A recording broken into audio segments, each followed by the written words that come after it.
trend in Australia, with declines quite dramatic in the gun suicide, although it still represents a very large percentage of firearm deaths in Australia.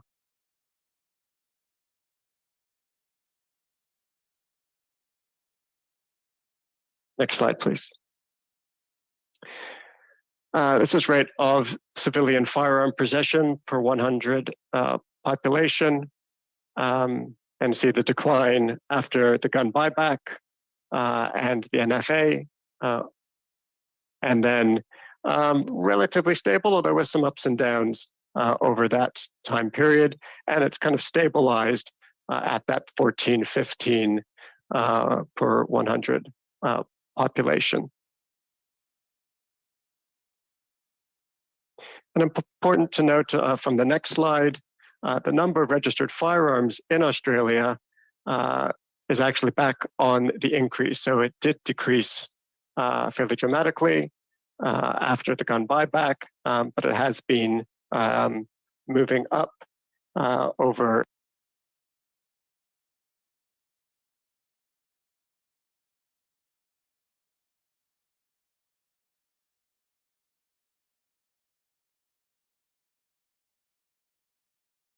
We will come back to this because even though the number of firearms in the country is actually moving up, and so it also suggests that the NFA did not ban firearms, it did not stop lawful owners from having registered firearms.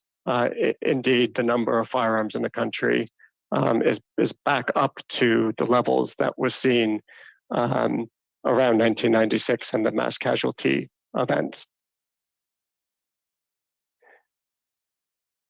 Next slide, please. Unfortunately, we don't have updated data on this. This is from some household surveys that were conducted years ago, and they don't ask this question in the same way anymore. But this is the proportion of households with firearms, and we see a decline in this. So even though the number of firearms in Australia has come back up, the proportion of households still remains lower than it was back in the 90s.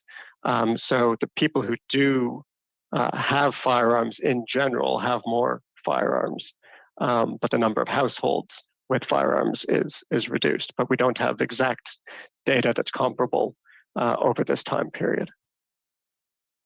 But we do see the decline here over this time period.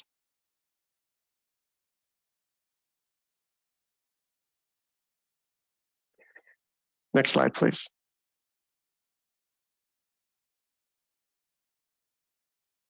Okay, thank you. Andrew Lee did a review of some of this data, and Andrew Lee is actually the Assistant Treasurer now in the Australian Parliament. He's a Professor of Economics at the Australian National University. And he concluded the buyback led to a drop in the firearm suicide rates of almost 80%. The largest falls in firearm deaths occurred in states where more firearms were bought back. And I think it's important to note, certainly from my perspective as an academic in public health and looking at reducing harms, the impact not just on mass casualty events, but also on suicides and other assaults is important for the overall story of trying to reduce harm and violence through effective policy. Next slide, please. Some statistical work that was conducted looked at whether the reduction in mass casualty events after Port Arthur, in that 18 years after Port Arthur, could have been just a statistical coincidence or just a random happenstance, given the mass casualty events were not common events, obviously. They were relatively uncommon before, but none happening in the 18 years after. The statistical analysis suggests that the odds against this being just a coincidence were 200,000 to 1. And that was published in the Annals of Internal Medicine paper in 2018, which is referred to in our paper. Next slide, please. So I'm going to turn now to actually some research that we published in the Medical Journal of Australia last year, I think it was, on the 25th anniversary of the Port Arthur mass casualty events and subsequent policy interactions. And the reason we're showing some of this, it looks just at the data in New South Wales, which is Australia's most populous state. It goes into a little bit more detail on who is being affected by firearms. So it's less focused on the mass casualty side and more focused on some of the longer term trends and impacts of Australia's firearm policy settings. And I hope this will also be of relevance to the consultations by the Commission. Most research in Australia has focused on mortality and a lot of the debate on mass casualty events. But we also wanted to look specifically at injuries. And so this was actually data that was extracted from Australian hospital data and emergency room data on people who have been injured by firearms. Next slide, please. Sorry, next slide. Yeah, thank you. So between the period 2002 and 2016 in New South Wales, which has a population of about 8 million people, there were 2,390 firearm-related injuries and deaths that were officially recorded. And we see the split here between assaults, 36%, accidents, 21%, intentional self-harm and suicide attempts, 33%, and then either undetermined or other was 10%.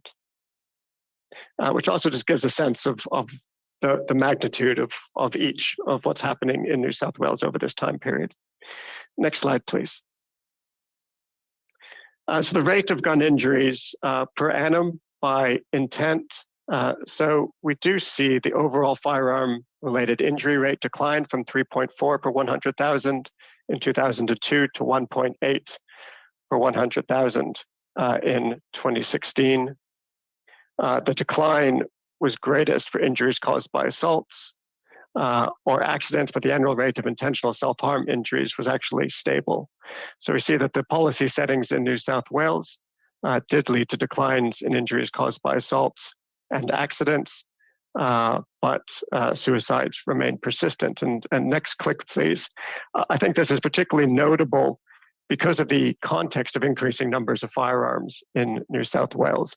So I do like to suggest that the current policy settings are doing something right, if even though there are more firearms in New South Wales, the number of accidents is actually going down. And I think that suggests that the training by the shooting clubs is appropriate and going well. The requirements for safe storage going well. The licensing requirements more broadly are appropriate. And so that's, to me, a public health success, that even in the context of increasing numbers of firearms, we are seeing declines over an extended period of time. Next slide, please.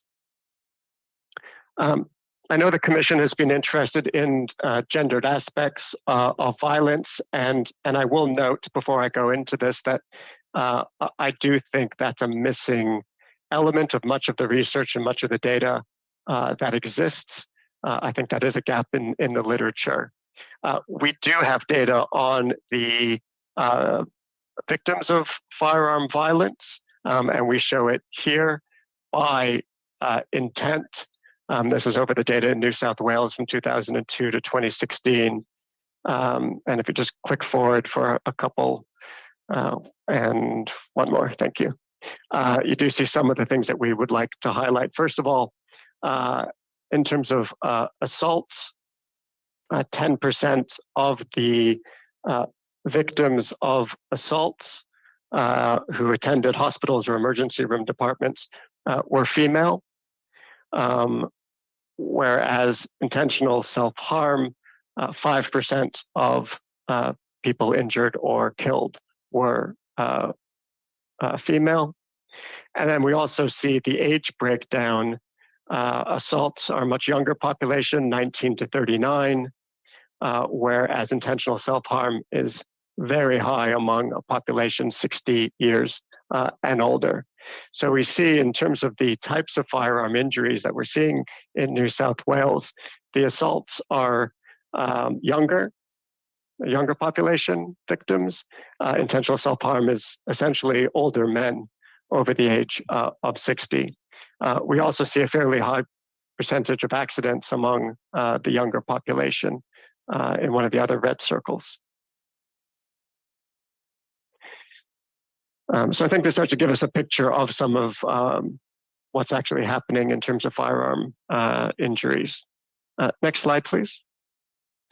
The other aspect, which is relevant to a big state like New South Wales, but I think also relevant to some parts of Canada potentially, is the location of residence. So if you just click forward for a couple of the red circles and one more, thank you.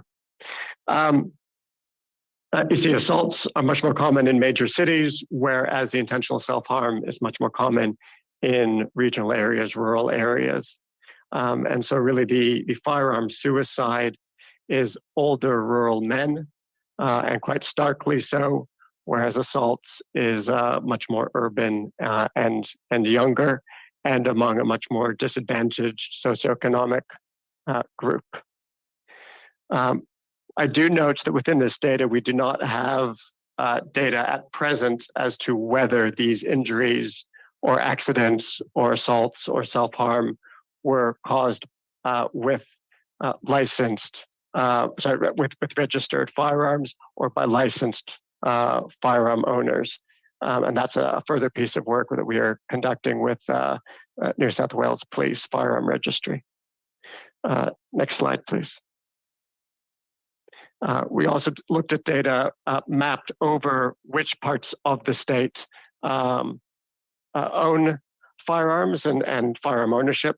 And we did find a correlation between firearm ownership and self-harm injury, but we did not find a correlation between firearm-related assault and levels of ownership by part of the state, which does suggest that the assaults might not be exclusively among registered firearms. There's very likely to be non-licensed holders and illegal guns being used, which I don't think would shock anyone in the context of a large urban city like Sydney.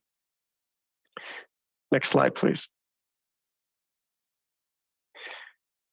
There's a lot of missing data on this, and I'll just click forward once, please, for some of the red circles. But we do see that assaults use handguns more frequently, whereas the intentional self-harm and accident are more likely with rifles and shotguns. So that's also part of the context here in terms of the types of firearms being used in these events. So data does suggest that handguns are more often used in assaults, while long guns such as rifles are more often used in self-harm and in accidents. I'm conscious of time, so I'm going to move towards some of my final slides now before Mr. Van Wart gives me his warning that he has threatened. So I will finish up the last few slides. Some of the lessons learned. I approach this from a public health perspective, where we aim to reduce harms through policy, through interventions, through behavior change, through legislation. And so we look at the three pillars of automobile control to try and reduce harm. And we see that we try and address the person. So we license all drivers. We try and understand what's happening with the object. So we register all vehicles. And we also address the right, which in this case defined in legislation as a conditional privilege to drive a car. And so we use that same type of framework when we look, next slide please. We use these three pillars when we're talking about civilian gun control. We look at the person in the context of Australia, licensing all gun owners, the object, registering all firearms, and the right, in this case, defined in legislation as a conditional privilege. So this is quite a simple framework, but one that we think is relevant, and we explicitly take a public health approach to this issue, and I think that is how Australia has moved forward with its policies. Next slide, please. Only two left. So some of the lessons learned from the Australian context, in particular, the focus on removing the most dangerous firearms has been impactful. The focus on banning the semi-automatic weapons. A political courage by conservative politicians, which was an important factor in the 1996 response. Policies in response to mass shootings have had an impact on suicides and assaults, and not only on mass shootings. And the success of firearm regulation has since become a source of pride for many Australians. This is something that Australians are aware of. They see it as a policy success. They see it as something that differentiates them from the American experience. When there is a mass casualty event in the US, there is often a flurry of commentary in Australia about, we're glad we don't have these types of events because of our policy settings. And John Howard, as a politician, can be a polarizing figure in Australia, but even his political opponents, people who view him negatively on other aspects of his legacy, view the Port Arthur response as something that they commend him for. And so you'll have people say, John Howard, he's terrible, but what he did with after Port Arthur, that was amazing. You know, that type of narrative and respect, even from those who would traditionally be his political opponents. Last slide, please. Australian policy settings have not led to elimination of firearms or to the privilege of firearm ownership. We see firearm ownership has actually returned to pre-Port Arthur levels. Reduction, but not elimination of mass shootings. Firearm injury rates have declined, and firearm suicides remain an area of concern. That's a very rapid summary, commissioners, on what we learned. I would request that people do spend some time looking at the full report for more information, and obviously all the citations and references are in that full report. So I'll pause there and have a sip of water and hand back to Ms. Hill and Mr. Van Wart.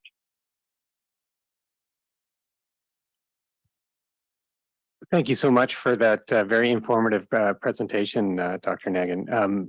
What we're going to do now, after you've had an opportunity to have a sip of water, is move to our invited participants today and allow people to have an opportunity to ask you some questions about your presentation and paper. And how we'll proceed is each participant will have 5 minutes to ask you some follow-up questions, and then we'll move on to the commissioners. So I'm going to start with Mr. Rod Giltaca, who is joining us from Vancouver today. And Mr. Giltaca, you have 5 minutes. Thank you very much. It's 5 minutes is not a lot of time to discuss and vet this report. The report's lengthy, and a lot of the data has been circulating around a lot of these communities for a long time. Many papers have been published on this material that are highly critical of it, but there's just not enough time to get into that here because 5 minutes is just, it's not even close. But anyway, I think the question that I would like to pose to Dr. Nagin has to do with how this applies, how all of his research applies to what happened in Nova Scotia. So just to be clear about all that stuff, we've had a real problem in this commission with parties coming in and standing on top of what happened to promote and to push their agendas for changing Canada, for whatever their agenda is. And it's been a very difficult thing that I think the public largely rejects.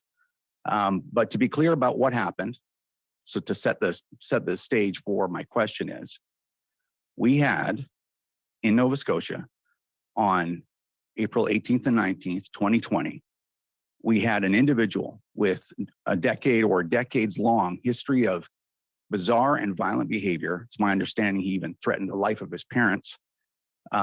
He's had several interactions with law enforcement throughout that entire period. So he was not flying under the radar. He was well known for these things. Didn't have a firearms license, didn't have any connection with the lawful firearms community. He smuggled firearms across the border from the United States.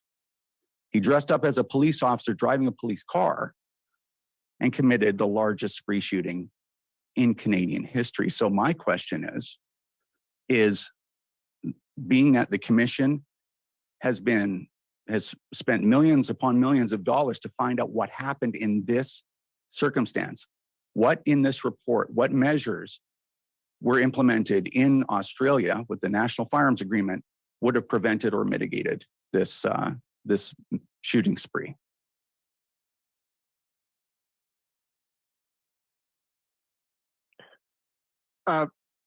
Ms. Hill, Mr. Van Wert, is this time included for me to respond to that, or yes, please, if you could process? respond. Okay. Yes. Okay, sorry, I wasn't sure of the exact process. Thank you, Mr. Koltaka, for the question. So first of all, I just want to be clear. Our brief was to write a report for the commission on the Australian experience. In terms of the relevance of the Australian experience for Nova Scotia specifically, or for Canada more broadly, that was not what we were asked to do. The decision on relevance of our work or any of the other work, presumably, on the Canadian policy future is ultimately up to Canadians and to the Commission. We hope that what we present informs and shines a light on some aspects, but we were not asked to look at it specifically in the context of the events in Nova Scotia in 2020. So I take your point that the individual in question had a history and conducted the mass casualty event. In terms of what we think the Australian experience could do specifically for that individual to have prevented that, that's not something we were asked to look at. But are there lessons in terms of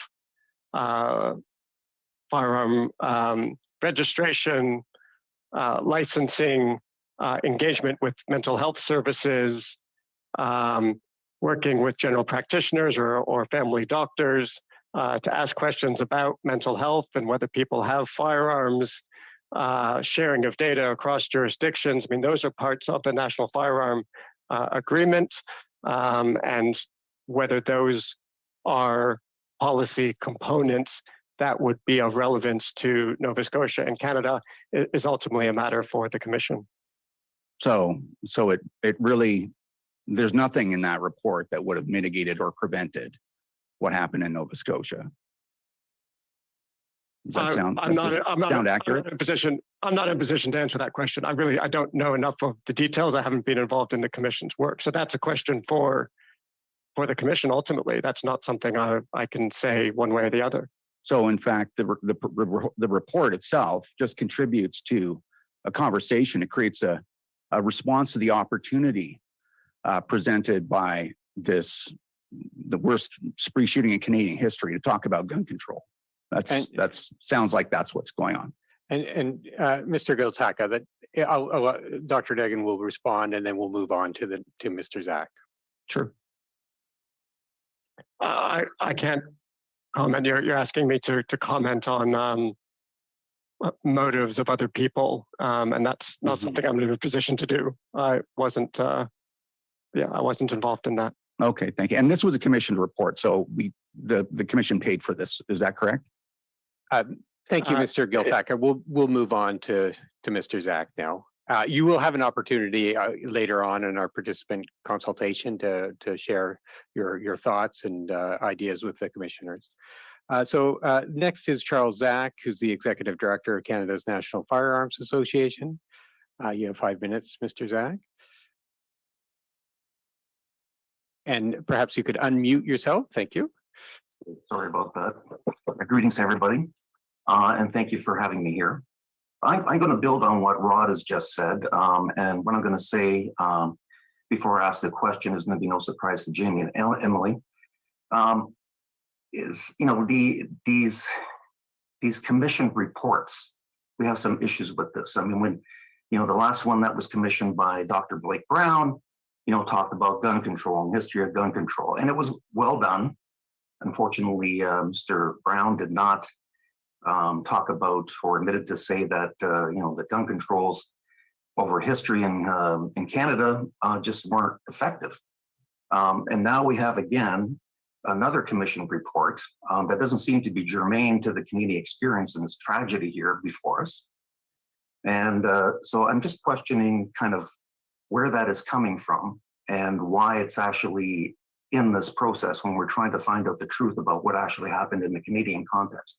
Anyway, I'm going on here. I also want to mention that in this commission, we dedicated ourselves to try to reveal the truth and try to help the commissioners to help understand what was going on to come up with a good recommendation in the end. I am not a researcher, and once again, we're faced with some research here. I tried to get in some research papers, or actually get some researchers actually to speak into this directly. They were pretty much all rejected. I had Dr. Gary Mauser. He was deemed to be dated. Dr. Kaylin Langman, who is the foremost expert in Canada with the most up-to-date information. He was deemed to be not germane to the situation. Then I had John Lott, who's written on this a lot as well too, and he was deemed to be too American. I don't know what that means, but anyway, I have submitted some exhibits into the process. Hopefully, the commissioners can take a look at that, and all those exhibits refute what Joel has basically said in his conclusions. I'm going to summarize Dr. Gary Kleck's report on this. In the conclusion, he says that the NFA did not reduce the prevalence of gun ownership in Australia, and Joel's already admitted that. The NFA only temporarily reduced the total number of guns in civilian hands, and Joel has actually confirmed that. The NFA did not reduce Australia's homicide rate. Joel has confirmed that. The NFA did not reduce Australia's suicide rate, and Joel confirmed that at the end. The NFA appears to have increased the rate of fatal gun accidents, which Joel omitted to say. And there is no strong evidence that the NFA reduced mass shootings in Australia. So, I guess my question is going to be here is that there seems to be some kind of, and Rod alluded to this, there seems to be some kind of an effort here to achieve some kind of preconceived message. And it seems to be to validate the existence of gun control and to double down on that and actually, bring in stronger ones, more gun bans and everything else. And we see from contrary studies to the Alpers report that they are not effective. So I guess my question here is, why was Joel invited here, and why was this commission actually commissioned in the first place? Was it to validate Justin Trudeau's gun control edicts that were, I guess, shamelessly exploiting the situation to bring in his own ideological gun controls? I leave the question with Joel to answer that or not.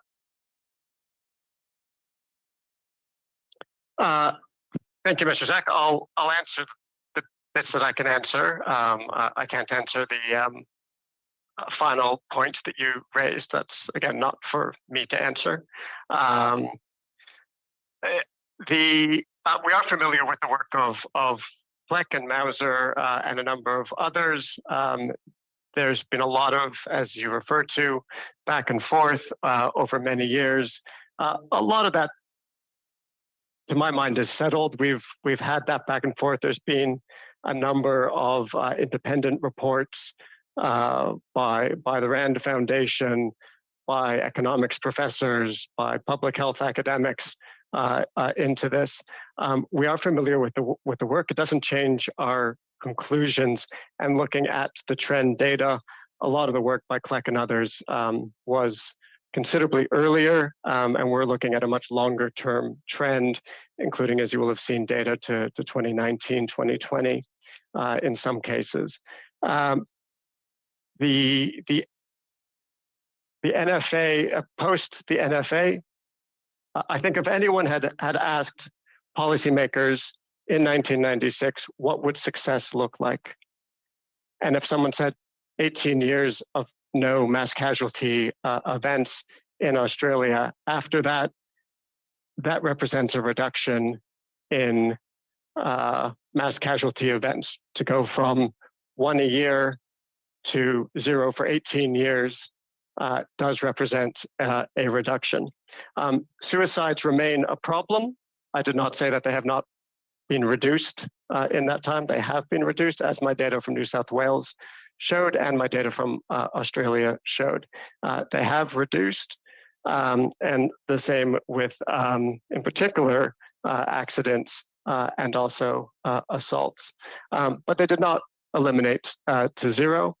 And I actually think it's an important part of the equation that the number of firearms in Australia is still high, because it has not, the NFA has not led to the banning of guns or lawful owners using them lawfully. And so people still have the privilege of owning firearms, and yet there is greater focus on public safety. And ultimately, I think that's an outcome we would all share as something that we are interested in seeing. So that's my response to those elements. Mr. Zach, I'm going to move on now to Mr. John Parkin, who's the manager of the Provincial Firearm Program for the Department of Justice, Nova Scotia. Mr. Parkin, do you have any questions for Dr. Negan? Hi, I'm not sure. Can you hear me? I just want to make sure of that first. Okay. Just a couple of quick questions. The one thing I was very interested in the paper and in the presentation, you've commented repeatedly on the fact that ownership of firearms has continued within Australia, and in the paper there was reference to sporting activities and associations that have continued in Australia in a very healthy environment. So can you confirm that handgun ownership in particular has continued within at least the realm of shooting clubs and within sporting associations such as IPSC, IDPA, SAS, SS, and other types of recognized sporting associations within Australia? Thank you, Mr. Parkin. So yes, within there are different classifications of firearms that can be registered depending on your valid reason. And so shooters, particularly people who are competitive shooters or members of shooting clubs, there are handguns that are permitted in that process. And so there is ownership where that is a valid reason that is provided. Okay, thank you. The other question I had that I was interested in, I noticed in the presentation and in your paper as well, the reference to the reforms that were introduced under the Firearms Agreement in 1996-97. And I look at the correlation between the firearms legislation that was introduced in Canada in 1995, enacted in 1998, and reference to things like the registration of firearms. Now that has since been repealed in Canada. However, or for long guns or non-restricted firearms, as we classify them here, handguns have been registered in Canada since 1936. And there's been a process for tracking those and the transfer of registrations of those since that time. The establishment of purpose or a legitimate reason for having the firearms, which is a part of the National Firearms Act in Canada at the present time, uniform licensing requirements, which is present in both documents. prerequisite for safety training. So in Canada, we've since 1998, I believe, had the Canadian Firearm Safety Course, and the Canadian Restricted Firearm Safety Course has been in existence. We have regulations on the storage, transportation, display, and handling of firearms. Grounds for refusal and revocation. I'd like to explore the difference between not of good character and good and sufficient reason, because I have to operationalize a lot of this stuff, and to see what the relationship there might be. There's two more recent things, and unfortunately, these have not been in place long enough for any real data or results to be recorded on. Is the recording of sales, which is now a process in place in Canada to track the transfer of non-restricted firearms. And while there's not a complete ban on self-loading firearms, there was an order in council introduced in May of 2020 in Canada. And so my question that relates to all of these things is, are you aware, because I'm not, and your studies have probably been more extensive than mine, has there been a corresponding increase in safety in Canada under the Canadian regime compared to the numbers or the statistics that you relate in relation to the Australian experience? Thank you. So I have to admit, I don't have the Canadian data on me. I'm not an expert on the Canadian data, so I don't want to overstep my bounds in terms of commenting on that. I do think it's challenging methodologically to look at each piece individually and try and attribute how much of a reduction or change or increase in firearm injuries or homicides or whatever indicator is pertinent is attributable to changing of each of those components. I think it ends up being, as a real world policy intervention, the suite of interventions that lead to change. I do reflect on some of the points you've just made, Mr. Parkin, around moving weapons across jurisdictions. I mean, there are some ongoing challenges in Australia. Each of the different states and territories have their own mechanism for firearm registries. They don't speak to each other across jurisdictions. So when people move firearms across jurisdictions, they can get mixed up and not tracked well. There's also challenges with deceased estates. So the challenges of firearm policy that I'm working with the New South Wales Police on are perhaps of relevance to the Canadian experience, because they are just some of those operational ongoing challenges. Okay, thank you. I now turn to Wendy Sukyur, who's the president of the Coalition for Gun Control. Thanks very much. And I'm joining you here today from the traditional territory of the Mississauga of the Credit, the Anishinaabe, the Haudenosaunee, the Chippewa, and the Wendat peoples. And in Canada, as in Australia, we acknowledge the land that we inhabit as settlers as part of our commitment to truth and reconciliation, which is not, frankly, disconnected from the discussion of firearms in this country. I know you didn't have a lot of time, Dr. Negan, to respond to some of the questions. So we'll just focus in on the point that Mr. Zach raised about the research of John Lott, Gary Kleck, and Gary Mauser, specifically with respect to arming for self-protection. Lott's famous book is More Guns, Less Crime, for example. And I just wondered, in your preparations and your research, have you formed an opinion on the issue of arming for self-protection and the relevance of the methods that have been used in some of the work that suggests that more guns make us safer?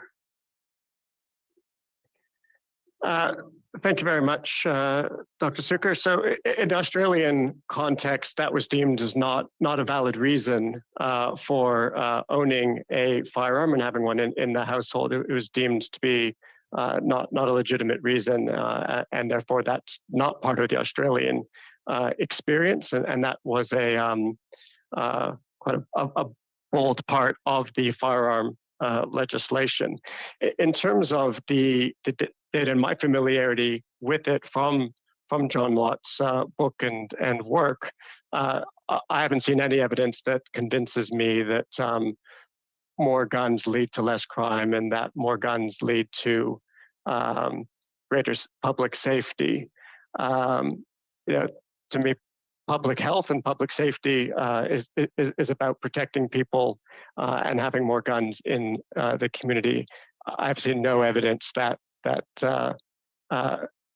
of any decent methodology that we would use in epidemiologic in the type of research that we would do that would convince on that.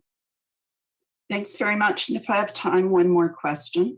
I know that it wasn't really addressed in your report, but has there been any gender-based analysis of the Australian experience and the impact of gun laws, specifically with reference to violence against women? So, Dr. Surkis, I think I mentioned briefly, there is a paucity of data that specifically looks at that. One of the challenges that we've had is that the data that exists, for example, the data from New South Wales that we looked at looks at the victim of firearm violence, but it doesn't necessarily link in our systems to the perpetrator. That is something we are actually working on with some colleagues here to try and do that data linkage across victim and perpetrator to understand who it is. Is it a family connection? Is it a non-family connection? Is it something else? It's quite tricky to do with existing data systems, but we have a team that's actually working on that at present. One of the other challenges is that intimidation with firearms is not actually something that is captured by our data systems all that well. So what would be captured is when it's a crime and that crime has been entered into BOXAR, which is the crime database. I forget what it stands for, Bureau of Crime Statistics and Research, I think is what it stands for. And that's who we've been working with. But there's a lot of firearm intimidation that is gender-based that doesn't actually make it in. So we've struggled to be able to develop a full picture of this. Unfortunately, one of our best sources of information on this is coroner reports when it's incidents that have led to gender-based violence or domestic violence deaths. And then that has a report that we can then look at for some of this, but it's not an easy source, I suppose. And setting aside the relationship between victim. Sorry, Dr. Sakir, sorry. I'm gonna, I apologize, but I'm going to shut you down and move on. We've hit time. If we could move on now to Rochelle Mainville-Dale, who's the Director, Firearms Policy at Public Safety Canada. Do you have any questions? Good morning. So I'll just note that I am in Ottawa, and therefore I am joining you from the unceded and unsurrendered territory of the Anishinaabe Algonquin First Nation. Professor Nagin, thank you very much for your presentation. I found it very informative. I was wondering if you could speak a little bit about that shift in 1996. Specifically, I was interested to hear about the ban on private sales. And specifically in terms of, you talked a lot about firearms ownership in rural areas and how that functioned. Was there necessarily the network of licensed dealers that could handle the transfers? And I am assuming that part of the reason for that was for tracing purposes. Yeah, so I have to be familiar with exactly how many licensed dealers and has that increased, but part of it was to formalize the transfer and sale and tracking of firearms. It also ensured that firearms were being sold and the firearm clubs were involved in safety training, and it formalized the system and involved the firearms clubs and firearms stores in the enforcement mechanism and data collection.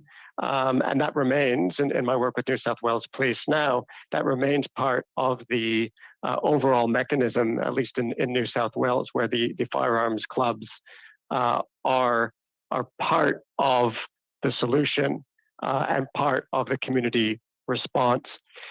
There certainly are some parts of the states that are quite remote where there wouldn't necessarily be access as close geographically as some people would like.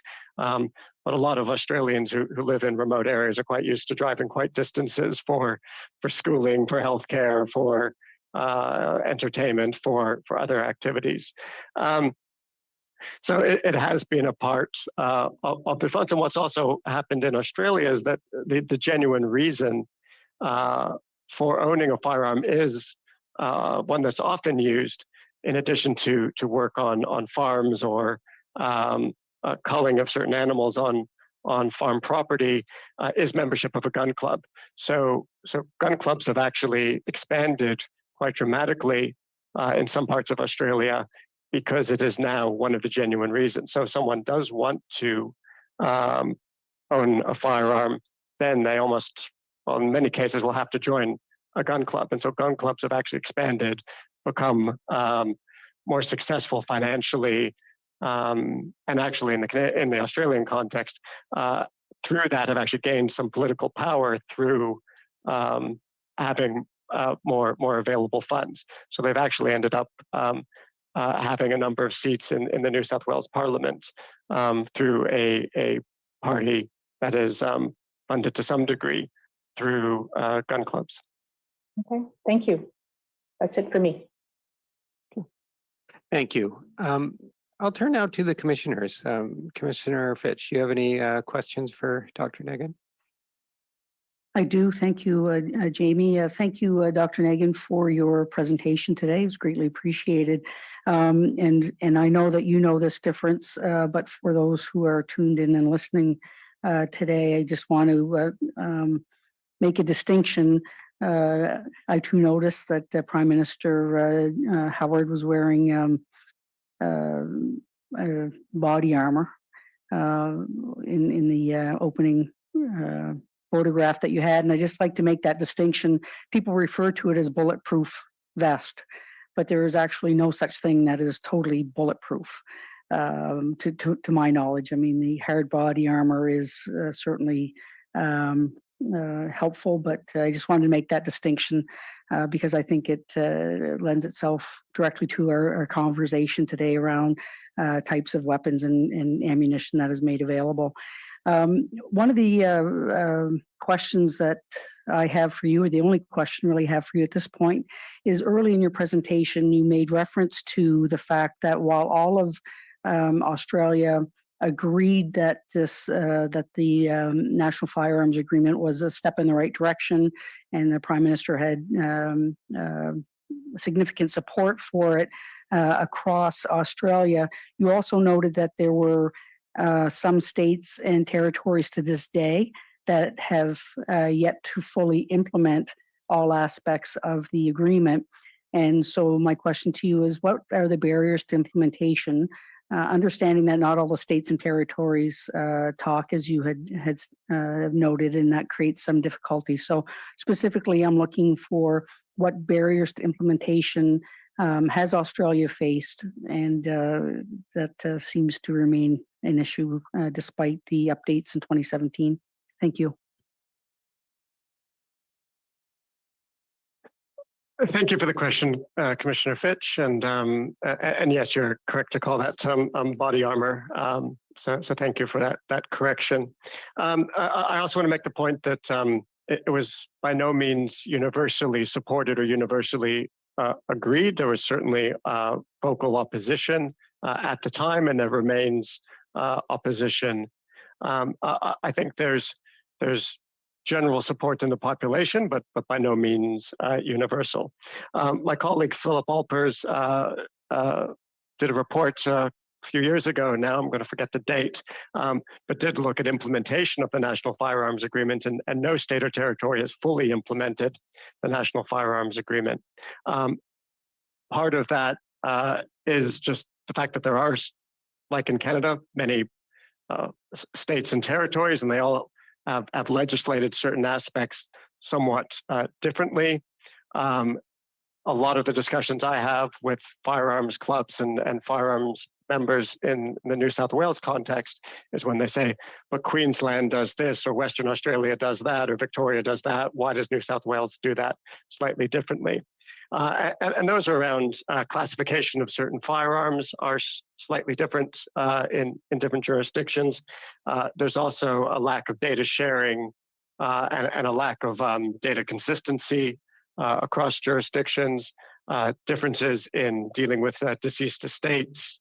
So the barriers, I think, are not necessarily ill will. I think it is just the fact that you have all these different jurisdictions who all have their own policy priorities and policy settings, and that does lead to slight inconsistencies in the implementation of the National Firearms Agreement, and that is a reality of a federal system in a decentralized policy environment. Thank you very much.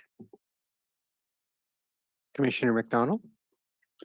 Thank you, Mr. Van Wart. And I have no questions other than to express my thanks to you, Dr. Nagin, for your very helpful report and for assisting us with our important work, and perhaps more importantly, for joining us well into the evening for you, I think. So that's greatly appreciated. Thank you very much.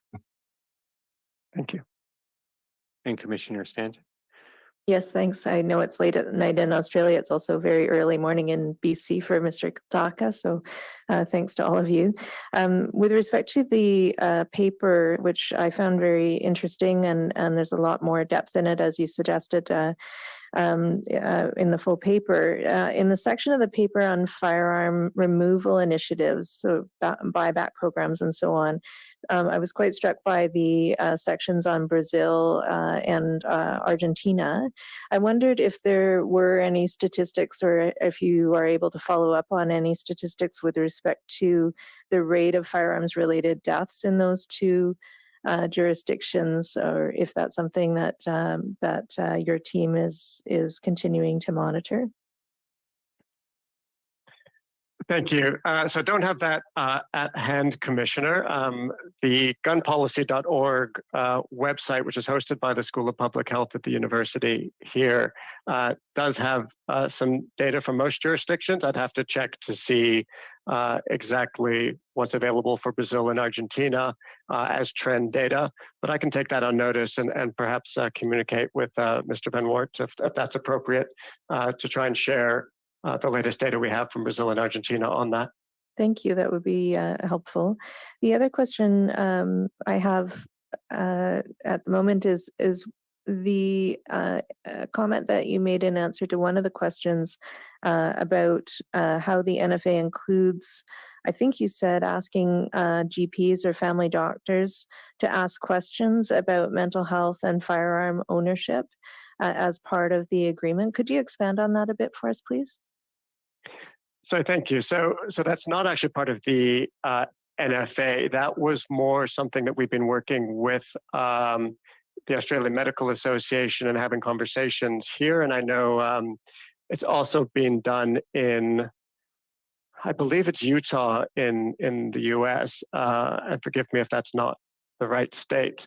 But working with particularly rural GPs, family doctors, as they'd be called in Canada, in New South Wales, to remind them, to encourage them to ask questions of their patients and people who are coming into their practice about how they're doing, about mental health, about access to firearms, as part of their duty of care for the people they're working with. And that's something that is being discussed. And we're also working with something that we have proposed with some of the firearm organizations here in New South Wales to try and make that part of a kind of standard approach that would be accepted. And presumably that's because of the correlation that you're seeing in the data between suicide rates and firearm ownership? Yes, so particularly older men in rural areas and the correlation with firearm ownership in some of those rural sites, and that correlation we saw in terms of the data, which does suggest that that would be an appropriate policy response, particularly by general practitioners, but perhaps also something that the shooting clubs themselves might be involved with. And so I know something that has been, I think, again, suggested in Utah is more training at shooting clubs, for employees of shooting clubs on recognizing the signs of mental health distress as part of a policy response. So just to be clear, that's not part of the National Firearms Agreement. This is other things that we're seeing and talking about with some of our partners in New South Wales and in other jurisdictions around the world. As part of a public health response. Okay, that's helpful. I'm glad you clarified that it wasn't actually part of the agreement. I would have been surprised if it was. So that's helpful to know. And then just the last question with respect to, I recognize you've said there's a paucity of data with respect to gender-based analysis of the implementation of the NFA and its impacts. I just wondered if you're aware of any jurisdictions where a gender-based analysis is being applied and to access to firearms regulation, because of course our mandate requires us to look at access to firearms. It's one of the things that we're required to do, which is why this report was commissioned and why the session is happening today. But I just wondered if you're aware of any jurisdiction where a gender-based analysis is being applied. Thank you. Thank you. So the short answer is no, not offhand. I will speak to my co-authors and see if there's anything that we can pull, but we did try and pull some more gender-based perspectives on it in our report, but we did not end up finding nearly as much as we were hoping to find. I do think there's a gap in the data. I will take that on notice and see if I can identify any other relevant studies, even if it's just one or two. But I do think that is an area for additional research in this community. Thank you very much. Dr. Negan, that does conclude all of the questions. So thank you so much for joining us this evening and for your very thoughtful presentation and your level of engagement in answering questions. I appreciate you joining us and do apologize about the late hour. Thank you. And and I would finally add, if you could also extend a thank you to, I know your two co-authors, Philip Alpers and Rebecca Peters as well. Thank you. Great. Thank you very much. Commissioners, we're now scheduled to have a break. I think if we consider a 10-minute break, we would bring us back on to schedule with regards to timing. So we'll take a 10-minute break.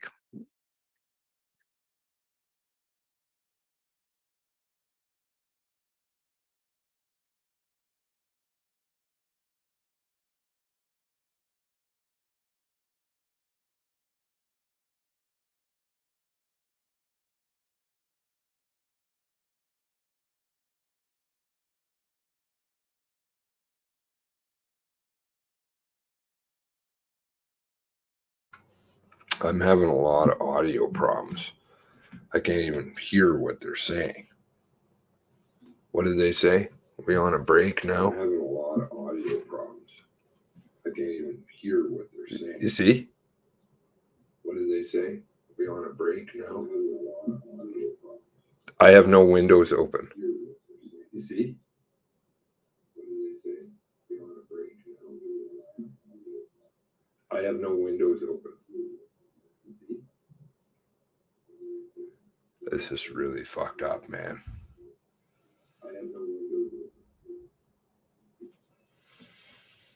I'm getting a bad feeling.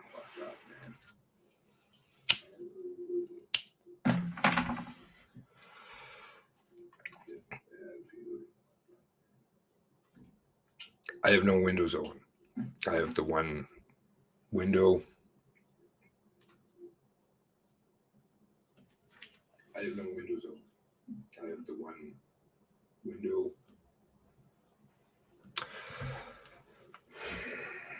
Okay.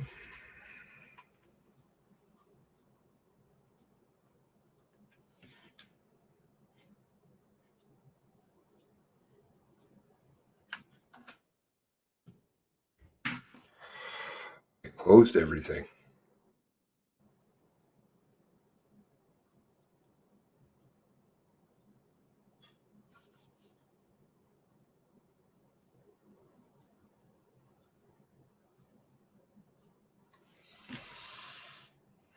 Anyway. I don't know. How long are we on a break for? Could somebody help me out with that? Because I didn't get to hear. Resuming shortly. 10 minutes? Okay. Sorry about this, the late start. My sincerest apologies. I guess the public wasn't involved in the public sham. This stuff is getting really freaky. Really freaky. I'm going to go through some of it. I was going back and looking how much cleaning they're doing, and they've been doing a lot. And I think they're cleaning their site too. I have a feeling. not just family phones, my stuff, Oh Dear's computer, my computer, my channel. My channel has been supremely cleaned. I'm going to total it up. But there was a message a long time ago from Oh Dear.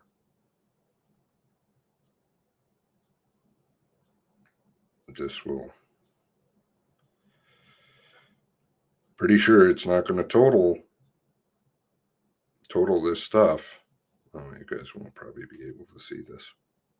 Oh, wait, I can do this, right? I can share it.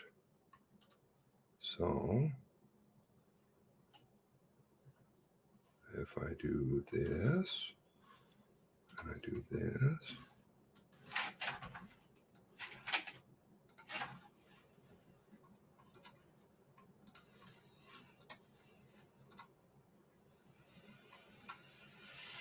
this is from March, so not 11 months in.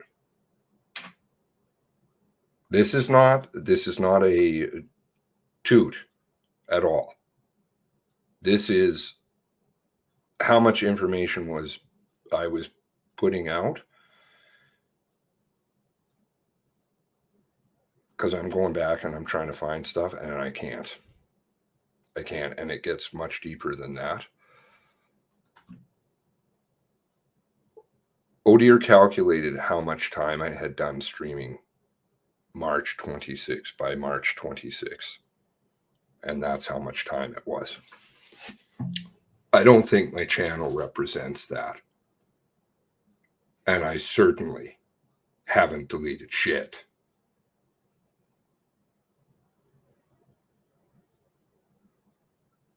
It was an extreme amount of streaming that I was doing. And now I have episodes that are like an hour long, 40 minutes long. Anybody who watched me before knows I stream for hours.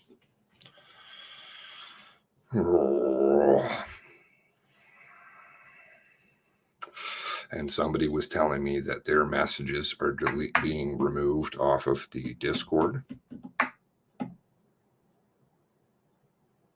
When I did a search on, here's an interesting one.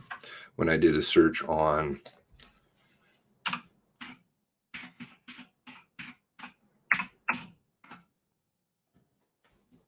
moratorium, everybody knows about the moratorium, right? Remember? I was doing episodes about it for days. Let's see, I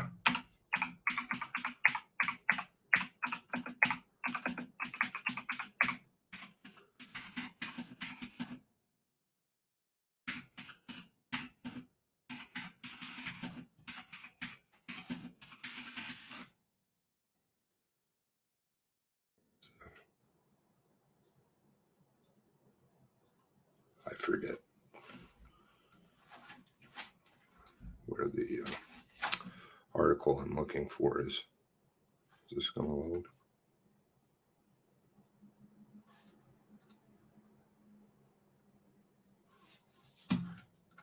Moratorium, right? And in here, the document has been discussing it for the past few days in his broadcast.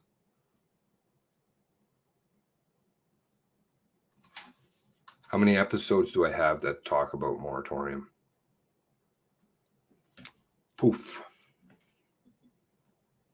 They're deleting the fuck out of my channel.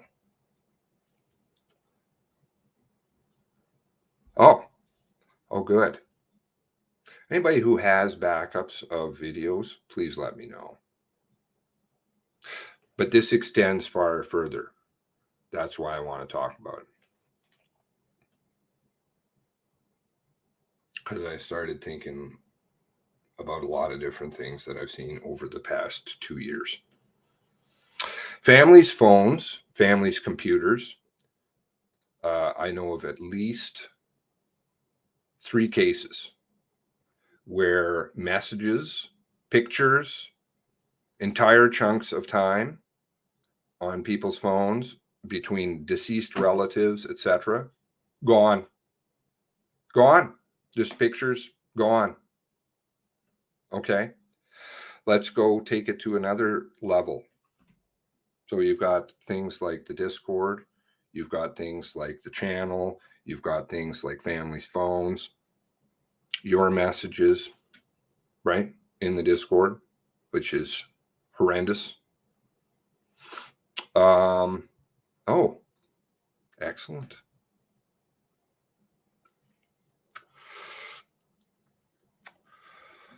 I had to throw a lot of that aside because I just didn't have the time.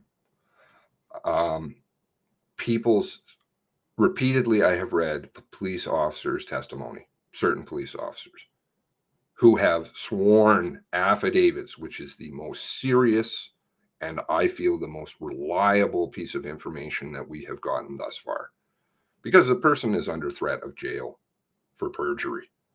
And they say things like, I don't remember saying that. I don't remember hearing that. That's not the way I recall it. Mills, the other day that I played, right? All right.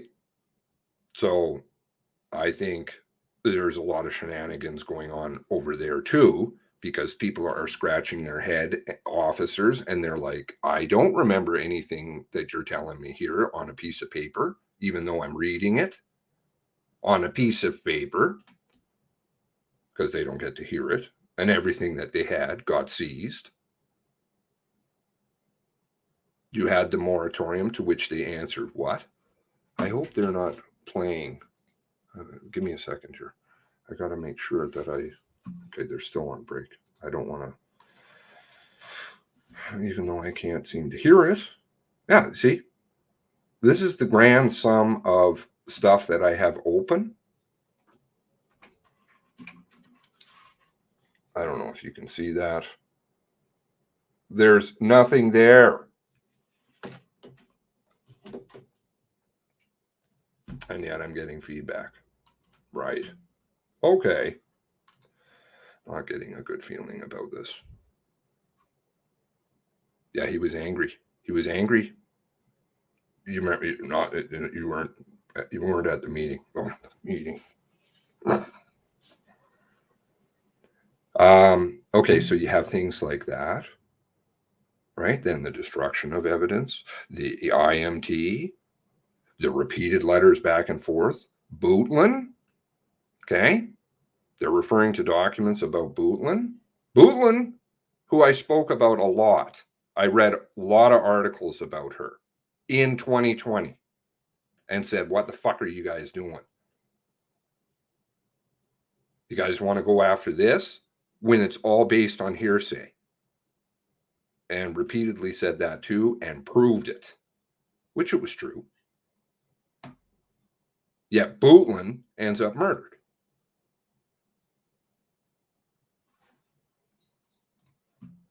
What was I listening to this morning?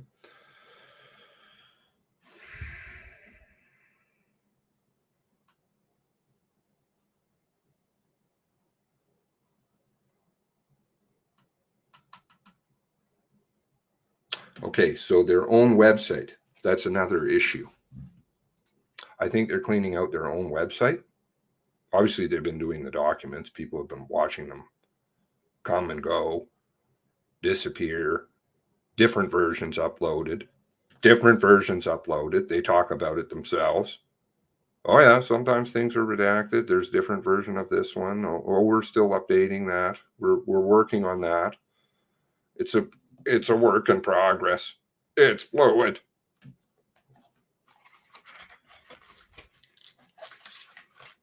The counter I have on my web I count every day, and I think I'm right. I don't think and I only skip the days that they don't broadcast, that they cancel.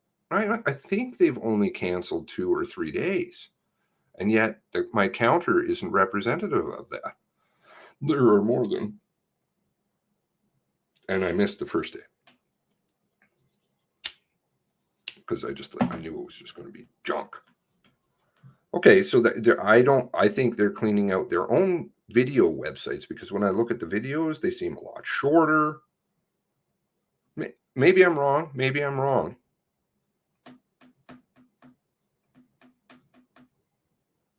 This is really seriously on the next level. This is Project Wide Awake. I can absorb a lot. I'm aware of some of the higher tech games on the bigger picture, and this one is really bending my mind. And then you've got Wiley today.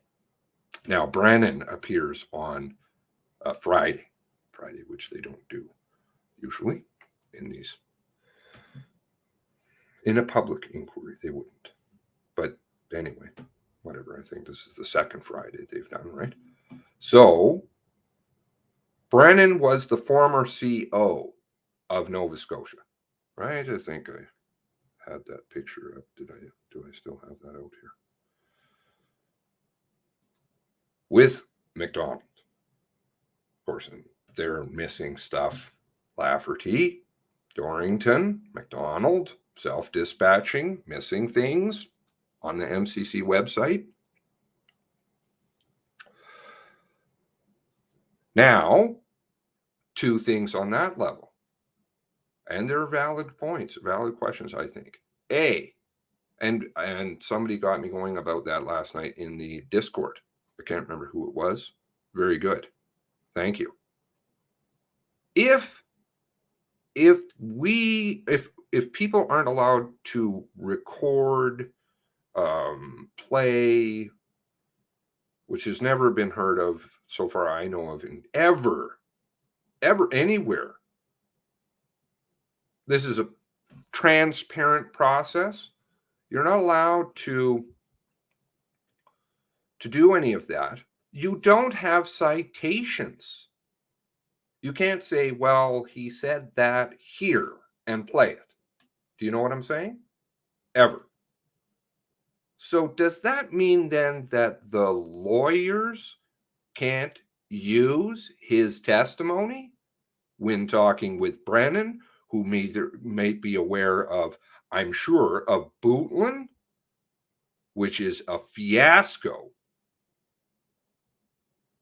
and this goop is running cover for? Just sew it in there, we will get rid of that one too. Are lawyers allowed to cite his testimony? If he mentions anything about Gabriel Wortman and his interactions with both the 2011 bulletin, which he's going to be questioned on because he was involved with that, the 2010 Halifax interactions about guns. Are they going to be able to ask him, Brennan, who is the solid line from Janice Gray? IMT, John Rock. Are they going to be allowed to use it? Are you not allowed to quote it?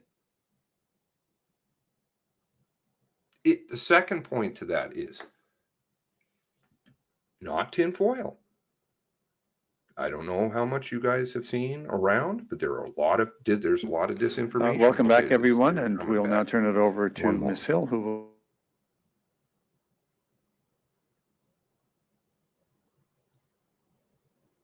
Okay, I do want to get back to that. The disinformation campaign that's around. How can you prove somebody wrong if you can't say, here's the proof?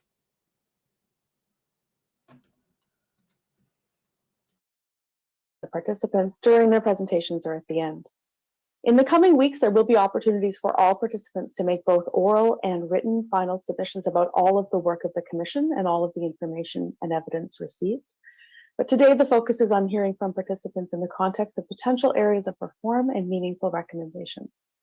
The questions we've asked you to consider, or at least some of the questions in the time that you have, are how should access to firearms be regulated in Canada? Do you think the present regime is sufficient, or should it be revisited? How can laws about the possession, importation, and transfer of firearms be effectively enforced? Do you have additional suggestions for the regulation of access to firearms and the enforcement of regulations? And what would success look like to you in this area?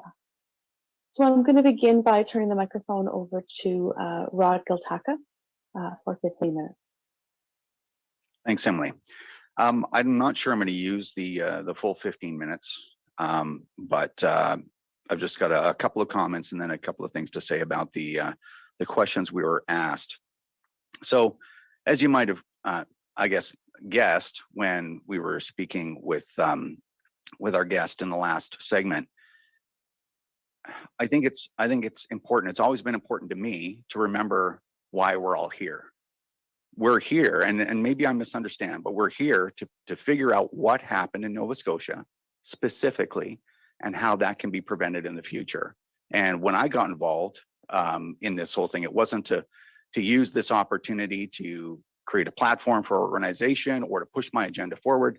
I've got far more productive things to do at 3 a.m. But you know, I think that there's an important role for people that understand the current laws, and there's an important role to see things from different perspectives other than the perspectives of the usual people that you see that show up at these things to provide their opinion. So a variety of opinions, I think, are very helpful, and I think it's really important to stay focused on this event because this is why we're here.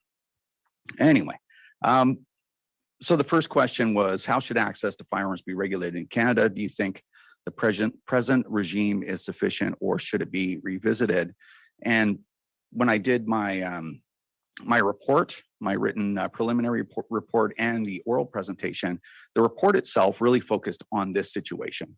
It was 6 pages long because what happened in Nova Scotia was not complex on most levels and extremely complex from one dimension. So basically, as we know, what happened was we had an individual that broke completely from our society, broke completely from the implied social contract, the observance of laws, of morality, of everything.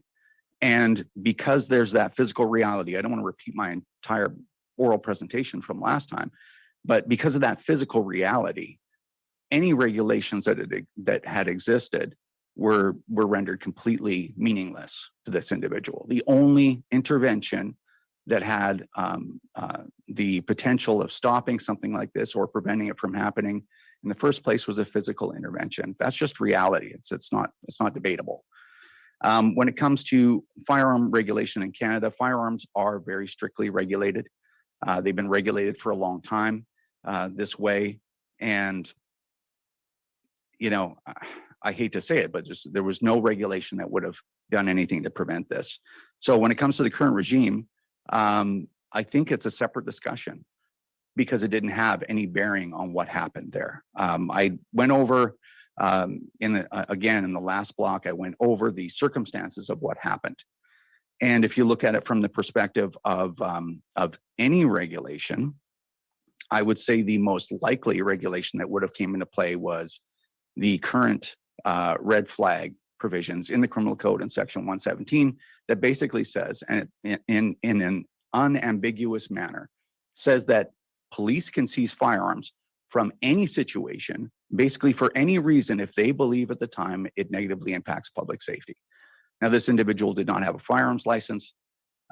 This individual did not participate in the firearms community in Canada. He wasn't in possession of any legally held firearms.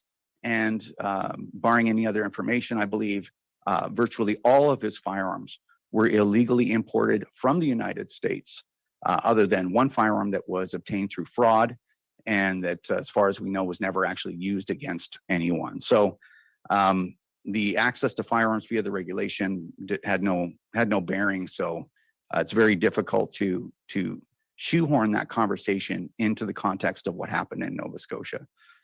So is the present regime sufficient? Should it be revisited? I think it's a separate conversation. How can laws about the possession, importation, and transfer of firearms be effectively enforced? Well, there are laws on the books that could have given police the legal ability to intervene in a lot of the bad behavior exhibited by the perpetrator. Obviously, the time for intervention was 10 years before the actual events in 2020. But again, I think that should be a big part of that conversation. As far as additional suggestions for regulation of access to firearms, again, none of these regulations came into play whatsoever. This individual sourced his firearms out of the jurisdiction. And again, you know, when someone reports that somebody has illegal firearms, it's the duty of police to follow up on that and to seize those firearms or do whatever is necessary. Now, one of the other aspects, the complex part of all this, I think, and again, just my opinion is that how many regulations, how many laws are too much? Because with an individual that behaves in a bizarre and potentially violent manner, so making violent threats, again, as I mentioned, to my understanding, against his own parents. How do you take someone out of society for potentially being violent? So that, I think that's going to be the most complex conversation. I hope that there's a place for that conversation in the commission, because that's an important question. Obviously, we can't just start snatching people, you know, out of their homes because they behave in a different way than anyone else. And how long can you hold someone for uttering threats? How long can you hold them in jail? So to me, that's the real complicated part of all this. So as far as what success would look like, success would be that violence like this never happens again. But I think it's probably important to understand that whether it's violence from illegally smuggled firearms, whether it's violence with firearms that are legally held in the country, which doesn't happen that often, but it does happen. Whether it's a van attack, killing 10 and injuring 16 in a matter of 7 minutes, or whether it's something that we saw yesterday in Canada.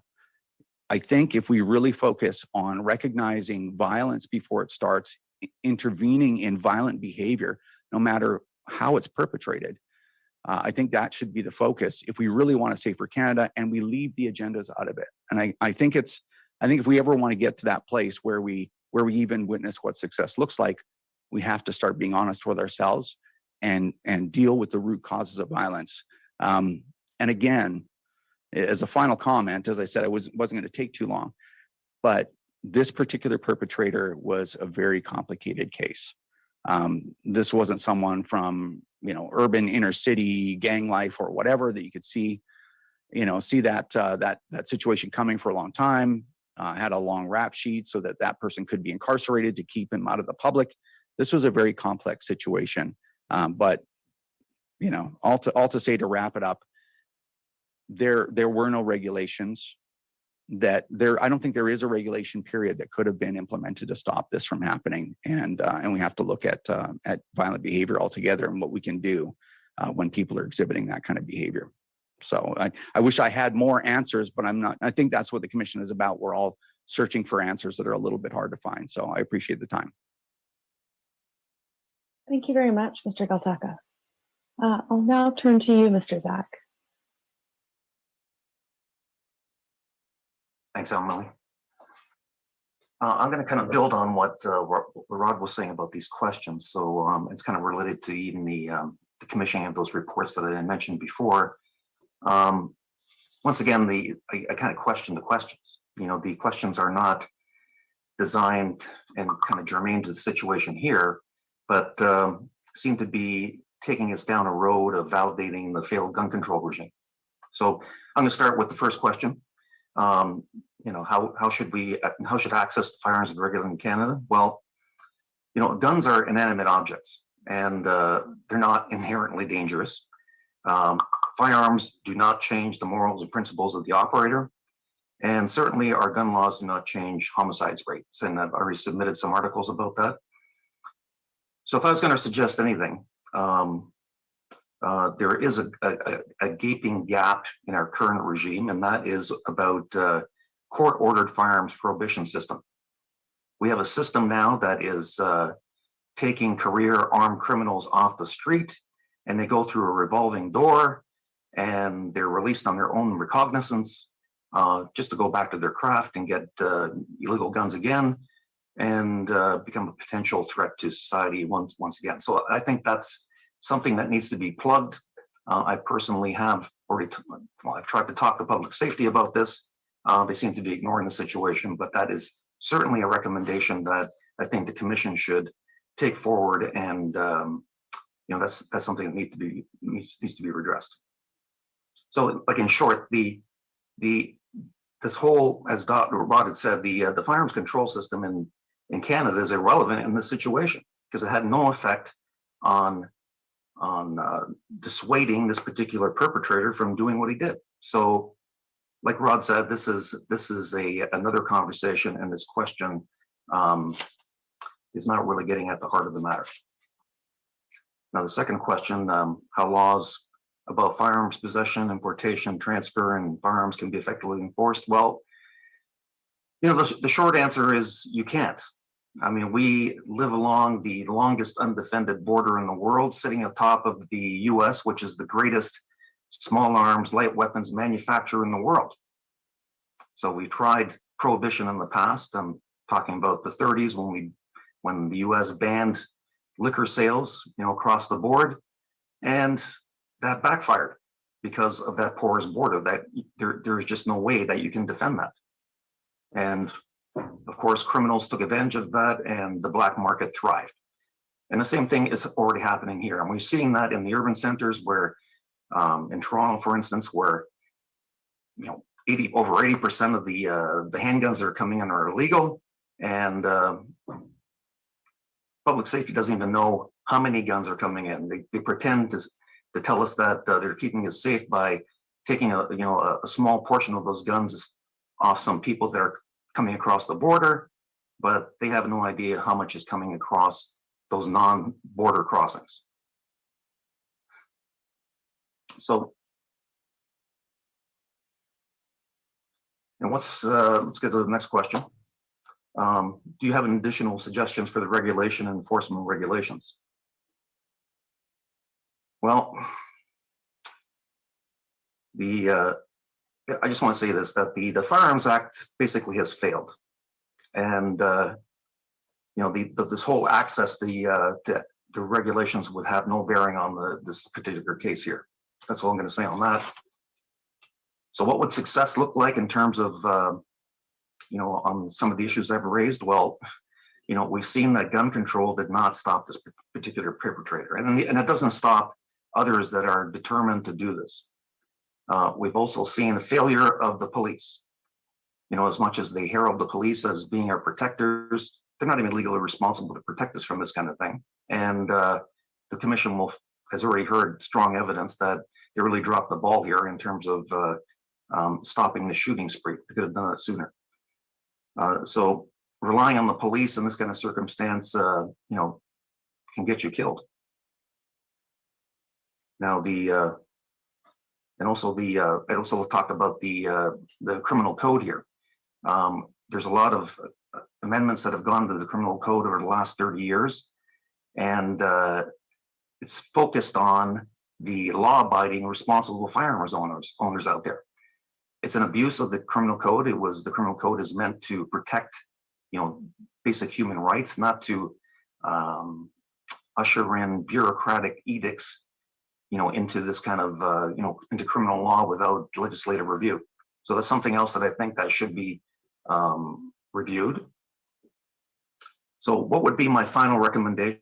Well, we see that our gun control is lacking in terms of public safety, despite what the current liberal regime is heralding as more gun control equals public safety. It does not. And actually, they've done more restrictive regulations. They've banned guns and everything else. And on their watch, the urban crime is actually escalated. So there is no correlation between what they're saying and what is actually happening in the streets. So as a remedy, given that the police cannot really protect you and they can't be omnipresent, I don't think we actually want that anyway. And our gun control regime does not dissuade determined miscreants from causing harm with firearms, legal or otherwise. I think it's incumbent on the people that are actually going to be affected. So the first responder in any attack is going to be the victim. So we have to allow the victim to be able to defend themselves. It's a God-given right of self-defense. And sadly, in Canada, and as we heard in Australia, using a gun or having a gun for self-defense is unacceptable. And I think that's quite ludicrous. I mean, there was a situation in this whole tragedy where the murderer came up with the lane of one of the people, I forget what his name was, and he's knocking on the door, and the residents came down with the shotgun, racked the shotgun, and the perpetrator fled. Now, we don't know exactly what the details are there, but the implications are that the murderer was deterred from going any further because he feared for his life. That's an effective deterrent. It's the inconvenient truth, like it or not, but that's exactly what it is. So what I suggest is that we should be liberalizing our current ATC3 permitting system. For those who don't know what that is, that's where you give or grant the public out there the right to carry defensive firearms in public. So right now it is a may issue, which is really a no issue because it's been nullified over time. So I'm suggesting that we should make that into a shall issue. So people that are, who are in fear of their life, like these people were in this particular region, they knew of this person, they knew that he was a powder keg ready to go off. They should have the tools in hand to be able to defend themselves when they're confronted with some mortal danger. So I just want to close by saying that law-abiding gun owners and businesses are not, they're not to blame for the acts of remorseless criminals. And the NFA will oppose any attempt to shift the blame onto our members and to the lawful industries that support them. No compromise. That's the end of my report. Thank you, Mr. Zach. I'll now turn over to Mr. Parkin. Hi, good morning. I'm going to open this. I'm listening to some of the conversations, and it's obviously some people have had the opportunity to present papers, and have prior input on some of these topics, which is my involvement is very, very recent, basically in the past week when I was invited to participate.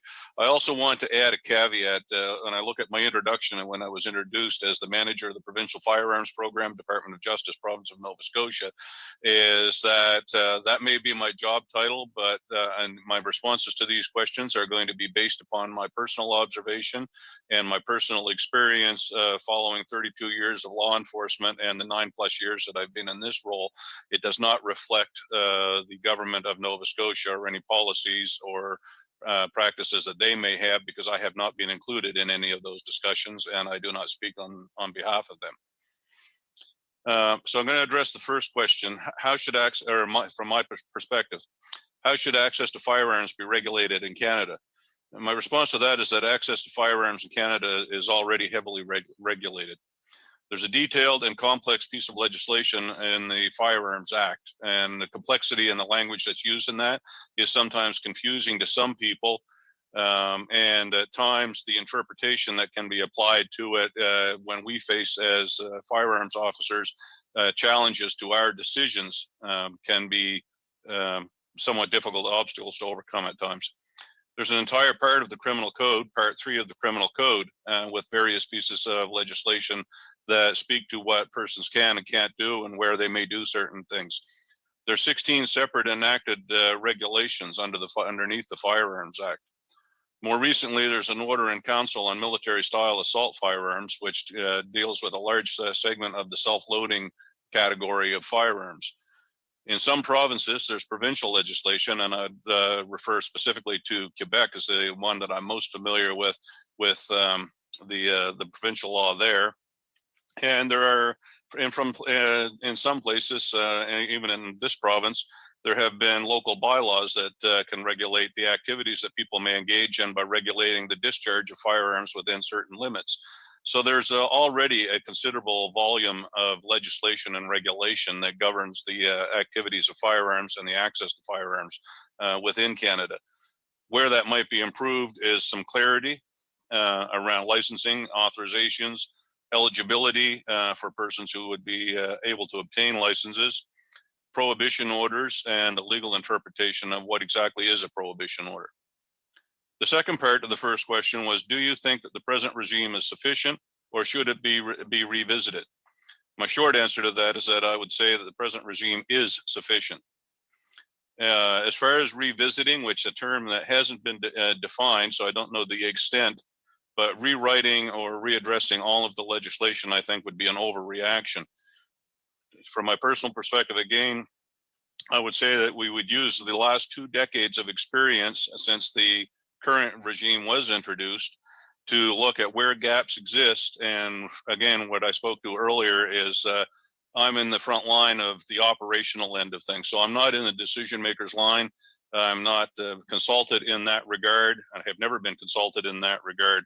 But looking at the challenges that we face as regulatory workers when it comes to actually applying this legislation, looking at court cases and decisions to see if the intent of the existing legislation is actually being applied, or if it's being met or fulfilled, or if it's actually being subverted in some extent, closing gaps to prevent the avoidance of what may have been intended. And when I look at that, I look at things like domestic violence and recent amendments to the Firearms Act and the Criminal Code and Section 5 of the Firearms Act. We can go all the way back to 1997 and 98 when this current legislation was enacted, and Section 16 of the Firearms License Regulation, which says very explicitly that a chief firearms officer shall, so it's mandatory, consider revoking a license if they become aware of an incident of domestic violence or stalking. And yet we deal with regularly with cases that involve exactly those types of circumstances that are dispensed with in the courts by way of peace bonds, court orders that speak nothing and say nothing about firearms, and the court charges are withdrawn, and it leaves the frontline workers, the regulatory officers, trying to put together enough information to establish good and sufficient grounds to actually take any meaningful action and do anything in follow-up to these types of things. The next question was, how can laws about possession, importation, and transfer of firearms be effectively enforced? With possession, and I go back to my law enforcement days, is I look at possession as similar in one respect as impaired driving and the hazards that creates for public safety. And licensing is a key factor in that. And whether an individual is eligible to hold a license, or if circumstances mean that they should not have a license, if they don't have a license, then the onus is on the applicant. If they're found in possession of a firearms, from looking at it again in hindsight as a former law enforcement officer, is there should really not be no debate over the issue. You're unlawfully in possession of it, and it's a criminal matter, and it should be dealt with in a straightforward way that way. On importation, it's a little bit more tricky. Again, one of the previous speakers spoke about the percentage of handguns in Toronto that are coming in across the border. In the paper that we looked at earlier and the examples from the UK, Australia, and New Zealand, one factor of particular note there is that they're all island states. They don't share an 8,800 kilometer land border with a country where firearms are prolific and where they have a huge manufacturing industry. No real system of regulation, or not, I shouldn't say regulation, of registration or tracking those firearms, or where they go and where they've come. And when we look at the situation that led to this particular inquiry and the circumstances that are under review, it's the nature of that border and the fact that the individual in question crossed that border, from my understanding, more than once, bringing in firearms into this country that he was unlawfully in possession of. So my point in that is it was not a failure point in the current regime. That, from my opinion, the current regime is sufficient. There are good tools there. Those tools need to be given an opportunity. Transfers and transferring firearms, the registration itself, to my opinion, should be left to the registrar. That's their responsibility. It's the same as registrations for motor vehicles in that sense. However, when it comes to whether the transfer should be permitted, I think that should go to the local authorities that are doing the regulatory controls to ensure that the persons actually do have a legitimate purpose or a reason for having those firearms, and it can be monitored. The local authorities are more familiar with legitimate shooting clubs, legitimate activities within their regions or within their jurisdictions that are taking place, and can justify what's happening and where it's happening. The next question was, do you have additional suggestions for the regulation of access to firearms and the enforcement of regulations? So my initial sense on that is give the current system the means and the authority and the opportunity to do what it appears that the present regime was intended to accomplish. And what I mean by that is, and this is something I've spoken to before, so it's not a secret of any sort. We're currently operating on a budget and staffing level that was set in 2011. The past decade has seen complexity of the issues that we're dealing with increase dramatically, and things that are much more subtle that we're looking into. So mental health illness and those types of factors that we're looking at. I look at one of the previous speakers used the term actually duty of care and referring to medical practitioners. And I spoke at this at the Desmond inquiry where I had appeared and given evidence as well, is that there's a huge gap there as far as a tool that's available to frontline regulators to be able to do something and to act upon something, in that you have the confidentiality issue between medical practitioners and their patients. And so they don't want to discuss. We also have certain regions of the country where there's a lack of medical practitioners to be available to individuals. So if they want to try to demonstrate that they don't have a serious medical concern, then, and somebody has maybe alluded that they do, then the opportunities for them to be able to find a professional and get an opinion on that are just not present. Walk-in clinics are not a viable alternative. Generally, those persons in those types of scenarios don't know their patients. They're strangers who are walking on the street. They have no prior history.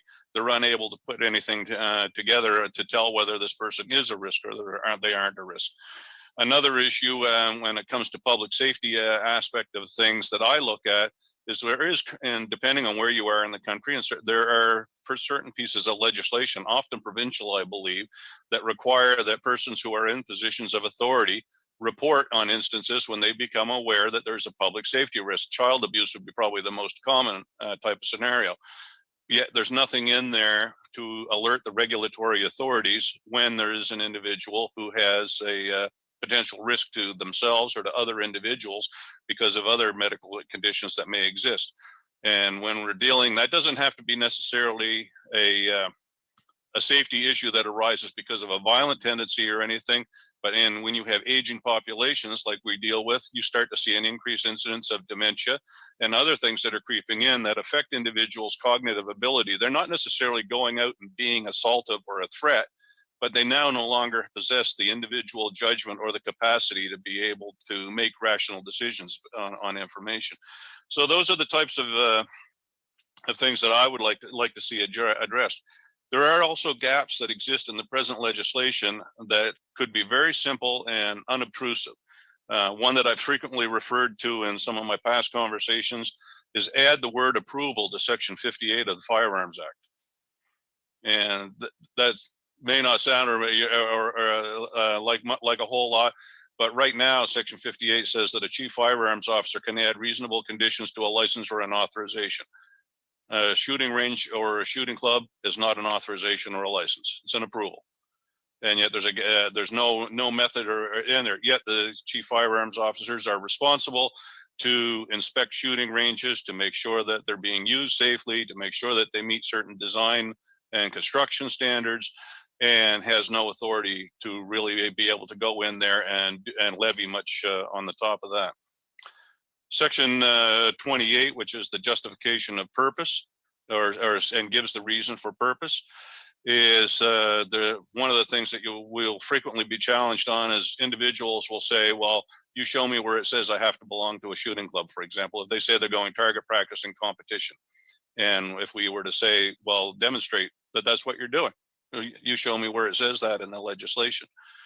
Well, the legislation doesn't say that, but I can go to Section 67 that says that a chief firearms officer shall confirm that that's what you're using it for at the time of your license application. So the law kind of circles around on itself. So things like that could be cleared up and clarified and made a little plainer for individuals as far as that part of it goes. And what would I measure as, what would success look like to me? It's, I think the first speaker put it well. We would like to see an elimination of crime and violence, but I don't think that that's going to be realistic within society and within human nature. And I think the entirety of human history demonstrates that fact. But I think that we do have the tools at hand now. It's a matter of giving those tools a chance to have more inclusion with the regulatory aspect and the enforcement aspect of things. From what I've seen, and this is something I've spoken to again at the Desmond inquiry, is that there's a lack of communication or responsiveness from the enforcement type of agencies typically to those of us in the more regulatory atmosphere. So when we're dealing with potential risks or potential threats, if we make requests for information, it tends to be we oftentimes just don't simply do not get a response. So I think that there may be a perception that we're not the enforcement team, so therefore we don't really play in that realm, and they'll just get to us if or when they get to us. Clarifying the language and the intent of the present legislation. I've already spoken a bit about that. And more clarity around what makes a person ineligible to hold a license when we're doing assessments. So again, I'll look at the Australian example and a people of good character. I'm not quite sure what that means, but it's we have terms that are equally broad in Canadian legislation when it's for good and sufficient reason to look at. It would be nice to get a little bit more clarity, perhaps training in those regards as to what should be looked at and what should be excluded. But bottom line About is 30 more seconds, Mr. Yeah, President. I'm going to wrap up. I was just going to say that the bottom line of it is, I think the tools are there. Give the present regime a chance. Thank you so much. Thank you, Mr. Park, and I'll pass now to Dr. Sukier. Thanks very much, and I'll try to be brief. It's always a challenge. So the first question was about the current regime and what the commission potentially should look at. I think based on much of the evidence that's been provided, and certainly the discussion this morning, it would be really helpful, I think, if the commission set some principles at the outset with respect to understanding that firearm violence is complex. There are different facets to it, and no regulations can be judged based on preventing a single incident. What we need is a coordinated approach which addresses the root causes of violence, the availability of the instruments of violence, and the justice system and support for victims. I think the second point that is really fundamental is that there is no right to bear arms in Canada. The Supreme Court has been very clear about that. And in our view, the proliferation of handguns, which is legal ownership of handguns, has almost tripled in the last 15 years, is a function of increased arming for self-protection. And we've seen a number of serious and tragic consequences of that. So I think we really need to recognize that while rifles and shotguns serve legitimate purposes for hunting, Indigenous peoples have rights. There is no right to own guns in Canada, and there's certainly no right to use them to protect property or take the law in your own hands. Very restrictive conditions around that. In terms of the legislation, there are, I would agree with the comments about implementation, and I'll talk about that more in a moment, but there are still loopholes in the current regime, partly as a result of amendments that were introduced over the last decade. While the federal government has attempted to address some of those loopholes with, for example, Bill C-71, which is only recently fully implemented, with the updating of the orders in council to prohibit military-style assault weapons, military-style semi-automatics, and the recent stated intention to ban the import, transfer, and sale of handguns, except for very restrictive purposes. It remains to be seen how those provisions will play out. And so we also note that with respect to C-21, for example, while there are welcome amendments to strengthen the screening provisions, I think that the broad provisions in the law, which allow the firearms officer to refuse a license to anyone who, in their opinion, is a threat to themselves or other people, is a very broad and appropriate set of powers. And one of the challenges we see is that often that is not being used, and there's real focus on very specific risk factors, as opposed to doing, for example, thorough reference checks, using the spousal notification provisions, or doing secondary investigations, which are allowed in the law, but often are not done, in part because, as Mr. Parkin noted, there's a lack of resources. I would argue there's also a lack of priority. The other concern that we have is with the elimination of the requirement to register unrestricted rifles and shotguns, and the destruction of the records of 6 million firearms. We also lost the 1977 provisions, which required tracking the sale of firearms. And while some of those regulations have been reinstituted, Our belief is that they should again be broadly applied so that police have inspection powers in order to try to trace the source of firearms recovered in crime. And there's specific language around that I think is still a bit ambiguous. But the bottom line is, for the last decade, there's been no legislative requirement to record the sales of rifles and shotguns. The records were destroyed, and it's part of the reason why there's ambiguity in this case about the sources of firearms recovered in crime. The prohibition on military-style assault weapons is appropriate. It was promised 20 years ago. But again, there are issues around implementation and the buyback, which we're still waiting to see. I think with respect to the second question about the implementation and the enforcement of existing laws, laws are words on paper if they're not appropriately enforced. And many inquiries, including the Desmond inquiry, which was referenced, as well as other inquiries into cases of domestic violence, do, as Mr. Parkin noted, reveal that people in the community or professionals, physicians, and other community workers may have had information that would have been very valuable to police in making interventions. And in the case that you are investigating, it's very clear that over a number of years, there was information in the community. Some of it was reported to police. Some of it, frankly, was tolerated.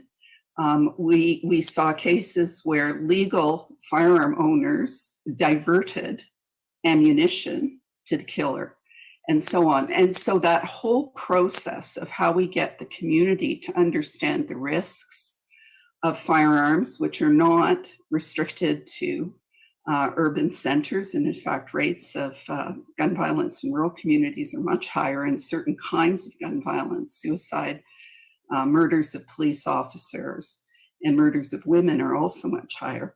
We really need a community response, and that means understanding what the risks are and having in place the mechanisms to translate those risks into action.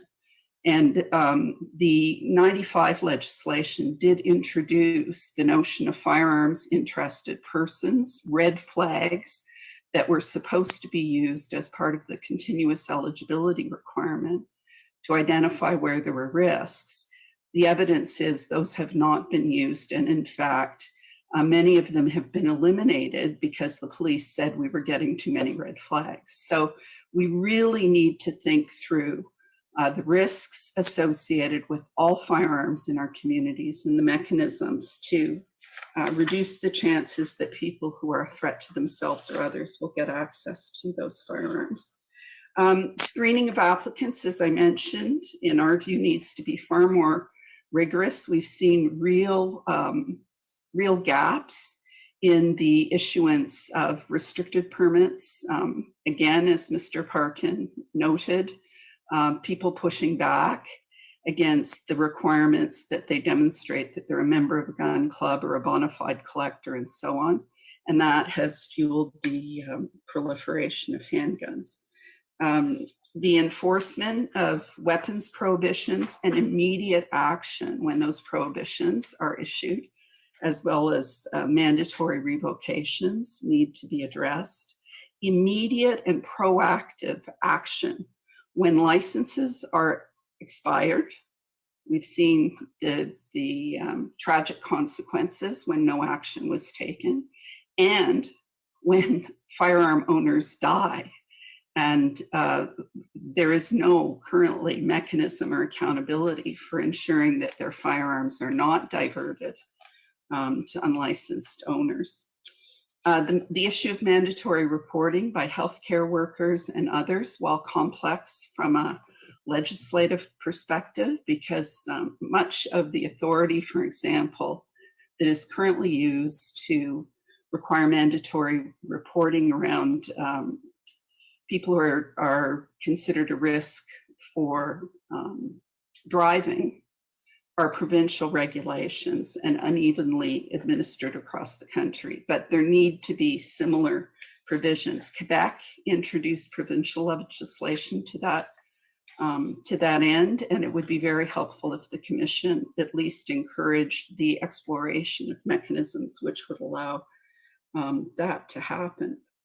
The other thing which relates to the implementation of the law is around accountability and transparency in the administration of the Firearms Act, as well as the standards and expectations of those charged with administering the Act. We've seen real unevenness in the extent to which the provisions in the law are actually applied, the extent to which reference checks, secondary checks, and so on are actually undertaken, and tapping into current policing regimes around quality assurance and accountability, and ensuring that there is scrutiny and review of those processes could be helpful. There's a need for training. We see that the tolerance in some communities for bad behavior, the lack of understanding of what the risks are associated with firearms in the wrong hands varies considerably. And this is particularly important when we're dealing with issues related to domestic violence, but also hate crimes. And remember, most mass shooters in Canada have been legal owners or used legal guns, and a lot of those mass shootings were connected to domestic violence as well as to hate. The other issues, in the moments I have remaining, the other issues I wanted to address really relate to our international obligations and actions. So Canada is party to many international agreements, whether the OAS agreements or the Program of Action through the United Nations to prevent the illicit trafficking in small arms. And we are not, we haven't, and the marking and tracing provisions, we have not ratified many of those obligations because we don't have our ducks in a row, frankly, in terms of implementation. So marking and tracing is absolutely fundamental to controlling the illicit trade in firearms. And while there are strong and effective partnerships between, for example, the National Weapons Enforcement Support Team of the RCMP and the Alcohol, Tobacco, Firearms Administration, and we have good examples of intelligence-led policing, which has had an impact on some illegal trafficking operations.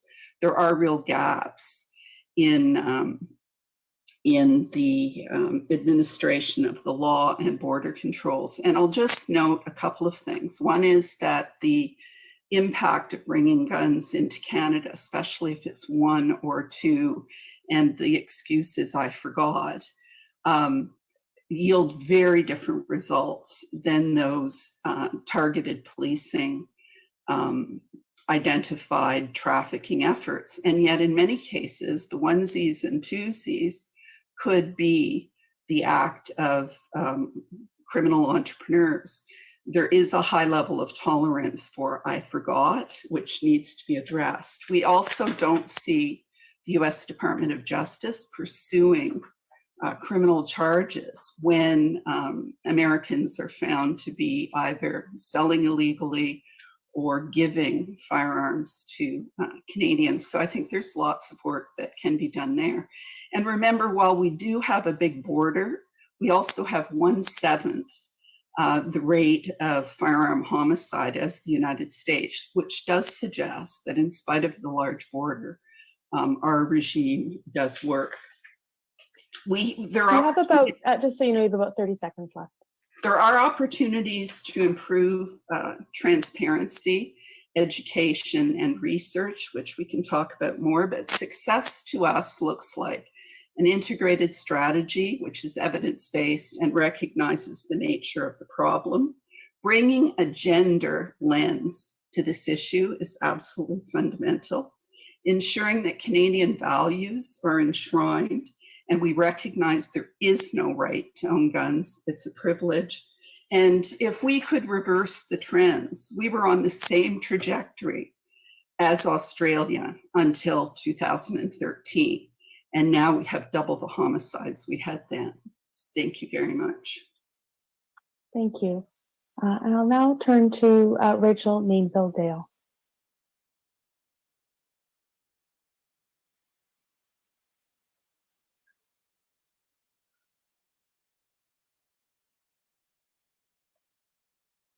There we go. I was having a hard time unmuting. Thank you very much No for the problem. opportunity. So I'm actually going to go in reverse order in terms of what would success look to me, or more particularly public safety in the area. Looking at the Commission's mandate to look at access to firearms, I think that the access always has to be rooted in public safety. And public safety, when it comes to firearms, the risk to public safety with firearms is very complex, as many of you have noted. The issue of a mass shooting versus, gang violence versus intimate partner violence versus, suicides and mental health are very, very distinct problems, yet are all kind of linked by, an access to firearms from one way or another. So I think in terms of success, it always has to be rooted in public safety. In terms of how, do I have additional suggestions for the regulation of access to firearms and the enforcement of regulations in Canada? I think that I've been very interested to hear the comments this morning with regards to various aspects, various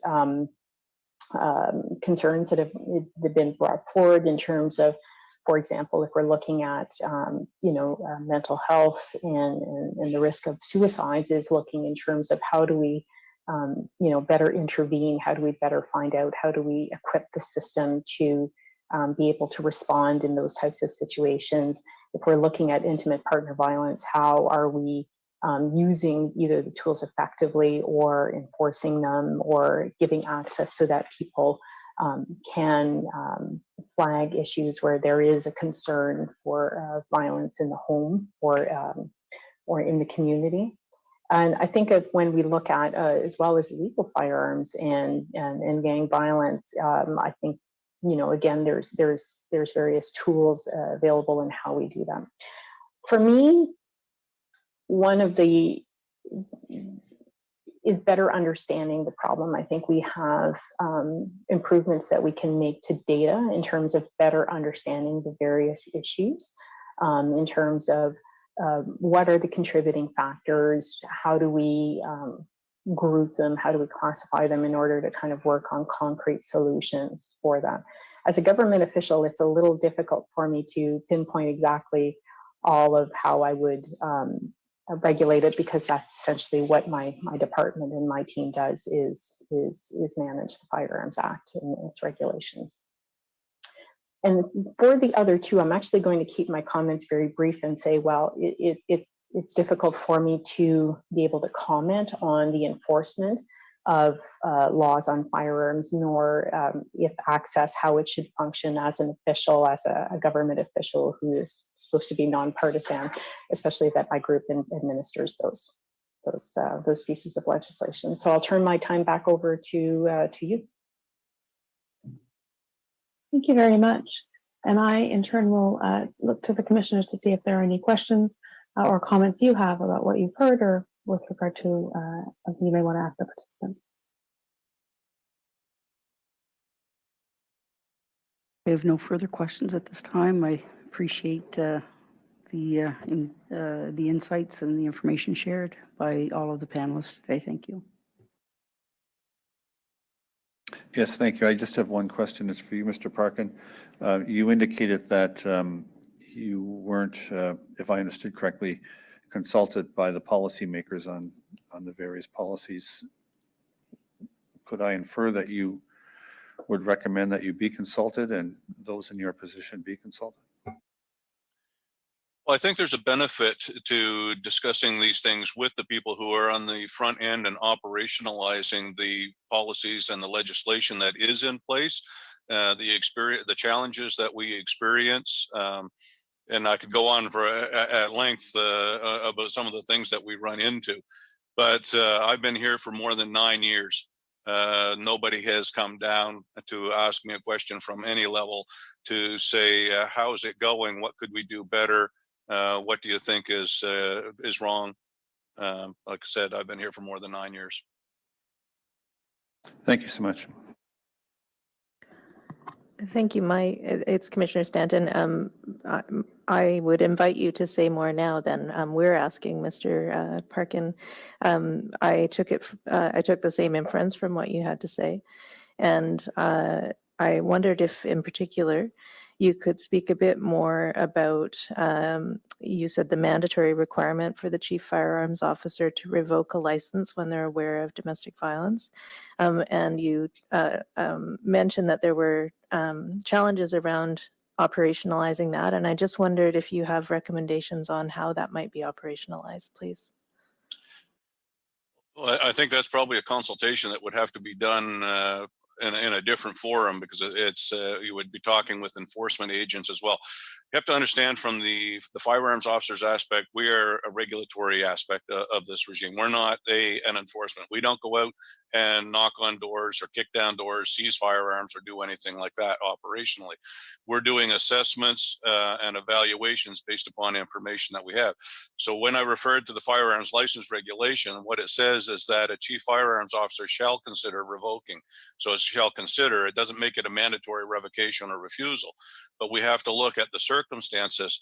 So then when we begin trying to do investigations, or if we look at a decision from a court, oftentimes, particularly with intimate partner violence, there seems to be a significant percentage of the time, those types of cases will be dealt with by other means rather than an actual prosecution and a decision of the court.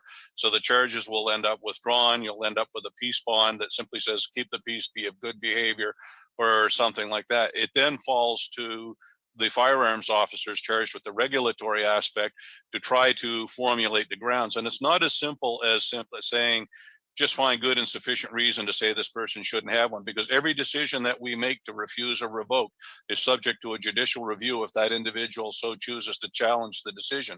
If that happens, then we have to be in front of a courtroom and present evidence to a judge to make that them or satisfy them that our decisions were reasonable. And I've been in those types of situations many times.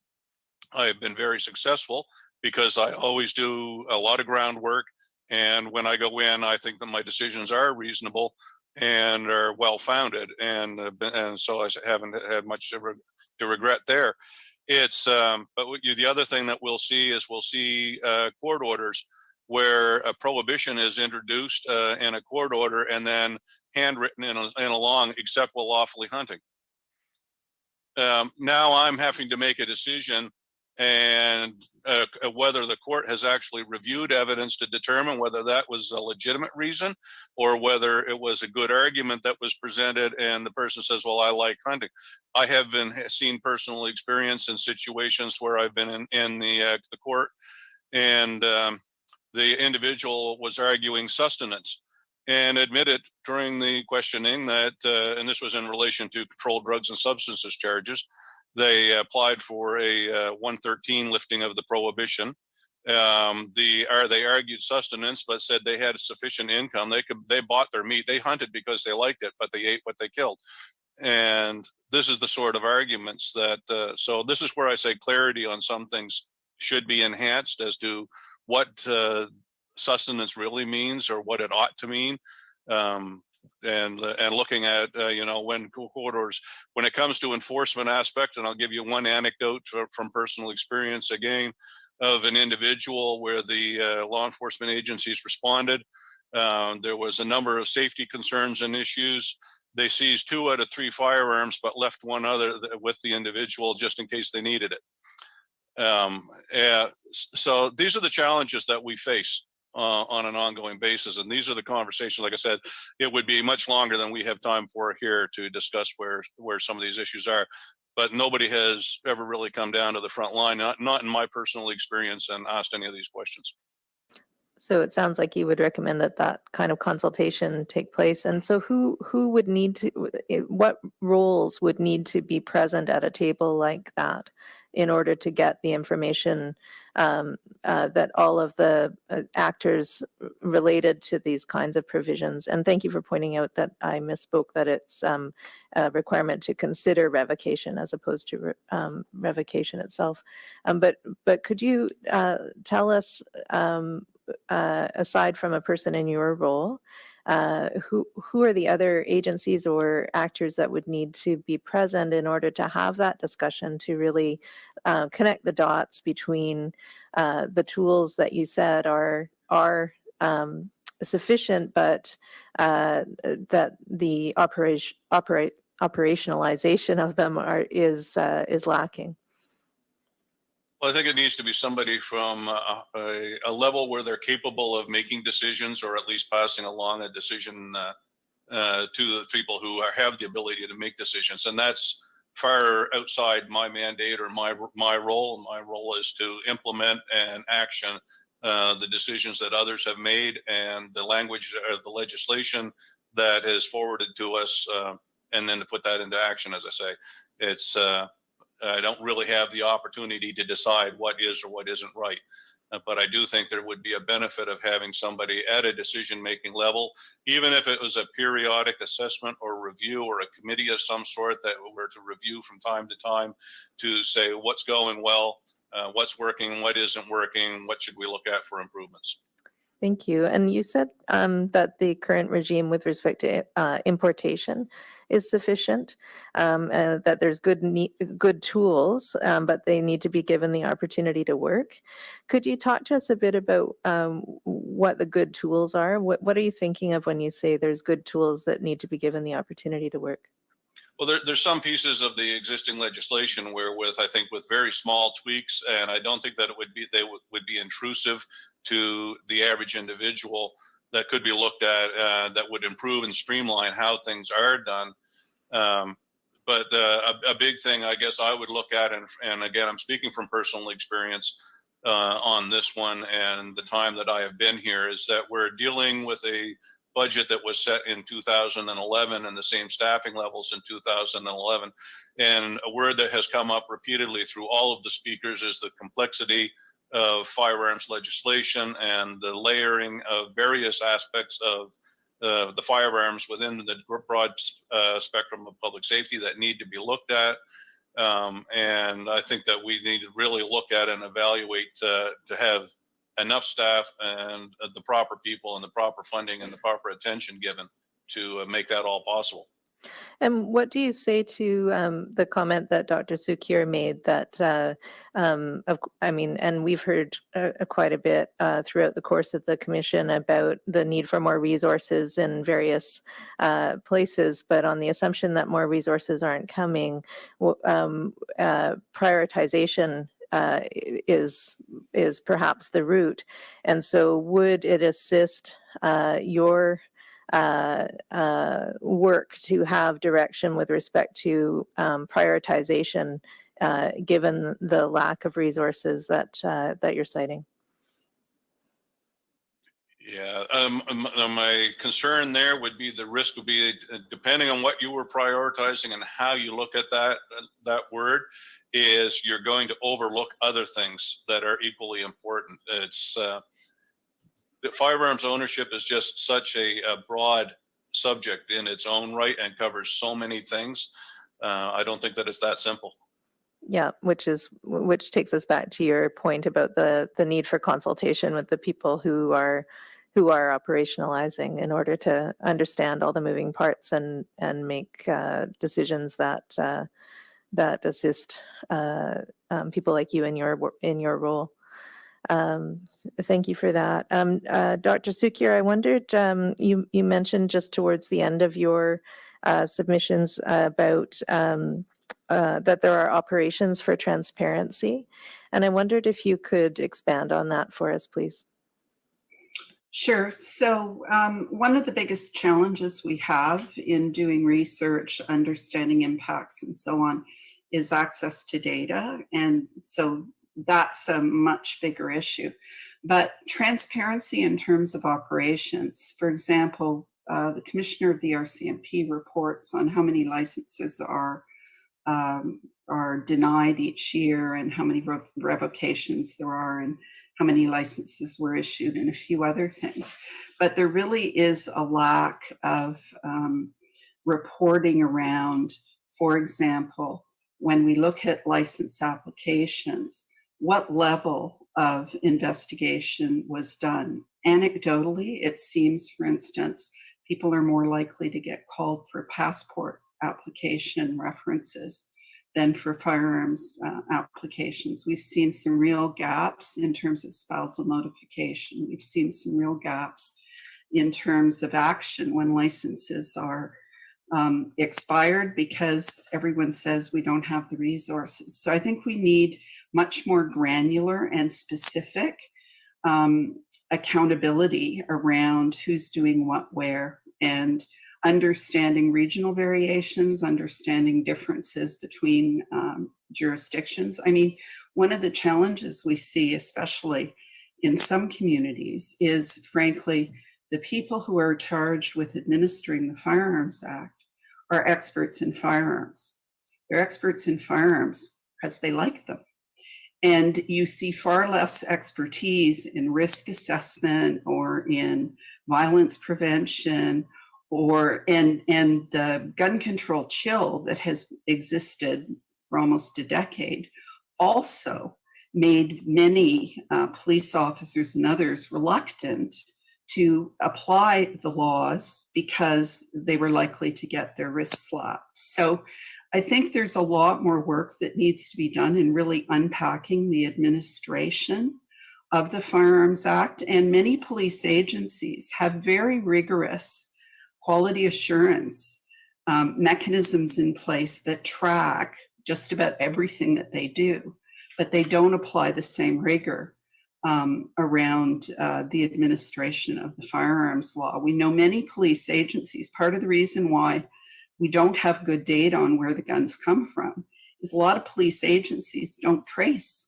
firearms they recover in crime, don't track, don't analyze data, and so on. So there are multiple layers at which we need better data and more accountability to understand where the gaps are occurring. And again, to the points that were previously made, firearm death and injury has been estimated to be a $6 billion cost to the Canadian economy.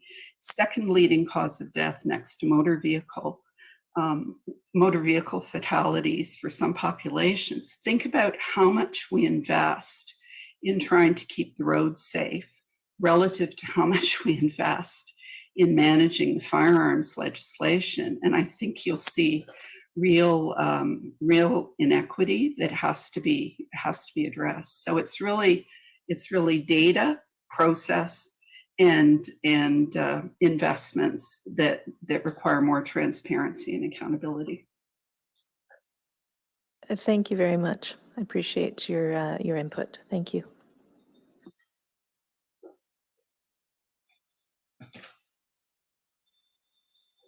Well, if there aren't any further questions from the commissioners, I would just now take the opportunity to thank you all very much for your time this morning, especially for those of you who had to get up earlier to join us from earlier time zones, and also for your preparation on relatively short notice.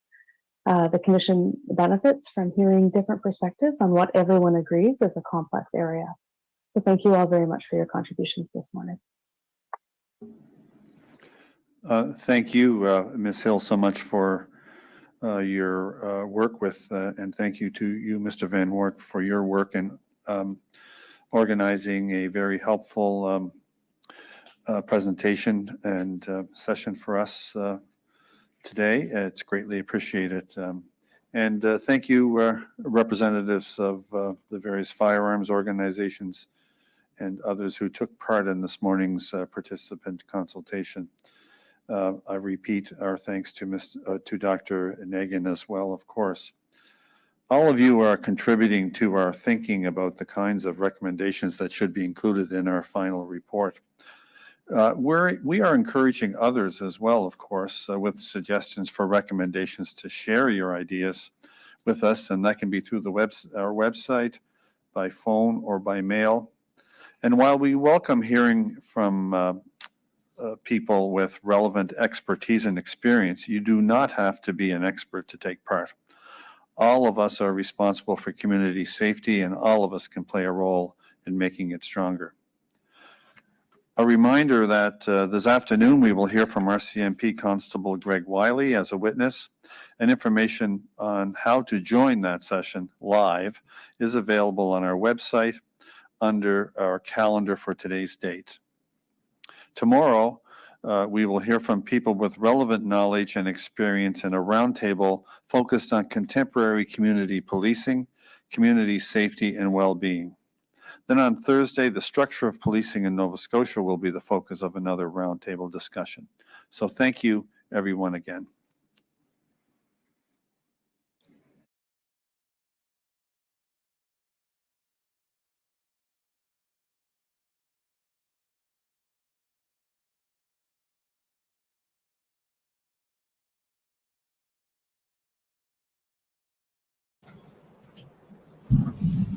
Okay, so is that the end of that? I don't know. I can't hear. Okay, so is that... They've got something going on here.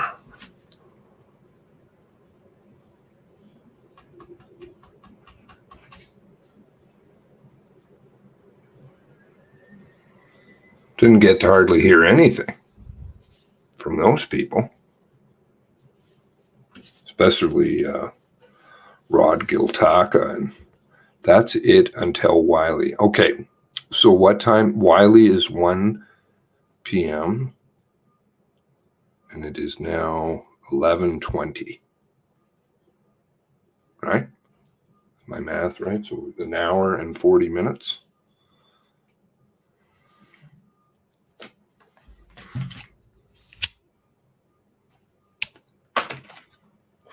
Okay, I'm trying to figure out what on my end how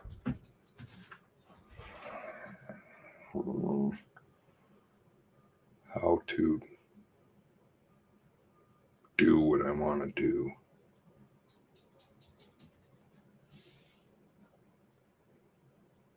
Because I want to record it, but equally I want to stream because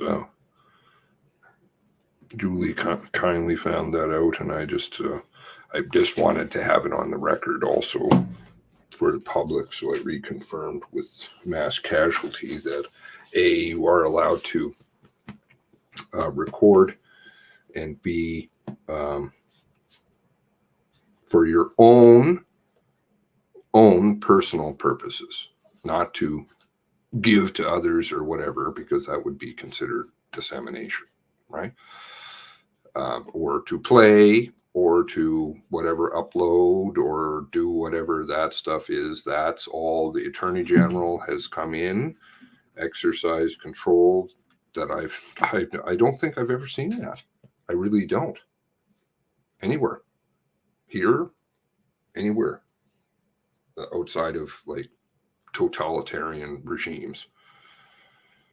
But frankly, if it was a true totalitarian, if we were living in that type of regime, we wouldn't even have the mass casualty. So I mean, it's just like a mix of both. It's totally crazy. Anyway, I was thinking of recording in another room if I can. I'm not a big techno gadget person, so, and then discussing whatever comes out on the tweeters, because I won't hear it, right, until later, or whatever you guys have, because they did say equally that they will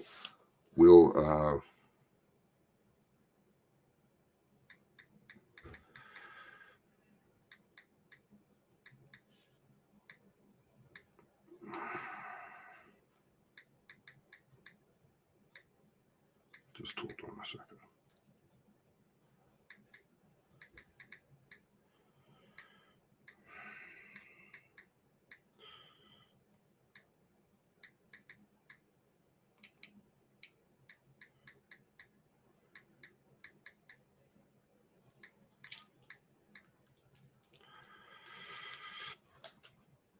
Okay, so, right, I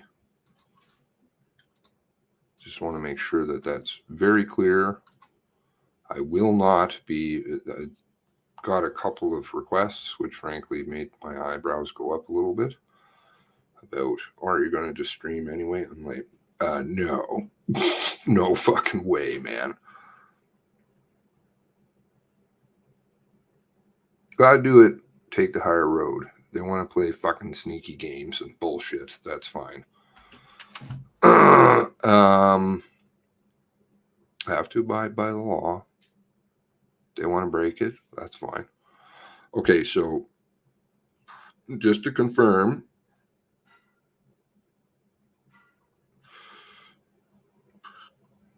where's this? Replies, right? Is that where it goes?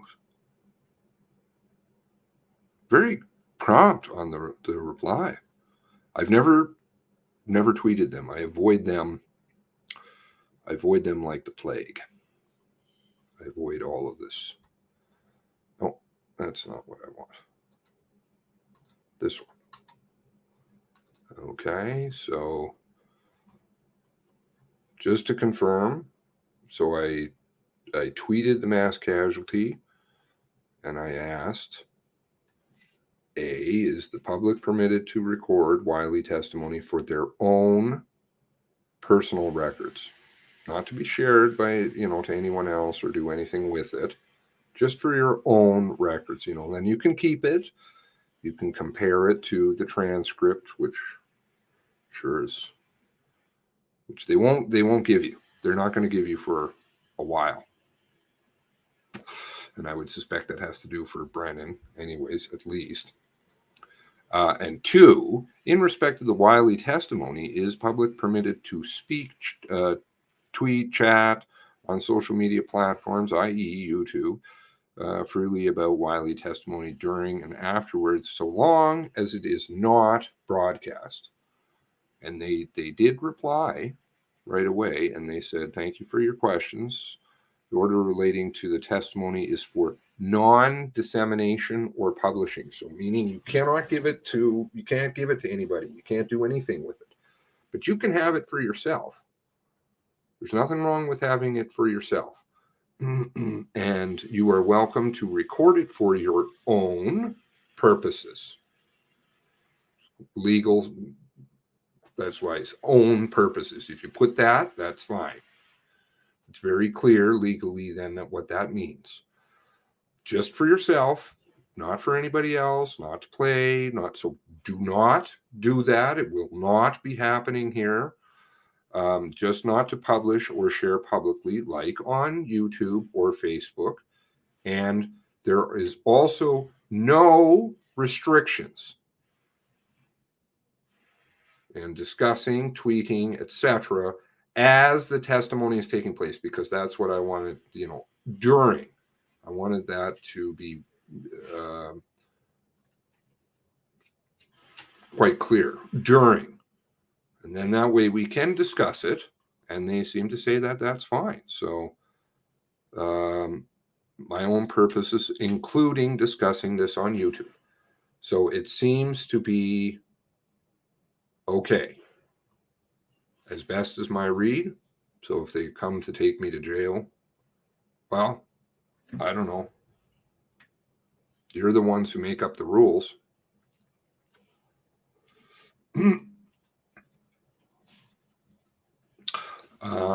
But just be very clear for yourself. This is for your own purposes if you're choosing to record it. And I don't think obviously that means anything. Like you can sit there in the background, play and put in your own little comments and things like that. I think the only thing I would ask is that you don't directly quote But if you give summaries, I think that's fine. And I'll try and do the updates with the media. Oh, I don't gadgets and gadgets, man. Seriously, I don't know this shit, man. Like, honestly.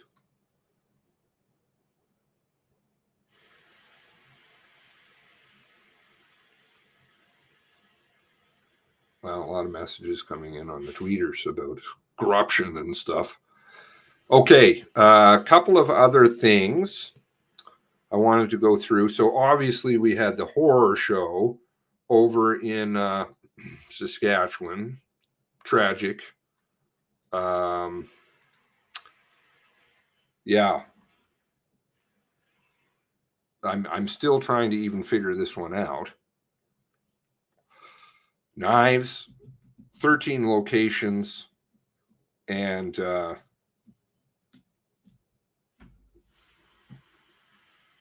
body count like that. I mean, crazy. 25, 22 plus 3, 25. I think I heard 18 now, so who knows? Okay, but I did want to mention the RCMP, whilst they did do a little bit better, for sure, you think that they would be a little bit more on top of this one. Oh, yes, sorry. Back to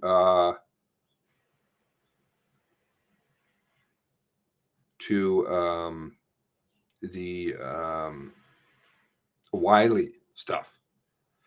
I equally tweeted Heidi Petrejek last night about why is the media not, why did they not challenge this? You know, they were right in there like a dirty shirt to do the Macmillan and CBC and Halifax Examiner. I can't remember who all bailed out of that one. Global, who bailed? I can't remember. Bell was in there. Globe and Mail was in there, I believe. One of them bailed. My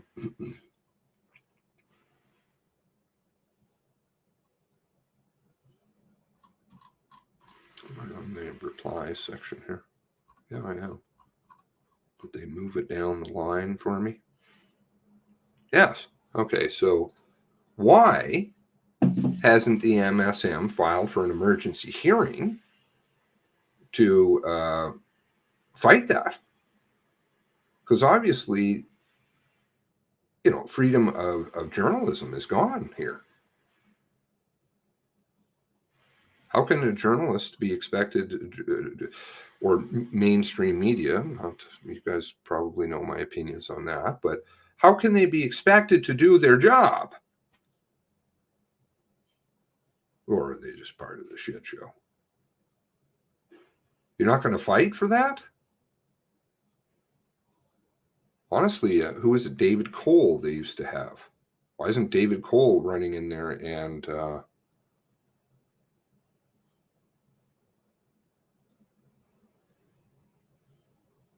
why isn't David Cole in there, lawyer David Cole, who acted on behalf of the media group who fought for the warrants originally, even though we got the Sharpie. I just found this. Handy that. Literally just found it. Why didn't they fight? Odd. Very odd. Where's David Cole when you need him? Don't know.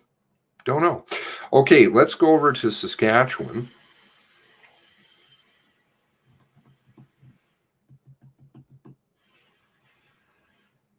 If they noted their website Friday or today that they were starting at 9:30 or 8:30, I didn't recall seeing anything.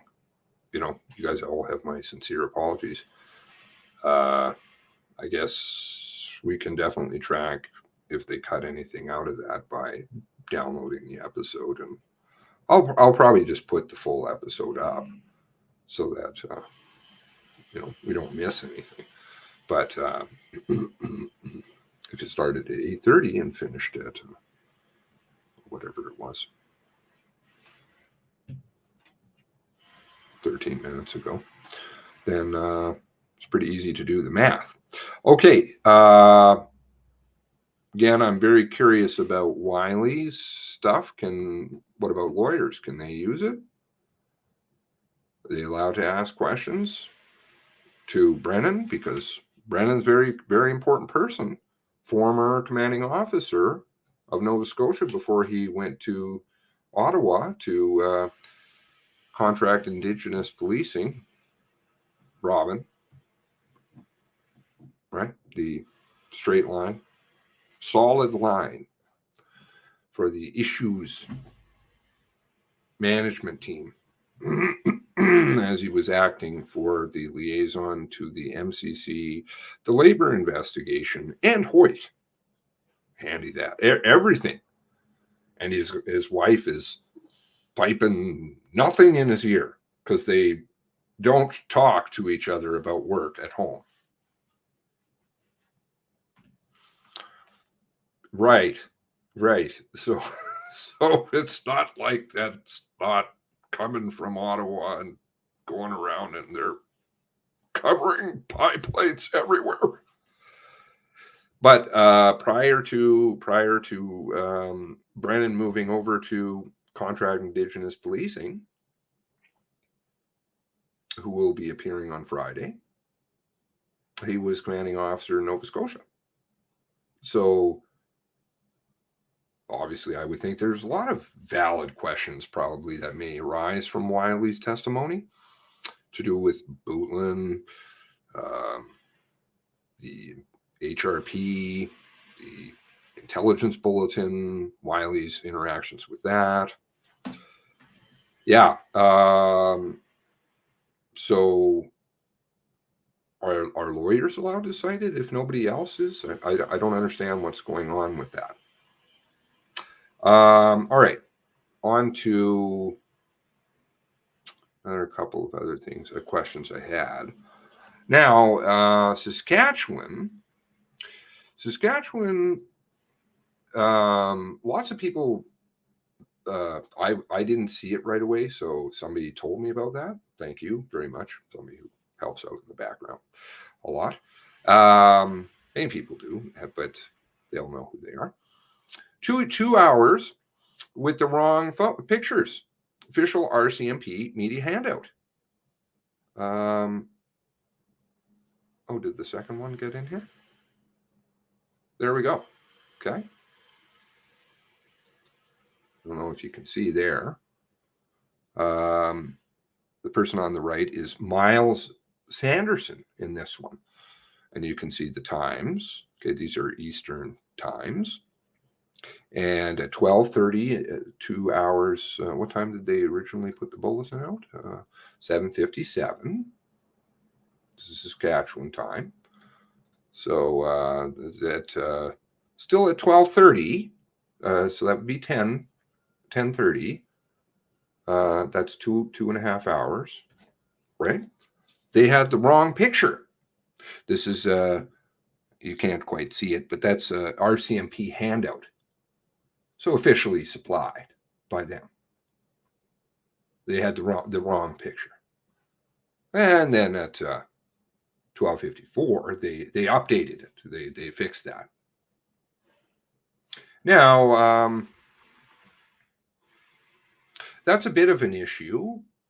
I suppose, you never can't rely on somebody else for pictures and stuff like that. But the problem with that is that Miles Sanderson was on a Canada-wide warrant for months.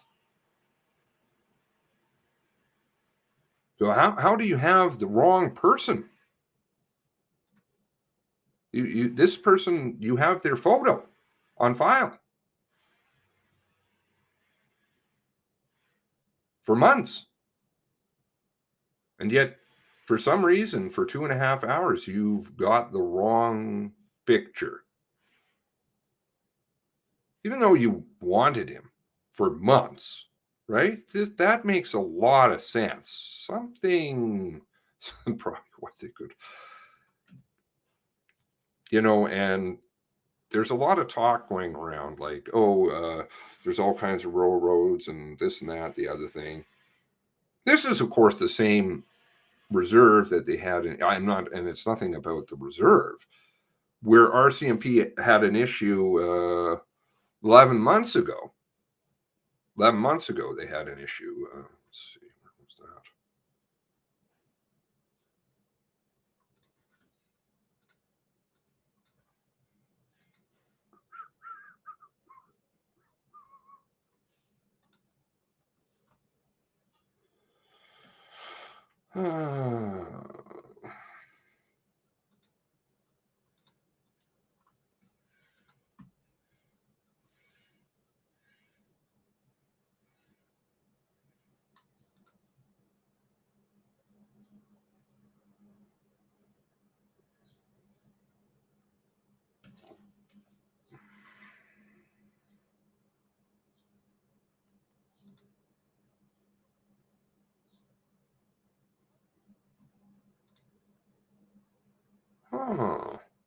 Interesting.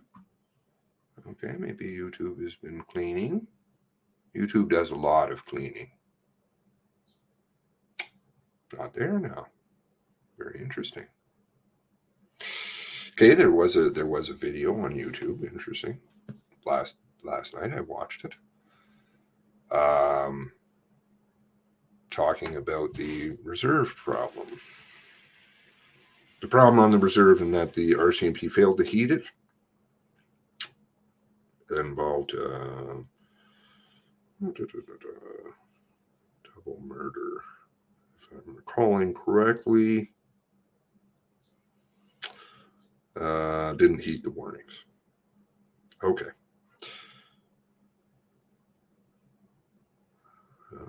Additionally,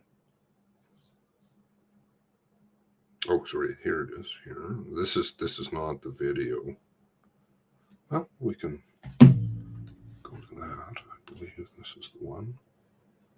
No, this is a different one. Okay, so yesterday they also had the spirit wood. Oh, good, spirit wood.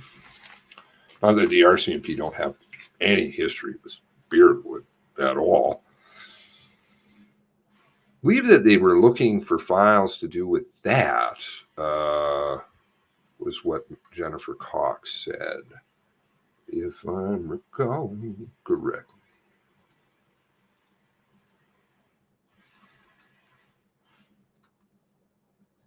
I was just doing a little clippy thing here about Bootland.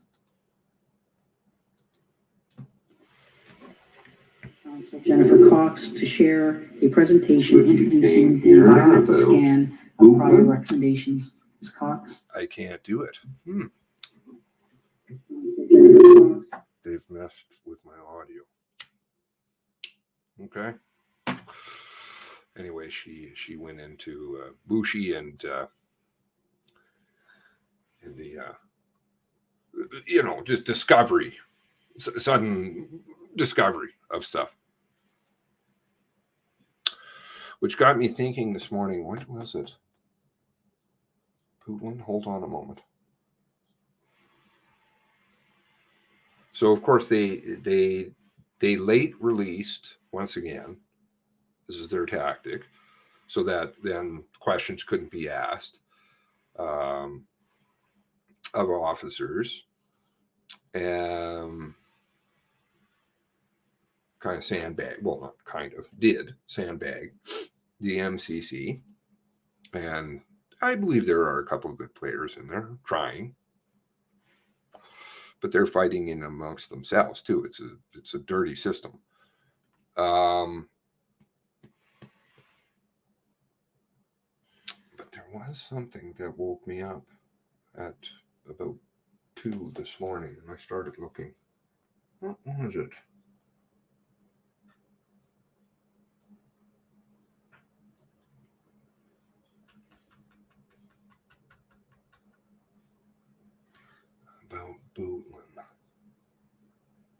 Okay, so we don't have the report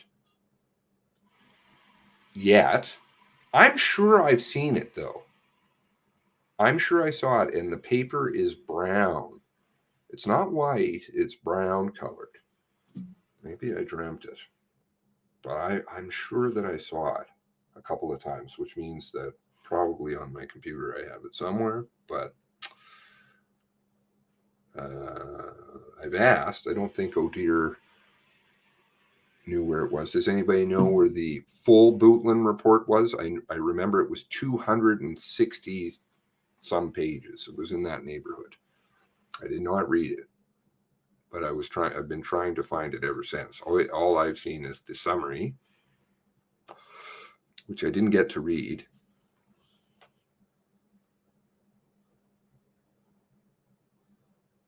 But there was something specific in respect to it. So then they had a round table reference to it, apparently, that wasn't raised. And it's come up one other place during the MCC, which was, there was an interesting reference. Where's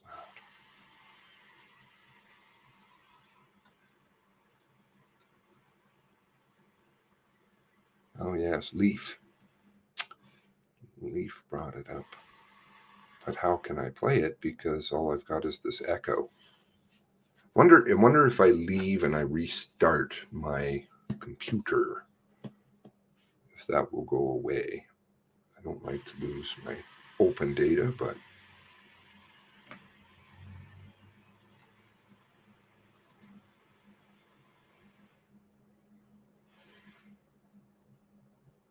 it's giving me the warbles anyways. I want it to go away. Unplug my microphone. It's not my microphone, it's in my system, because I have my microphone muted. I have to mute it for playing the MCC, right? So it's something in my system. Somebody else's family member was having problems with their computer the other day. Their computer's gone. Funny that.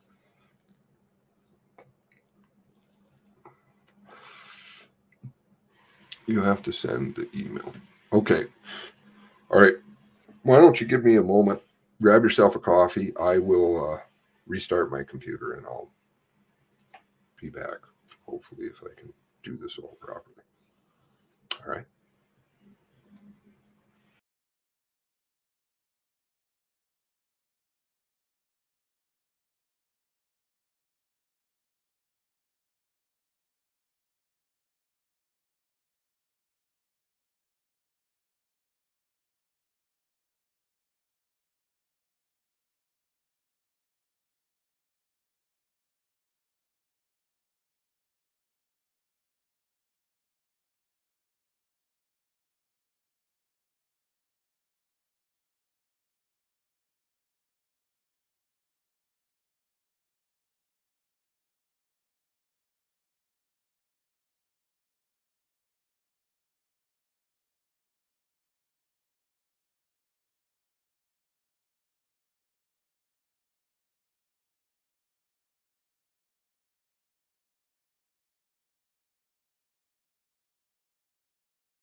All right, let's see if this is working now.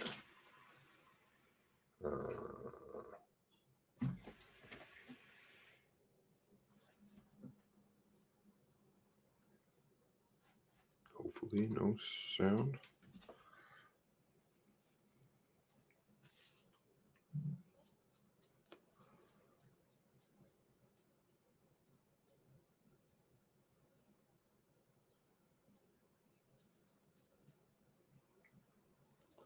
We got another alert out there. Oh God, what was it I call my file? Oh shit.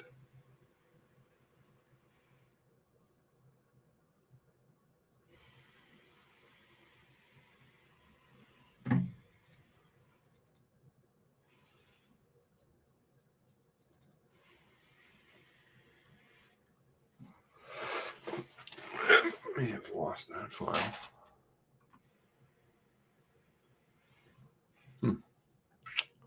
Okay, we'll see.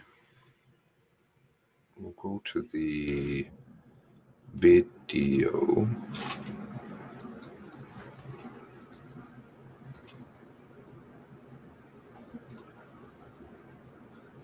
Of the issue that they had almost a year ago.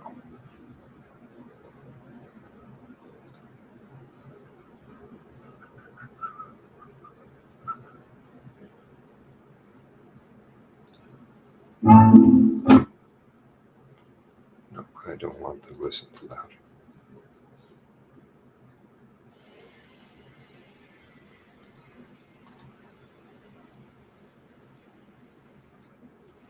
Okay, let's see if this is going to give me some feedback.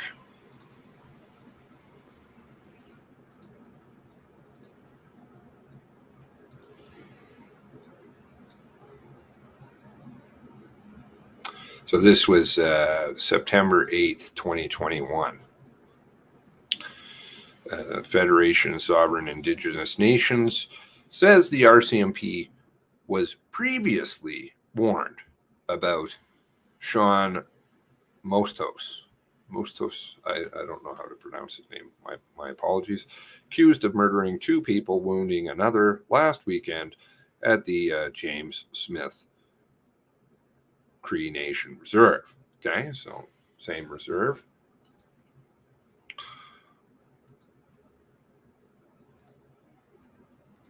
Moose Deuce wasn't here in person today, but he and a lawyer did appear over the phone. And the major takeaway is Moose Deuce is seeking bail, which is notable given the seriousness of the charges against him. Moose Deuce is charged with first-degree murder in the deaths of 2 people this past Sunday on the James Smith Cree Nation.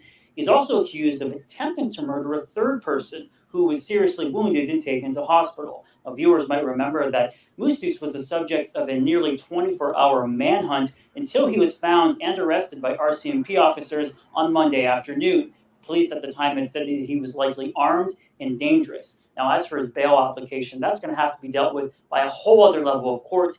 Date TBD. In the meantime, Moose Deuce will stay in custody in Melfort for at least a couple weeks. Meanwhile, the Federation of Sovereign Indigenous Nations released a statement yesterday, a very pointed one, in which it said that these 2 shootings on Sunday, the fatal shootings, were part of a rash of violent incidents in several Saskatchewan Indigenous communities dealing with drugs, alcohol addiction, mental health, and what they called a lack of proactive action. Specifically, they said that the RCMP had been warned by members of the James Smith Cree Nation about the alleged risk that Moose Deuce posed to others. They say that several Indigenous governments in Saskatchewan have passed local resolutions calling for drug dealers or other perceived problem members to be banished from the community. And they say that the RCMP has refused to work with them on those initiatives. Now, we did reach out to the RCMP for comment. They extended their condolences to the victims of the families. They said that RCMP members who also call these communities homes are committed to working with others to reduce harm there. Guy Kemville, CBC News, Nipawin. Moose Deuce. Okay, so it's the same old rigmarole, right? Oh, we extend our condolences.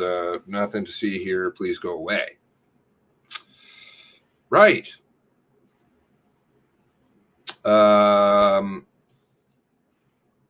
seeing that somebody posted in here. Okay, wait a second. Is this the other one?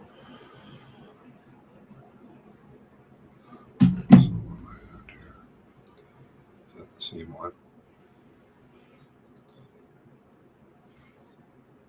And if we go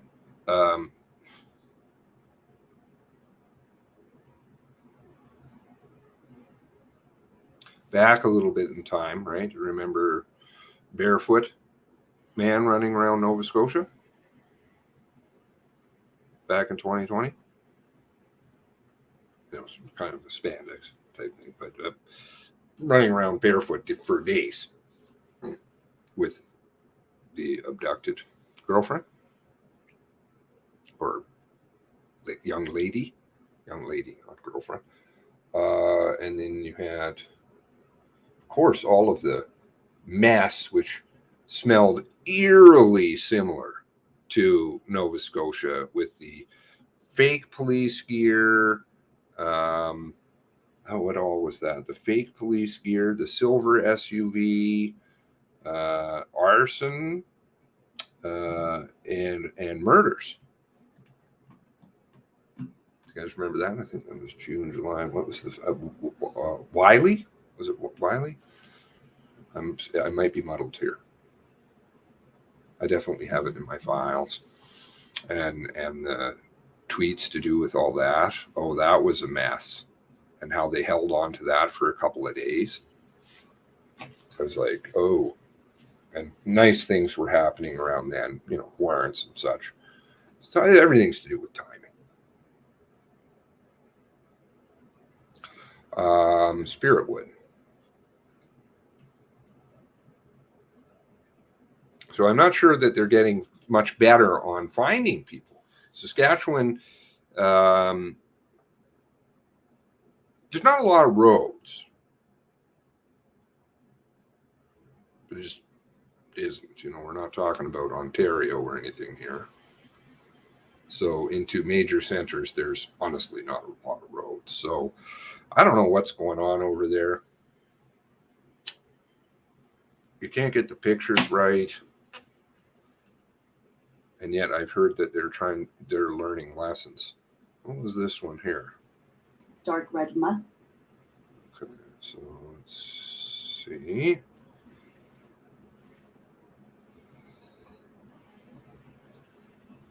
Oh, my apologies. So what I want to do.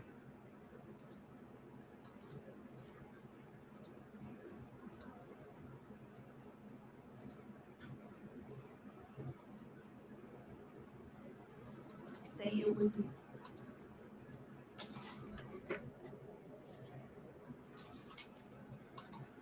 The alarm came out over the noon hour. Shots fired on Wichican Lake First Nation.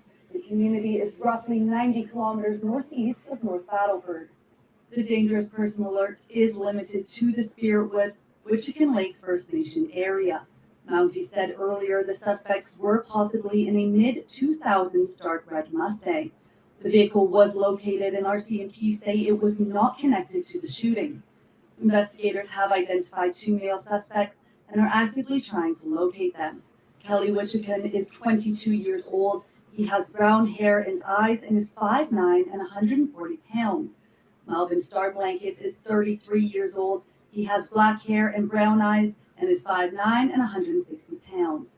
Both have connections to Wichican Lake First Nation, and RCMP have said they do not believe the incident is connected to the James Smith Cree Nation investigation. RCMP are asking those in this area to not leave their secure location and to be cautious when allowing other people into their residence. They say to not pick up hitchhikers and to report anything suspicious to 911. Emily May Simmons, Global News. Okay, and then I'm seeing, I don't know if this one is the same one. Let's see here.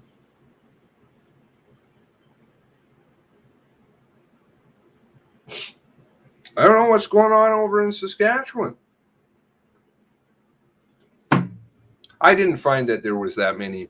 I don't, but you can lock the city down if you want to. It's not, to me, it's not that difficult.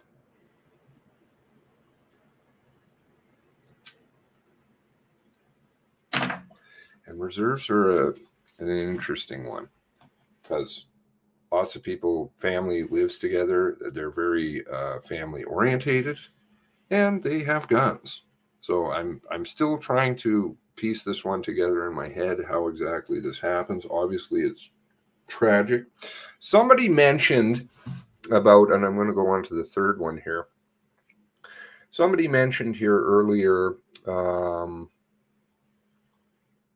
moment, their comment will remind me. Restart the stream. Right. The count. Now, when I was going through documents to do with Nova Scotia, internal emails, internal, not external, internal RCMP emails. Right, when is it? 23rd. Okay, so that was when they were, was it 23rd? Maybe I can find them. They're all tied to do with the guns. And if you read those emails, they're actually really quite sick because it's very apparent that all they're caring about is really the guns. And then a couple of hours later, they're kind of talking about, they do ask about the map, but they keep hammering on about guns. Can you send the list about the guns? Please, we need the list about the guns. And then they're like, map. Can we get the map and some details? They did ask for it initially, but they don't seem to follow up on it for a couple hours. It's just guns. But the body count was very interesting on, this is, I think, the 23rd. So, we had all the stuff in the media. Don't count Wortman. He's not a person. Don't mention his name. All of this stuff, right? Okay, that's fair. Whatever. I mean, it's total gobbledygook so that you go away. But internally, I have an issue with the fact that they didn't consider Wortman dead. He was not counted as deceased internally. How's that work exactly? It's not like you're doing virtue signaling or whatever excuse you want to come up with. This is within the police force and to Brenda. You'd think that you'd tell her that he's deceased, but no, he's not on the chart. I don't know if I can find it.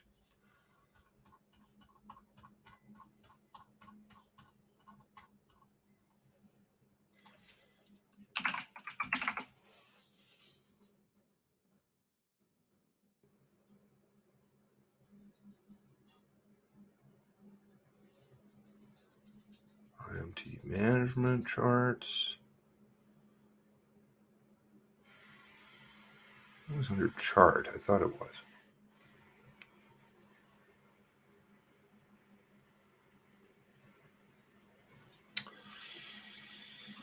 This is map.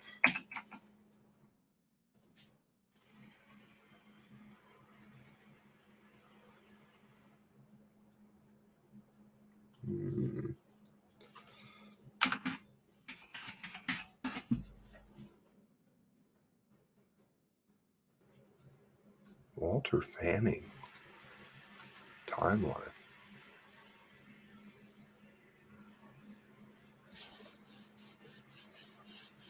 Okay, I'll delve into that later.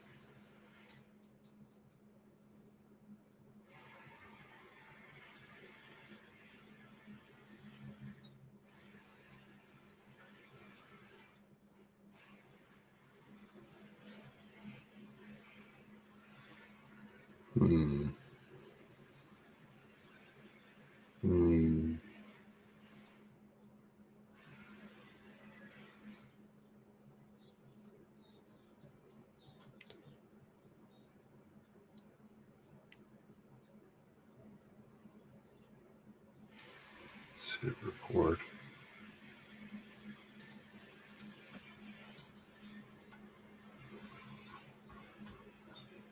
And they were attachments.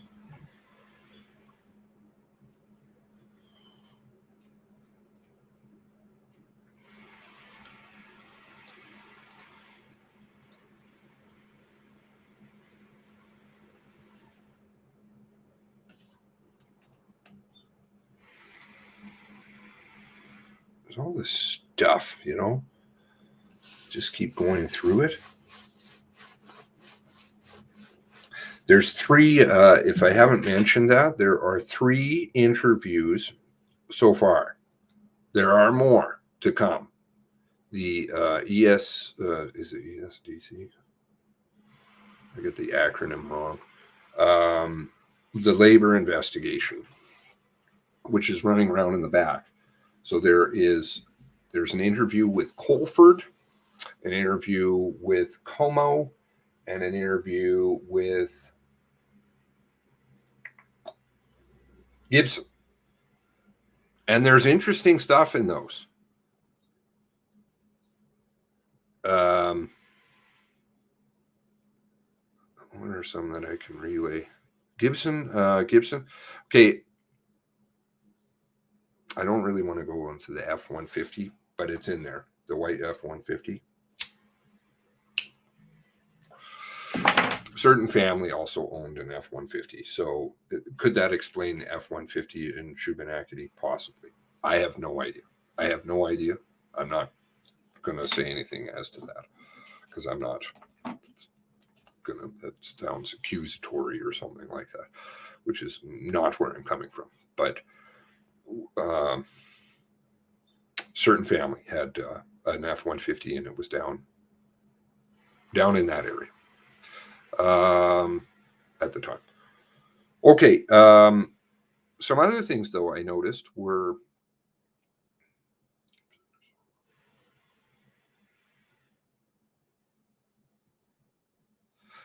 real-time mapping. Okay, so there is real-time mapping on the vehicles. The officers complain that it doesn't do it like that. You have to refresh the screen, but you can find out. When Chad Morrison was shot, I believe it was Gibson, in his, let's see here, maybe I can bring it up. Always good to have the proof is in the pudding, right?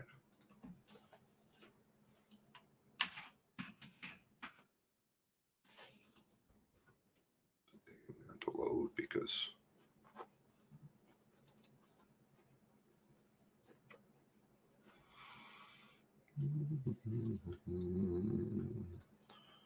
it's going to ask me to load all my other ones, which take time.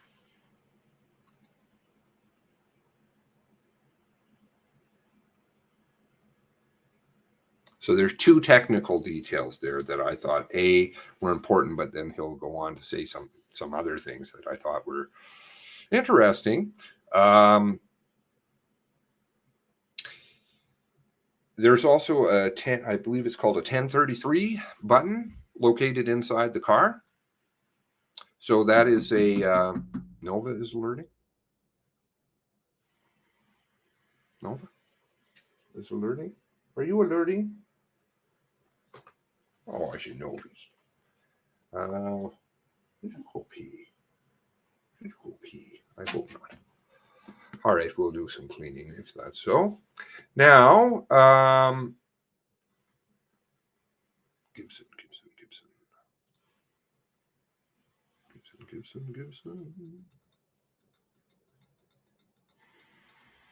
1033 button. Share screen. Share. I think it's called a 1033 button. So we'll look at that first. 1033 button. One other question. If I had emergency, you had emergency button in your car, Would you use one of those? Do you just push the button? That's it, and it's an orange button. Okay. We have yeah, right. So it's on your radio. So it's your radio right here. Okay. In the car. It'd be in a different place, of course, but it's the same, looks the same. You press that 1033 code. It's supposed to get everyone else down. It opens up your mic, opens a direct line in your car. So they have a help button in the car. I can understand that the microphone was shot, but you don't hit the help button in the car. Interesting. Okay.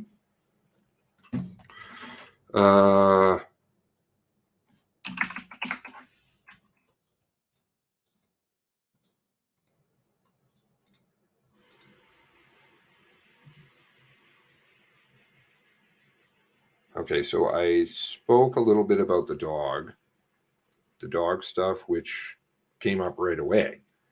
What time really was the dog? Was it 7 or was it 9:30? I gave some reference in the last video, multiple, saying 7. Okay. That would change a lot of things.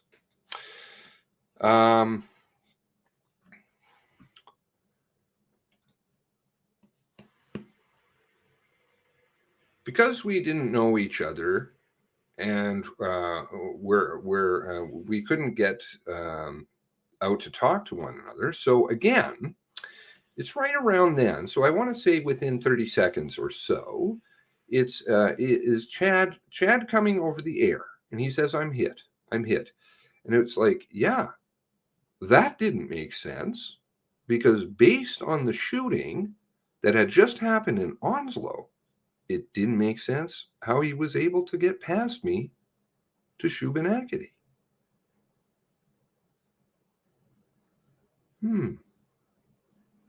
32-minute drive, Onslow to Shubenacadie. Strange. Very. Continuing on, I used the computer in my car to map where Chad was, and could see he was in Shubenacadie, and he was kind of going towards Milford on the 224. Excuse me? On the 224? Not the 2. Not the 4D goop that they floated around. Now Gibson says, no, I saw him on the computer and he was going to 224. He was going on 224, i.e. Genus Road, i.e. does not go to Milford. Factor in a couple of other pieces here, and there is reasonable questions around that one. Why did it take so long? And again, you can use the fact that he was mapping it as another piece of evidence on this one. OCC can map. It's got real-time maps. Cars can map. Why is it that in the Colchester afternoon logs that Rose is having a difficult time finding where Chad Morrison's vehicle is? Like a very difficult time, it sounds like.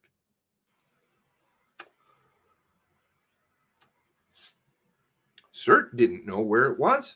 They just accidentally stumbled into it at the EHS Center. Even though he was all over the radio, so you'd know exactly where he was, according to the transcript, to which officers say, when I read the transcript, I don't have any recollection of saying the things that I'm finding in here, which leads to Kyla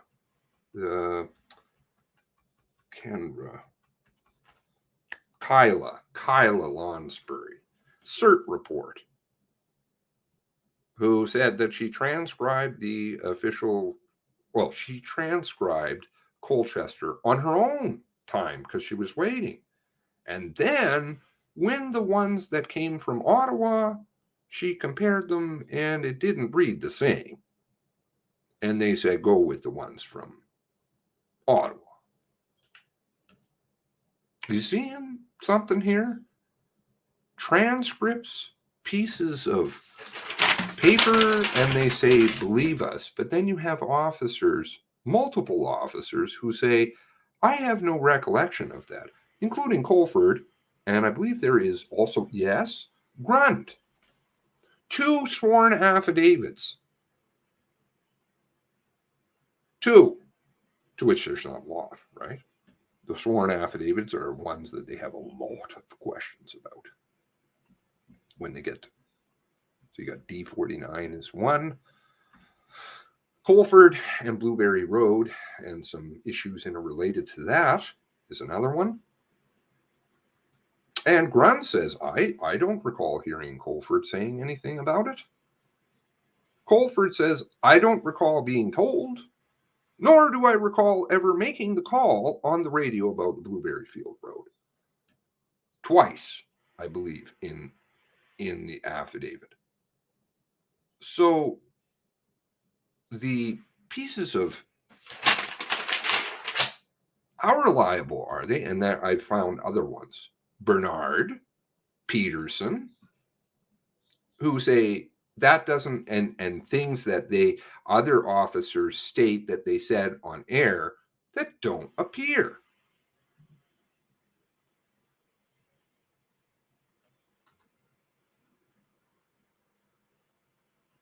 But if Chad said, oh, I'm at the EHS station, I'm en route, everybody's like, yeah, we're going to be right there. We'll help you out. The ambulance, everybody would know where the car is. Why is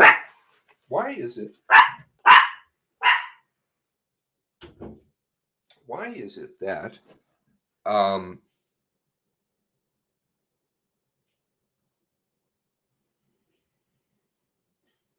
this is not aligning with the evidence? What is going on with my camera? Why is this that the not aligning? Gibson is from this area. He knows where the 224 is. He's not a new officer. He's formerly from Bible Hill, which is interesting. He definitely knows Rodney McDonald. But he is stationed at Enfield and with Chad, and yet he says it was the 224.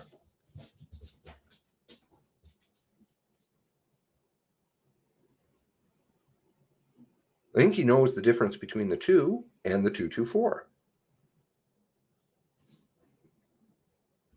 Get out of there. There's the 1033 button not being used. I can understand the one on the radio. Hello. Oh. Hello. What are you doing? What are you doing? I can't have him on my lap. You're getting bigger. Oh yes, you're so nice. All right, that's a nice. Good boy. Who's a good boy? Where's your toy? Okay, there you go. Got your toy. There you go. All right. Okay. There were a variety of other things I found interesting in his statement. These are the ESDC statements. There's only 3 at this point. By the way, another piece. Sorry, I forgot here. They've clearly spoken to Chad. They've clearly spoken to him in reading them. They've also done an interview with him. Where's that? You guys like? Baby. Baby. Baby. No. Come here, baby. Come here.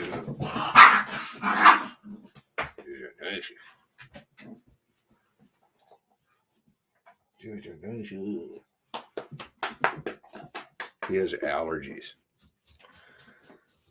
Dealing with.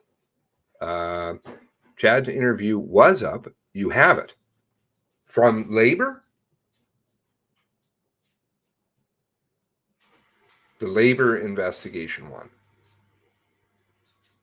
Not his MCC one, the Labor one.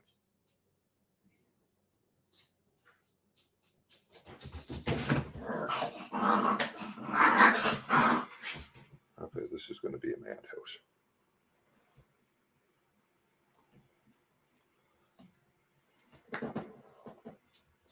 Why don't you just be nice? Just get along with them. Oh, okay. Yeah, no, the ESDC labor investigation, of which, like I said, there are three. There are three that are up, but there are more, obviously, many more to come. Why was if they knew that that Heidi had discharged her firearm and did discharge her firearm, why is that not a cert investigation? Because it's automatically a cert investigation at that point, but it wasn't. Why was that? Exactly. Why is it that the RCMP is emailing CERT and asking, can they destroy Heidi and Chad's vehicle, which is not heavily damaged, right away? Like right away. Destruction of evidence? Anybody? There's some other things I noticed here. He did state this thing about Chad and the car a couple of times. Let's go on to another one. Let's see here. He talks about the bonking, which I thought was interesting.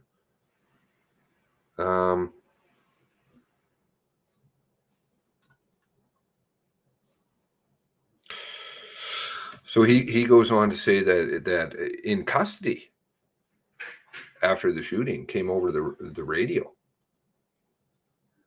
10, 15 minutes later, one in custody. Again, going back to those the emails on the 23rd, going to Ottawa, where Workman isn't considered dead. They have the sites all listed where people die, and they're all right, except for there's one person missing. And that's not virtue signaling within the RCMP. And we don't need to bury who he is because they all know and they're investigating him. So you'd think that you put him down as deceased. But the spot is just blank. Blank.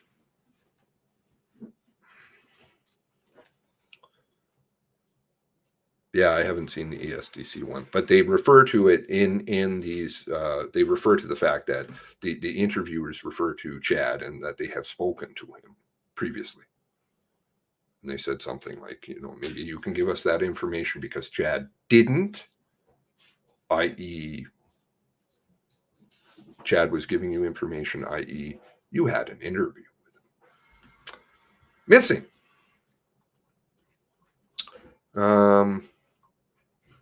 Which I'm still forgetting what woke me up. What woke me up this morning? Because there was something that woke me. And things started to make more sense.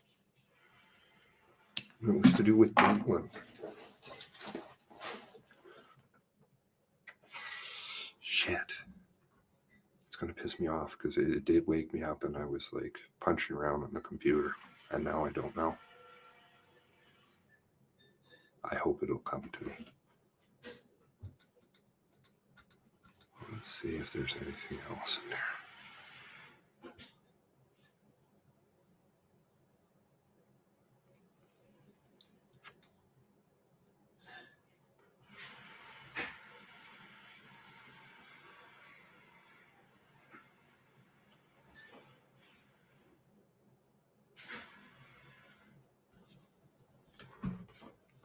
I don't know how many high schools are in the area down that way because I'm obviously not from there. But East Hants High School is the only thing that I can think of. Chad stayed at the Shuby area. In that area with Carrie and Steph shortly thereback and by the high school.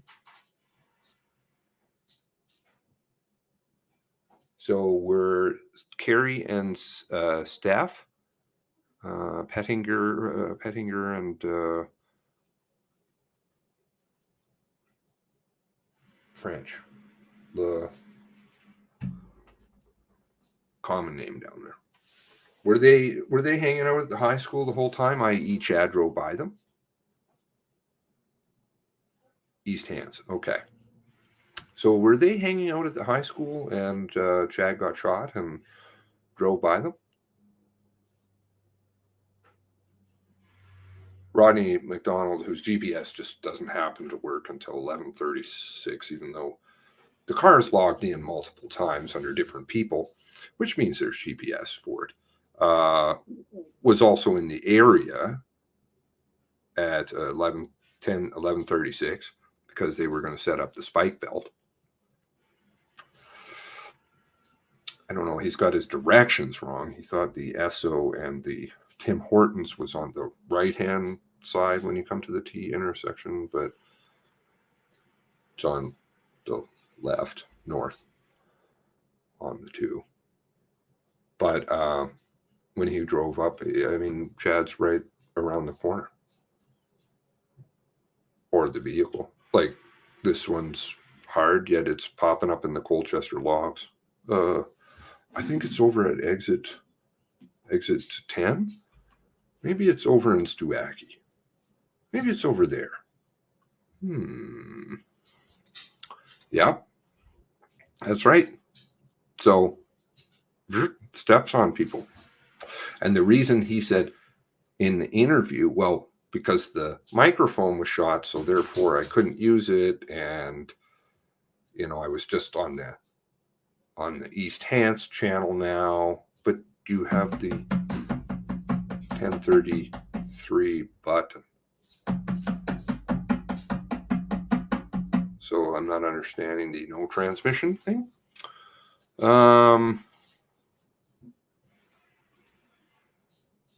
Some of this stuff is like spooky too. Whose car is it? Como's? Is it Como's car? The GPS is like just perfect. He goes right to the intersection of 2 in Brookfield, just as Chad gets shot. It's like he doesn't even slow down. He's like right around the corner. I'm like, it doesn't come up in this interview though. You'd think that would come up because he was going to go into Brookfield to meet up with somebody, but he doesn't say that. He says, oh, well, I didn't get to see him. But he didn't say like it came. That would be, to me, if I heard it and I was coming up on the intersection, actually it's a little out, but I would say, you know, just as I came upon the intersection, I heard the call come across for Chad. No, that's not what he says. You know, and so I turned right instead of turning left. No, there's nothing about that. He just turns right around the corner. Like perfect timing. Perfect. Picture perfect timing. Same thing with the deer at 9:30. Cars driving down the road, hits a deer with the dog at 9:30 as opposed to the 7 o'clock version of the dog. What does that mean? Like, the car doesn't even slow down. You've got the fender in the fucking tire. You hit a deer, first of all, you're going to instinctually press the brakes. Number two, so your speed is going to drop, but it didn't on the GPS. Yeah, on the left. Yeah, when I was reading through it, I'm like, because I actually know this geography now, and I was like, it's not on the right-hand side, Rodney. It's on the left when you come to the T intersection, the Esso and the Tims. Anyway, so the car not only doesn't slow down, but with a fender in the tire, as Rodney says, smoke coming out and it's totally destroyed, the car can actually go faster. That's some pretty snazzy tires. Ever seen a car with a blowout? Pretty fucked up, man. Ever driven it? Did the town get a notice of a dead deer? Don't know. But you see, as soon as the dog deer thing comes in, if that's questionable and it is 7 a.m., if it is 7 a.m., in fact, you have Lisa at 7, you have dog at 7. Okay? You will also then have car that is damaged at around 9:30. To which there was never an interview with Marianne J., who said there was a U-turn when she got up from a car that was coming from which direction? That one should send off alarm bells everywhere. Let's see. Can I pull that up? Maybe I might be able to get it in quick order. What do you want here?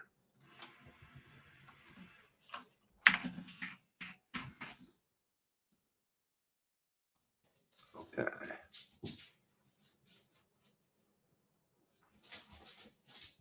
For purposes of following up on the. No, that's the wrong one.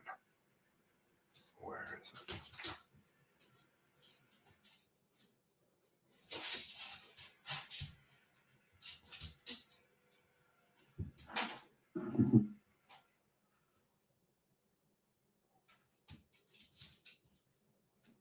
And stopped at that.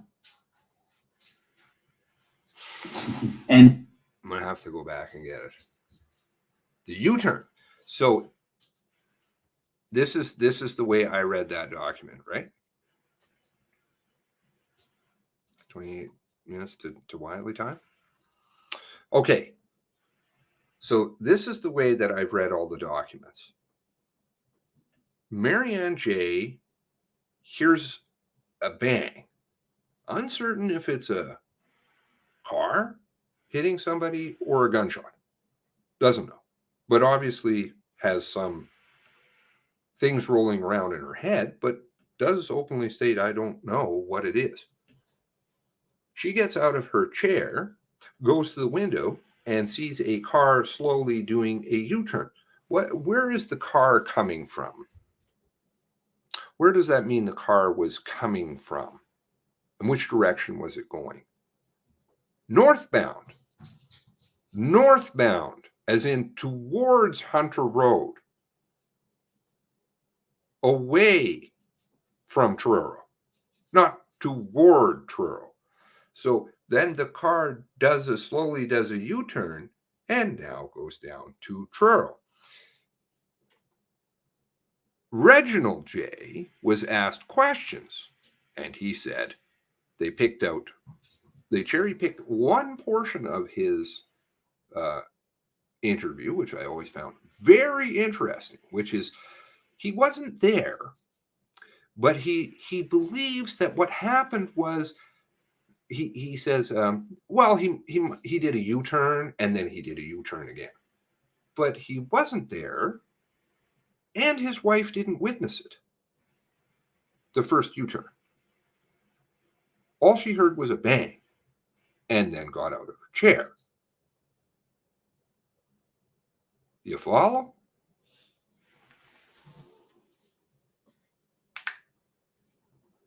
The car, if you go by the testimony, was going toward Hunter Road.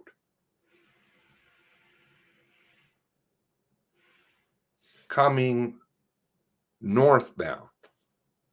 Not southbound, northbound. And then did a U-turn.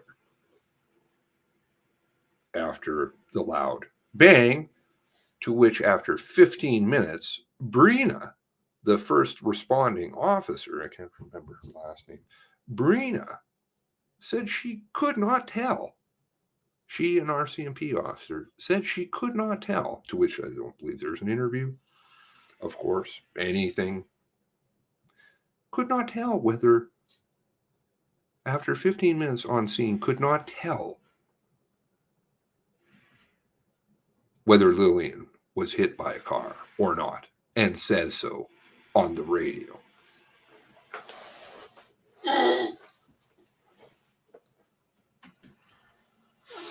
And nobody asks. And I'm like, what?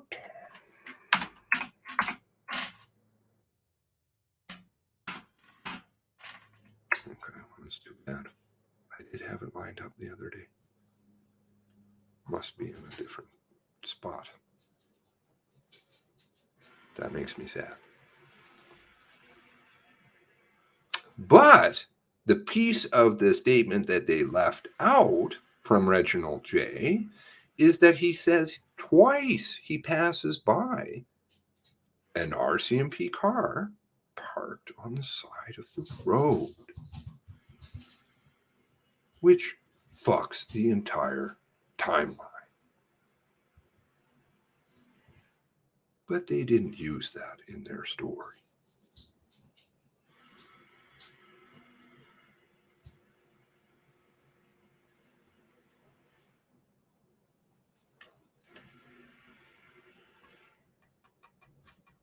They better ask some more questions about what happened on Highway 4, because that doesn't work. No.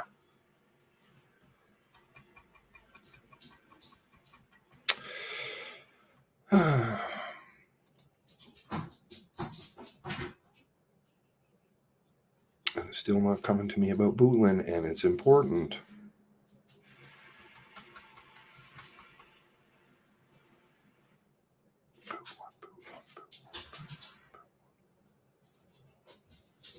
Definitely hiding everything so that they don't ask questions.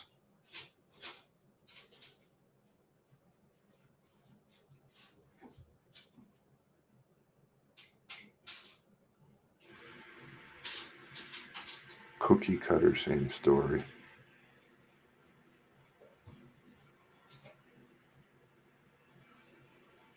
Nova, good to hear from you. I'm all set for it. I guess I want to make people work for it. What's poor dog? What's poor dog? Who's poor dog? Nova?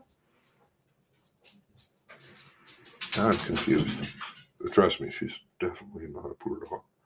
Nova, come here. What are you doing? What are you doing? Oh, you're nicey. Hello. So you guys are ready for the Wiley stuff?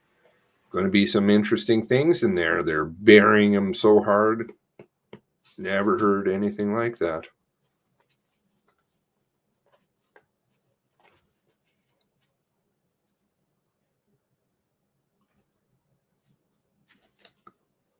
But I think I'm hard because she would have been on these.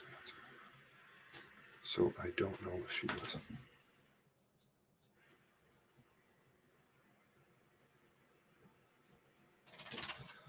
Okay, and then we have this reference here to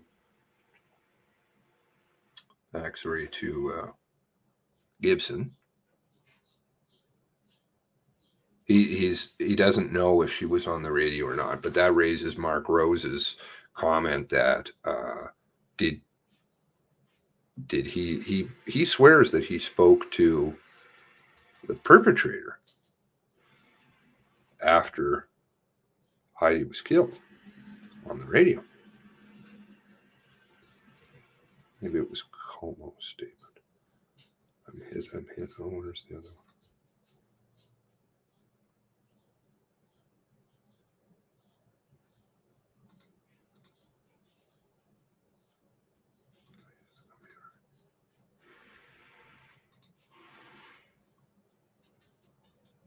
Huh?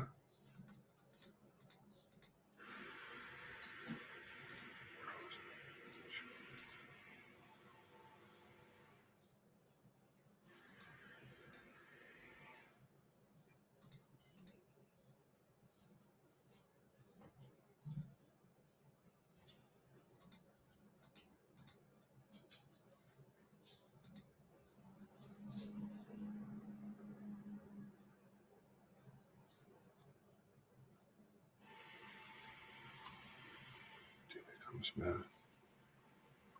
Trying to figure that out. Oh.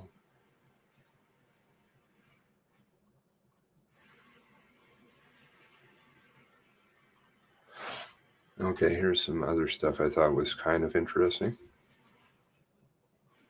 See, he's mapping out cars again. They know where everybody is, and he's saying that he's on the 224. What? I go over to the tracks. I was approaching the lights, Roops, Esso on the corner.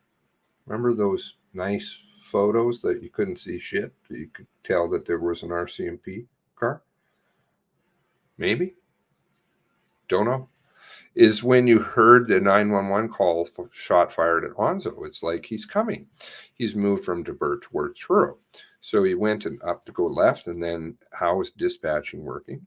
There's a time delay in the intake call. They get it. They type it up. Okay, this is another point here. There's a couple in here. It's sent across the hall. Remember how I said, like, how's this shit appearing on the radio like that? Because it takes time. Somebody phones 911, they've got to type it up, and then it gets out on the air. So he talks about that. There's a time delay because of the intake of the call. They get it, they type it up, it goes across, it gets sent across the hall, the lady or the man type it up, and then it gets dispatched. So depending on how quick, and we're doing it quickly, but there's still going to be a time delay just because of what it is. So even with that time delay, worst case scenario, it might be 5 minutes. Doesn't make sense to me how he could have got past Onslow. Okay, so back to this one. Doesn't make sense to me he got past Onslow because he's talking about how it's all blocked up on the 102.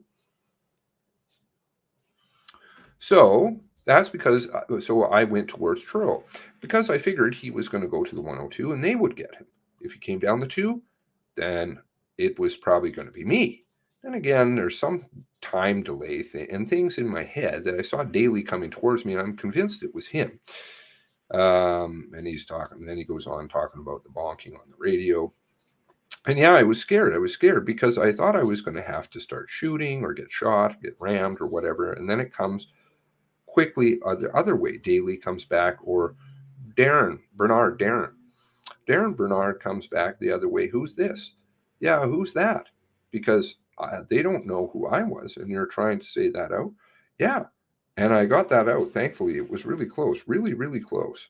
And it was like, if my memory, so that's, yeah, either during that or right after, I mean, like 30 seconds, not even, is when Chad came over the air, and he's like, I'm hit. He's looking at the timeline to me, and it's not making a lot of sense.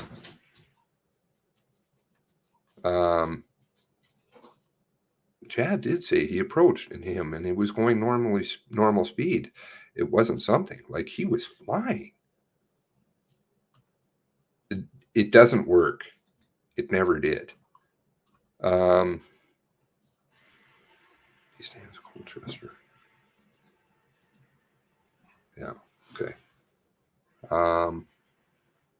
Did you get the air? That is BS. Listen to Clinton's story is just about real time. What is BS? Gibson's statement?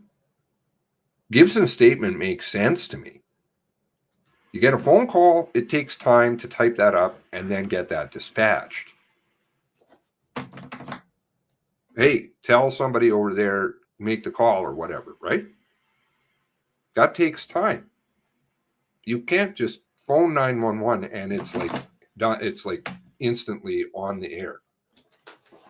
And I know you know the logs well, a lot of those things just appear just like that, like real time.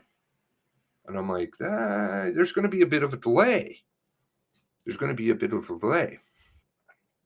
Gibson's log, there was 2.5 minutes too. 2.5 minutes. I'll do that another time. But it opens up the window down in Shubenacadie quite a bit. That can happen in 2.5 minutes. Nova is too cute. He's as big as one of my shepherd's head. No, Chad's innocent. Didn't you hear all the nighttime podcasts playing defense? Those poor kids almost lost their father. His arm was almost severed. Blah, blah, blah. I don't think I heard that.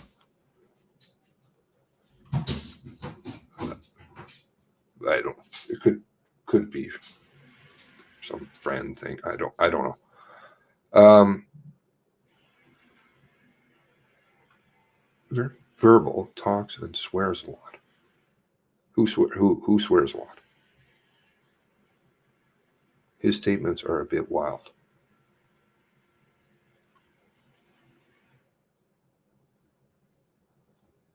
I think they're talking about Blair's dog. Yes, but the Blair dog either happens at 7 o'clock or it happens at 9:30. Which is it?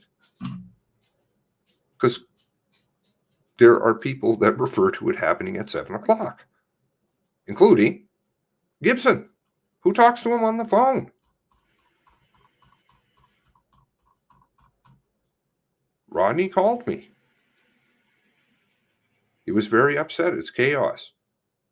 Guys over here, things are happening, dead bodies. And he was actually transporting the family dog to the veterinarian office. And he's like, I got to go. No, it's completely let him go. I passed the information on to Heidi and Chad because they're all sitting down in the room. And the four of us called dispatch and, you guys got overwhelmed. What's going on? And there wasn't a whole lot of information at the time. And that would have been around, 7:30.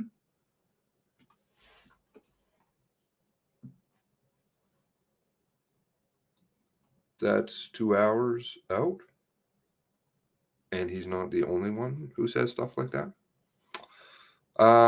Register to watch at 1. Do you have to watch at 1? Watch the link later. Have to watch live. I think I'm the only one. No LGC. When they said the poor dog, they were talking about the Blair dog. Yes, they're talking about the Blair dog. I'm not understanding. Is there 2 dogs? Because Ivani talks about this dog too, the 730 Banded Shop.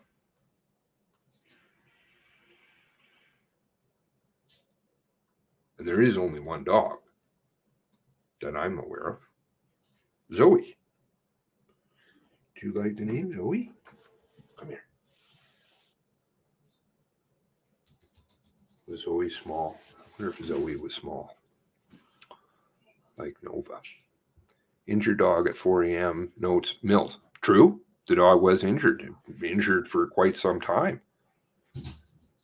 I found reference to it also being uninjured beforehand at the house, at the Lisa's house. And then sometime later, it's injured.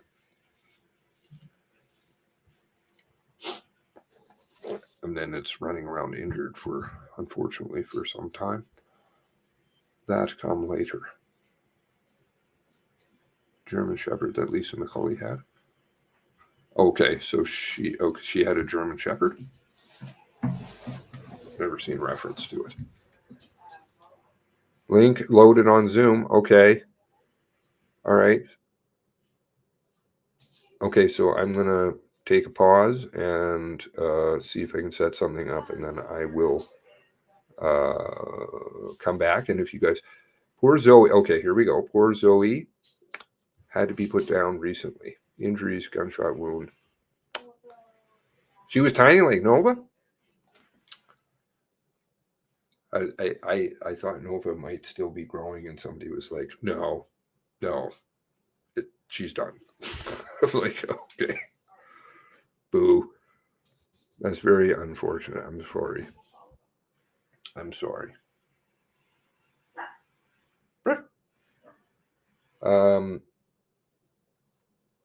Do you know anything about that, Jamie?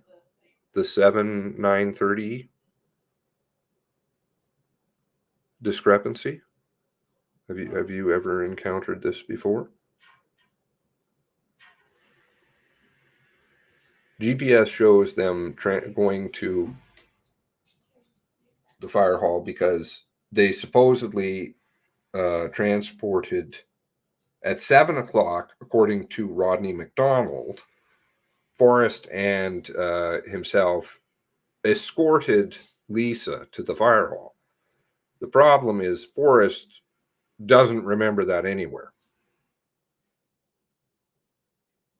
And then 9:30, Rodney says the dog happened. As does Forrest. He just forgets about Lisa. But then you have a phone call coming to Gibson. And I don't think he's going to be muddled up about this one. I mean, he knows exactly what he's doing and where he is. And the reason that he's calling, because he's texting him to see if he's okay. And he said he called him right away. Bears only had one dog plus the cat. Okay, so then there's something really screwy. There's something screwy.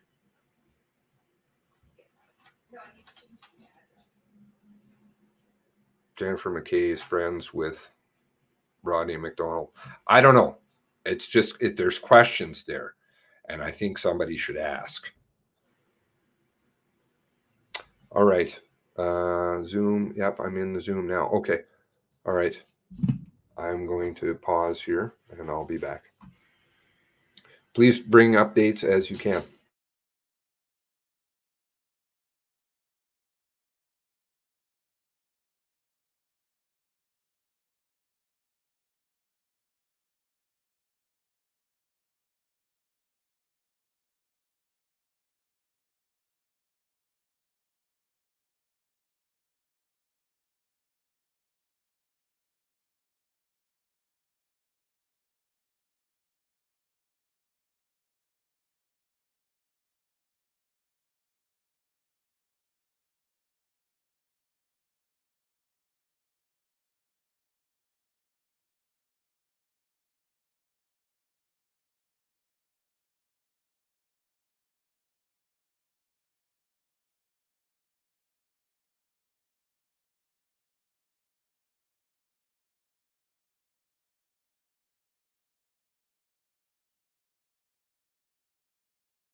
I suppose I can talk since there's nothing going on.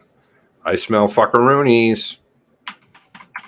Fuckaroonies. Yeah, skeptical. Very skeptical.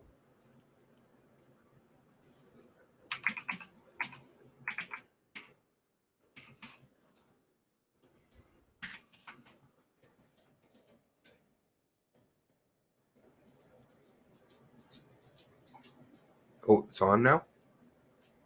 Okay, let me check the other room. Okay.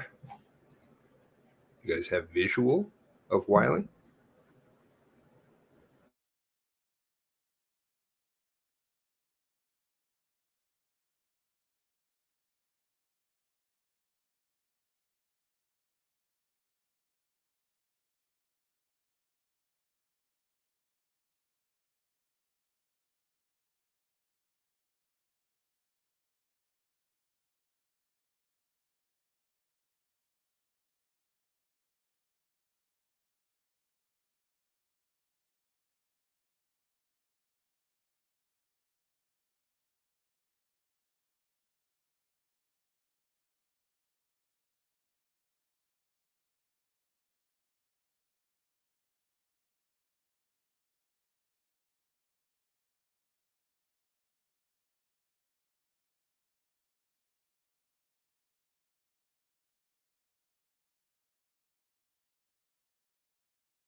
Okay. You guys will have to tell me when it comes back on because I can't hear it. It's recording in the other room.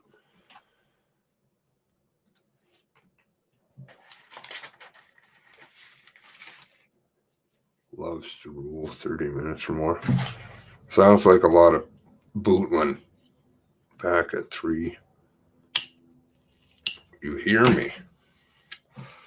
Okay. Thank you for the correction, by the way. I should know Dugan Bootland story, but too many things. I'm like tweets and messages and yeah, anyway. Your audio was what?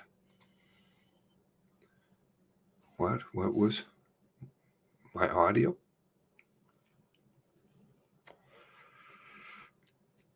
Hoping for Scott, okay. Oh, for sure. They've already been tracking you forever. Don't even worry about it at this point. They've been tracking it, all of us. It's a nothing burger. They love that one. They think people are afraid. This is what I got for you. I'm terrified. We're watching you. Good. And you're going to see somebody who, I don't know, asks questions. You know, can read. Sorry about that. I know you struggle. I know dementia's coming on strong. For the rabbi stuff, okay. My audio was out. Yeah, no, I cut it all. Sent me a couple of links. Okay, thank you.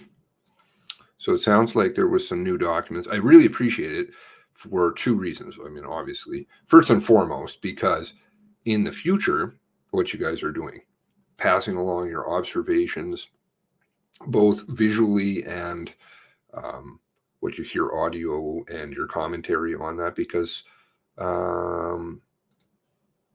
this is a record, right? They want to bury the truth. This is what they leave us. So, and secondly, I'm not listening, so I don't know what's going on. I'm just like watching what you guys are writing. It's too late to worry about that now. Yeah, no. There's the time for tracking and shit's long gone. Long gone, long ago. Project Wide Awake, right? Just watching some of those videos back in 2022. Well, there's 2018 videos, I think. Till 2020. Anyway, I'm moving on. Okay, I am allowed to say break time there. Chris Caucus time. Okay, so I'm gonna say that are the questions going through the lawyers? Are they directly asking themselves? Or are they going through the cocky? And MCC is asking. No fragility. Heard some tomato on a stick type things going on there.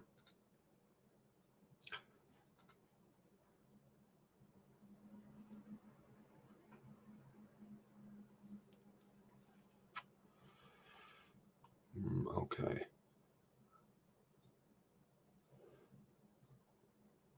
Oh. Mm-hmm. Bounty investigative measure.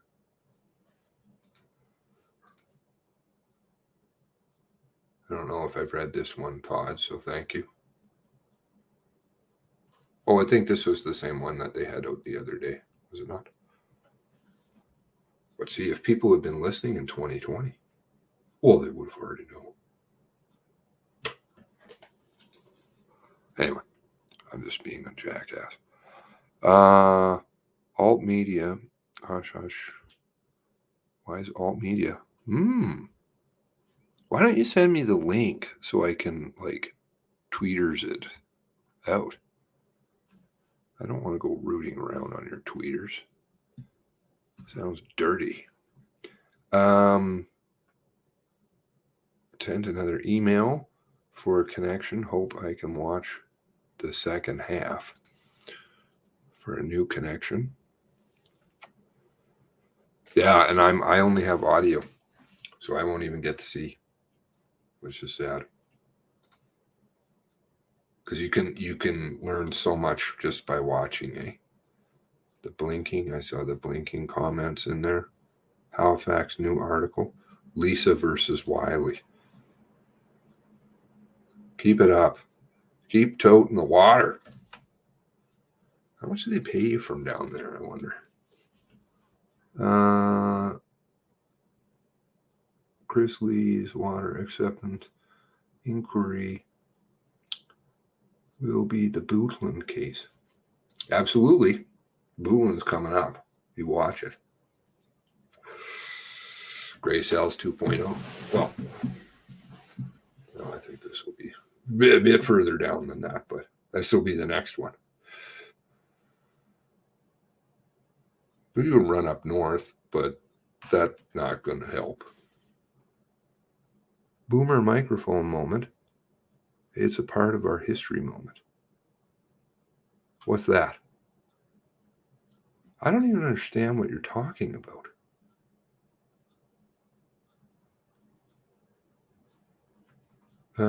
I'm tagged in whose tweet?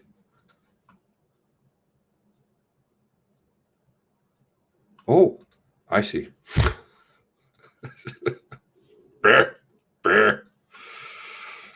There we go. Thank you. Thank you. Man. I'm not muted.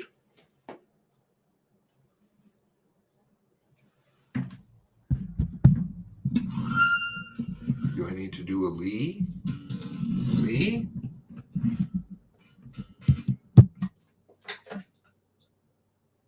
Can you hear me? Can you hear me now? Can you hear me? Can you hear me now? I'm Lee Bergerman.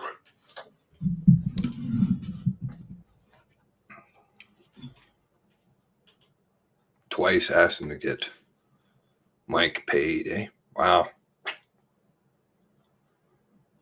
Has to set up a display capture. Seems to work. Or had to set up display capture. Wonder if they'll show stills. I wonder if stills are okay. It's not muted. Okay. Thank you. Thank you. I needed to know. Our participants counsel questioned Wiley during his trust. Oh, well, yes. No, I would say I'm going to put if that's yeah. Okay, so then we don't know. I will say no.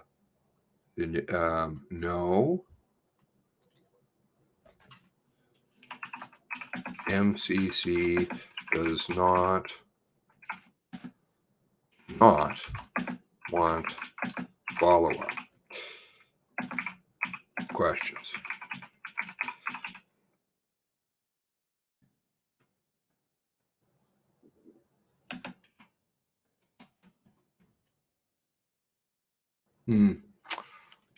I'll bet.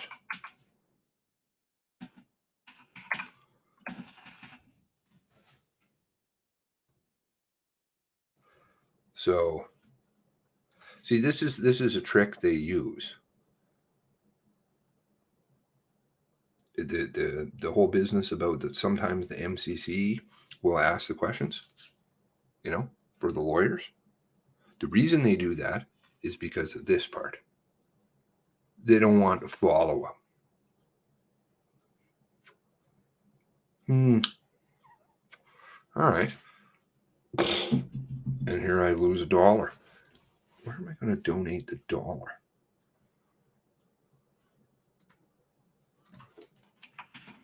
I am Well, I don't think I'm down. I think I've won most of my bets. So, but I've lost $1. I don't like losing. Oh, you got muted on your end. Oh. Okay. Still hear him. Transcript later. Can still see him. Still hear him. Transcript later.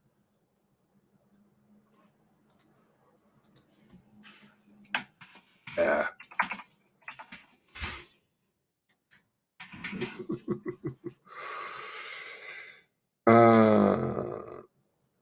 It's official for me. Truth and justice does not matter anymore. My pessimism has never been as far. Well, that's we just clean it up. That's okay. Capture video and it was blank. Used capture instead of OBS. Interesting. Just run the video screen and record using a phone. Physically, yeah. And you, says me, who's lost almost everything. I give them all away. My data sticks. Be sure to put it on data sticks or on big bulky external drives or something, not connected to the internet. And then you will have it.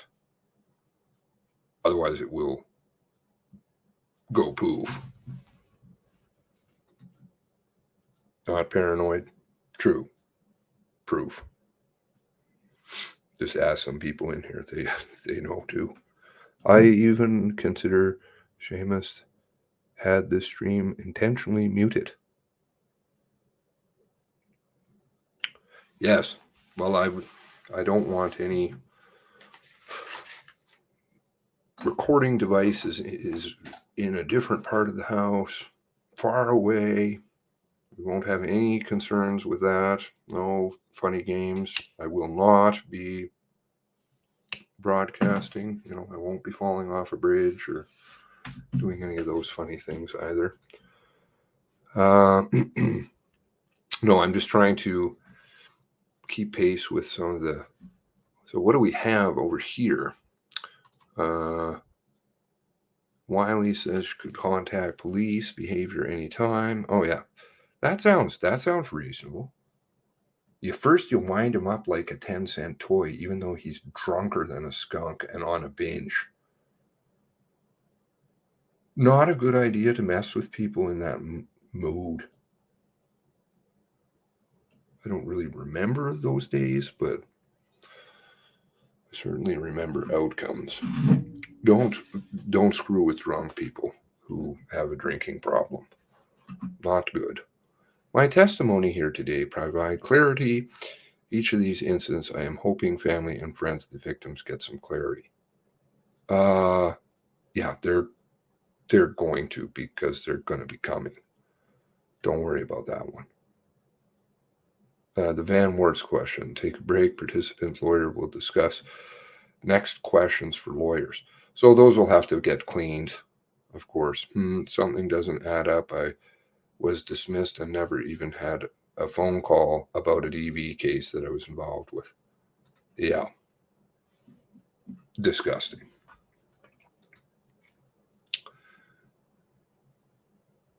So you are doing as suggested. What was suggested? Muting microphones? Or backing stuff up? I don't know. I will, okay.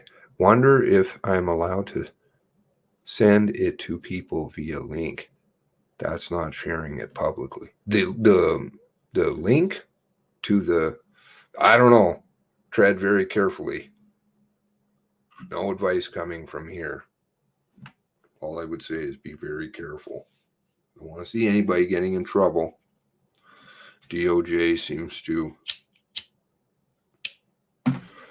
lose notes, but I'm sure that they will find people that have a problem or they have a problem with. Oh, Bad Bath Beyond CEO fell from high rise just after Lucky promoting them. Sad. Sorry? You mean the person, this, okay, I didn't hear this story. Interesting, thank you. Their MCC stream. On Twitter, they said that you are allowed to record for private purpose. Yeah, she emailed them. And then I just did a follow-up. So it was public. Always good to cover your ass as many ways as you can. But Odier asked, we were talking last night, and she said she was going to ask a question. And I'm like, can you ask one for me? I'm hesitant to share the video around. Yeah, I'd be. What is the link? Like, is there a problem with the link or something? I'm not understanding. It's on their website. Oh, I see. They send you the link because you email them. And so they're not emailing people back with the link. Is that what you're going on now? They're already shutting it down. Shut her down.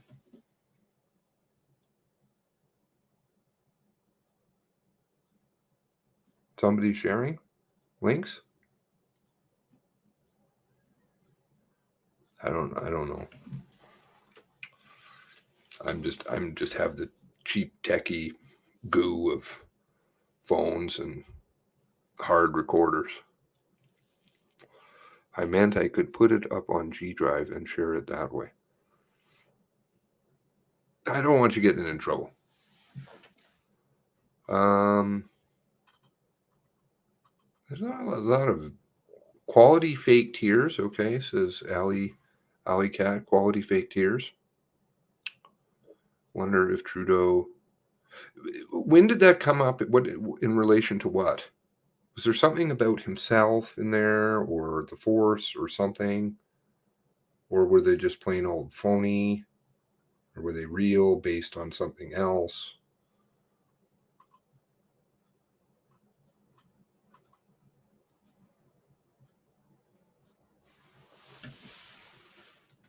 Half an hour. Bunch of you are having some issues, eh? And code just got answered, same link and code for everyone. Okay, not following quite totally, but I asked for a new link this afternoon, no response. Okay, yeah, get everything in writing. Good legal, always get paper trails, get them paper trails. In these day and age, I guess, digital Cody codes, however that works. I called using the phone number. You just input the number. Okay, yeah. So we'll put that back out again. I think I had it somewhere here. So those of you who want to listen on the phone, which I guess will expire after this is done. There's the phony phones. One. And then if you want to view, you've got to email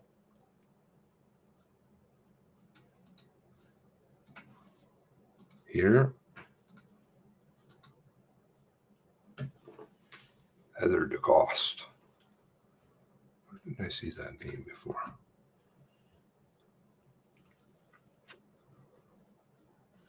Oh yeah, so because they don't have the updating anything in the OCC. They don't know where anybody is. Is anyone gleaning anything interesting from the video? Just fidgety from what I can tell. Yeah, please, observations. Screw YouTube, use Odyssey Video or BitChute. BitChute banned me for some reason. I had an account, so I'm gone from there. I don't know I don't understand those Odyssey things because it's got wallets or something stupid. I don't get. I don't know how to do these things. Somebody wants to be a secretary and back my stuff up. That would be great. Whatever they've left me, which is nothing. Apparently, O'Dear's got a lot. All those Bootland stories will be back there. I read through them ad nauseum, and I got pissed about Bootland. I don't even know how that came up. I don't know if it just stumbled into the story when I was trying to read something for Paul, or somebody sent me a link. Not sure. Rumbles. Don't know anything about Rumble. I've heard of Rumble and the Viva W5 story. That was an interesting story. No code was needed when I call and listen. Want to see the big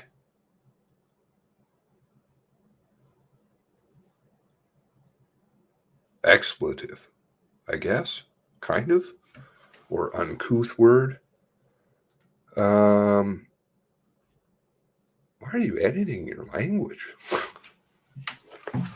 That's not even a full-on swear. Now you're making me feel terrible. That's why you had to register. Automated email. It's an automated email. Okay. BitChute sucks for... Yes. Yes. When I did have the account, it was horrible. I could never get anything. Somebody tried to explain something one day, and I was like, ah. O'Dear uses the Rumble, I think, right? Yeah. But I can't say I've tried it. I don't know anything about it. I've got something else kind of on the go, which may prove to be valuable in the future, especially if I can get my old episodes back. Zoom doesn't ask for code.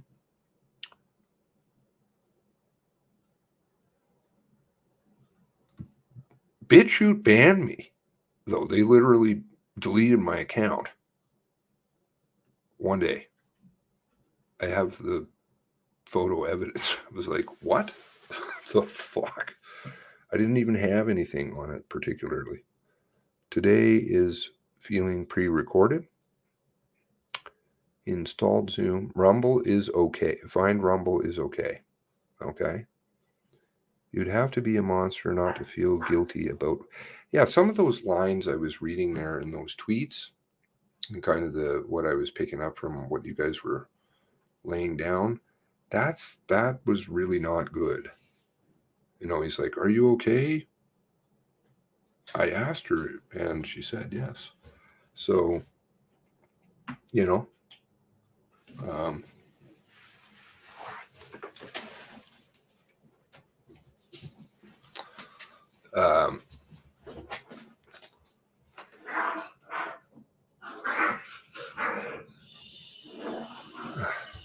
recording is going to have dog sounds on it. He should be fired for what happened to Bootland. All right, so if he's the lead investigator and he doesn't remember anything about it, is that what I read there too at first? Lead investigator. Hello. Oh, and you're going to come.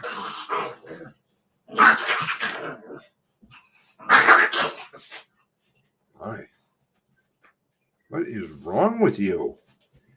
You are just not a nice lady.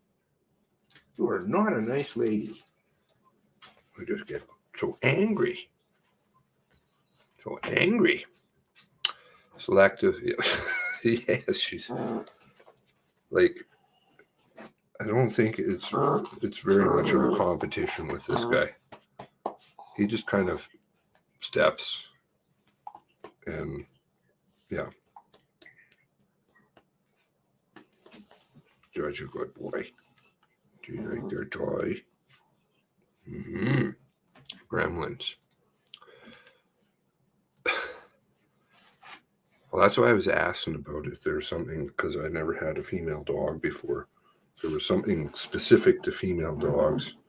I'm used to male dogs, so Last min pin, much different disposition.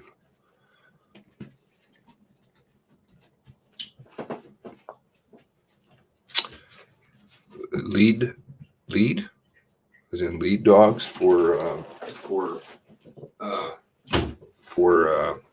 dog sledding. I used to do dog sledding.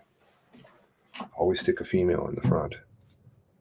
I guess boys like to chase the female.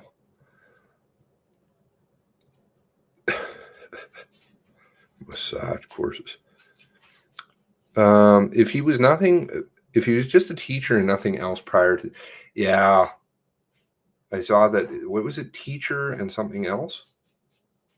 That sounds very odd. At 46, going in, I'm having a feeling this is more military. Get away from my Hoorman.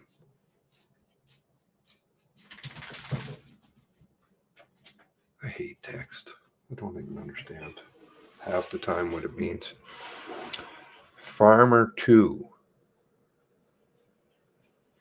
Can't remember how important things, it recites conversations verbatim from years ago without a second thought. Didn't remember the report till Thursday, yet cried about it.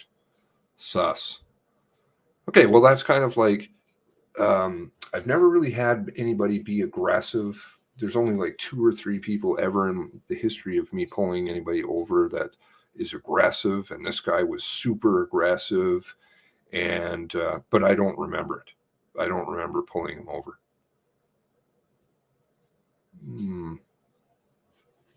Okay, that sounds truthful. Definitely doesn't sound like regular run-of-the-mill constable.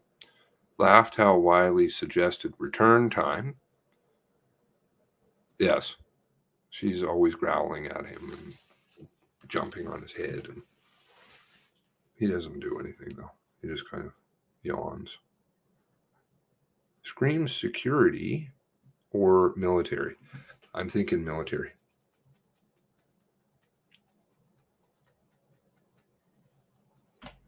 How do you know? I think he's a terror. He always steps on my foot.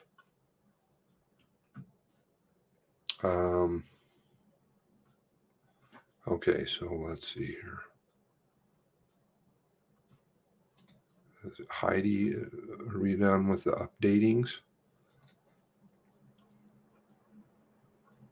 So we got Tim. Tim's got a new article out. So see what that is.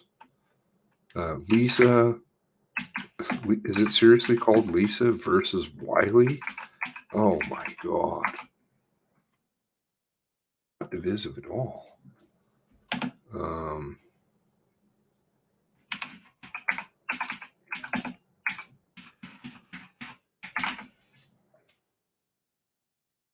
Oh, really?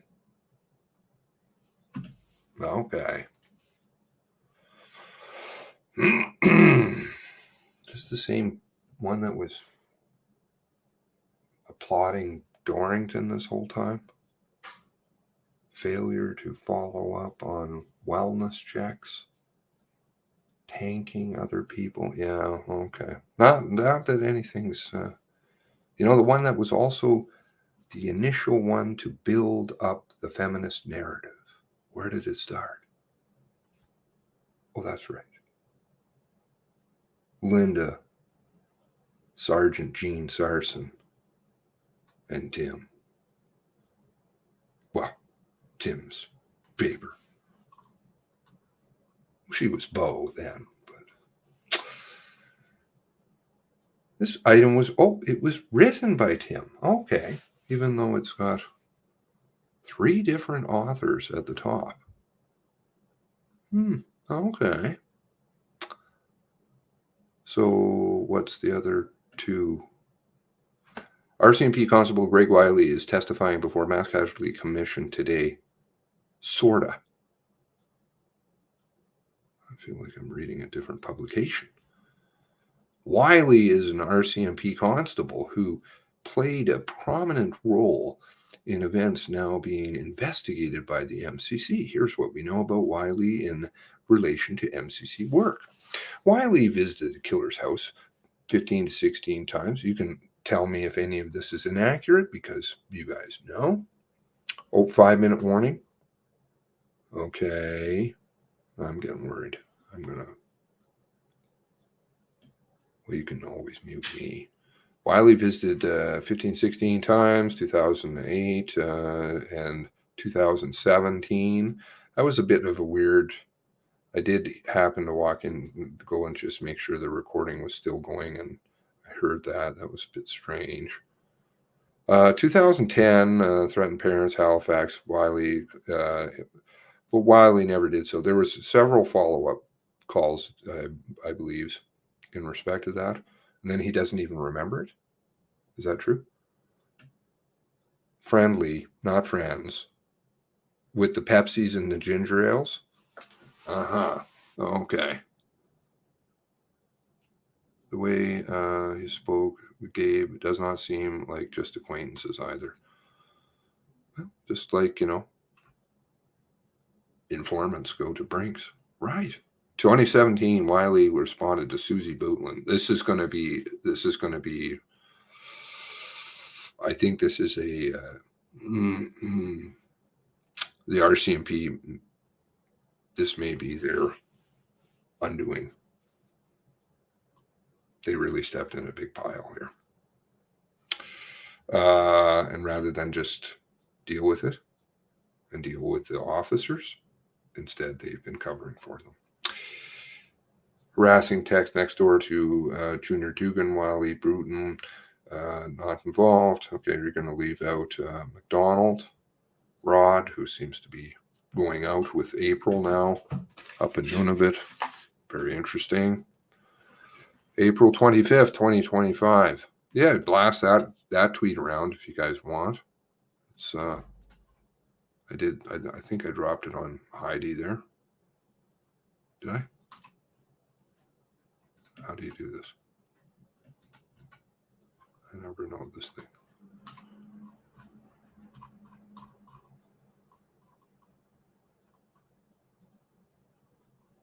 You guys help me with the correction. Rod and former Mrs. April Dugan. Oh no, that's going to be a problem. Seems intentional to blow up RCMP, but why?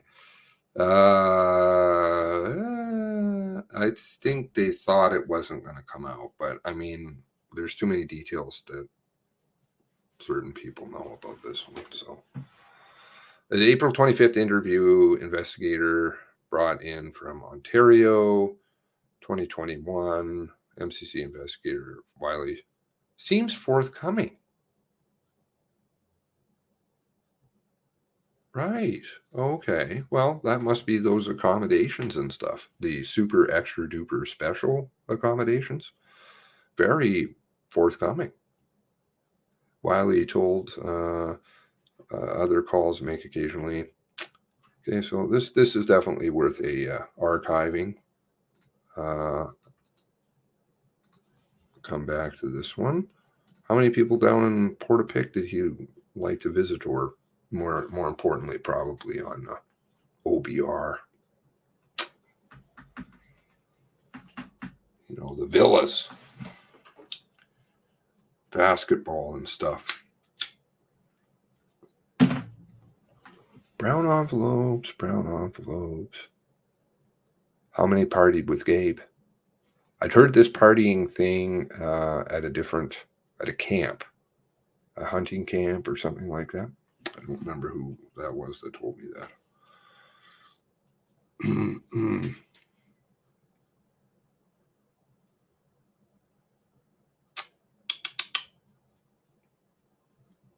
Hating those police officers, Right, of course. They are late. Can't stop wondering where Peter Griffin is. Miss his testimony. I miss Bjorn's. I miss a few people's. Leon's.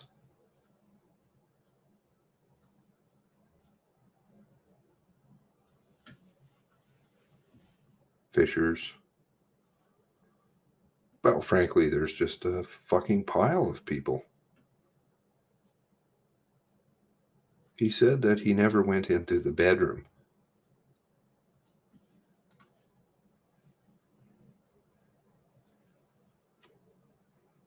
What was the reference to the bedroom? How did that even come up? When was Rod McDonald and Junior's wife? That's a good question. No idea. Don't know the answer to that one. And were there events that transpired during all of this that helped exacerbate or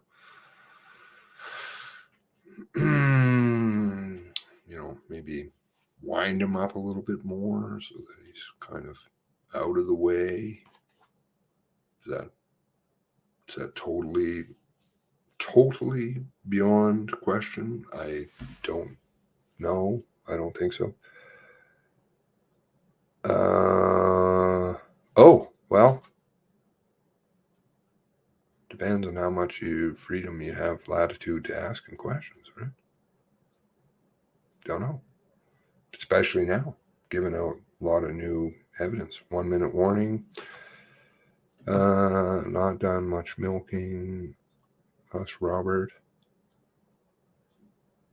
Leon's is the one you want to hear. Morrison gets out of testifying. Yeah, where's Morrison? Where's Colford? Where's Dion Sutton? Where's Rodney McDonald? Where's Lafferty? Who's the one that's totally in the wind? Oh, there's nothing about him. I was talking about him the other day. He was down to 41, 46, 45 stuff. Back now, not on Zoom.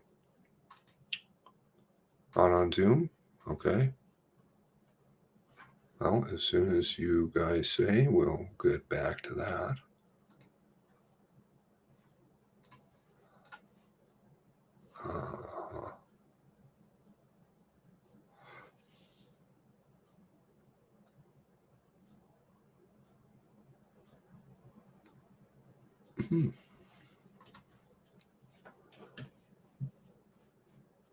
Yes, where is Bjorn?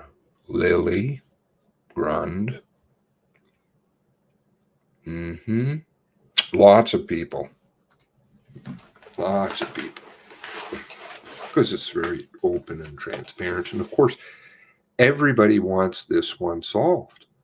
So it never happens again because their friends died and stuff too. That's, I know we all want that. So it's just kind of incumbent upon everybody who wants the justice, right, to do their part. Where is it? Okay.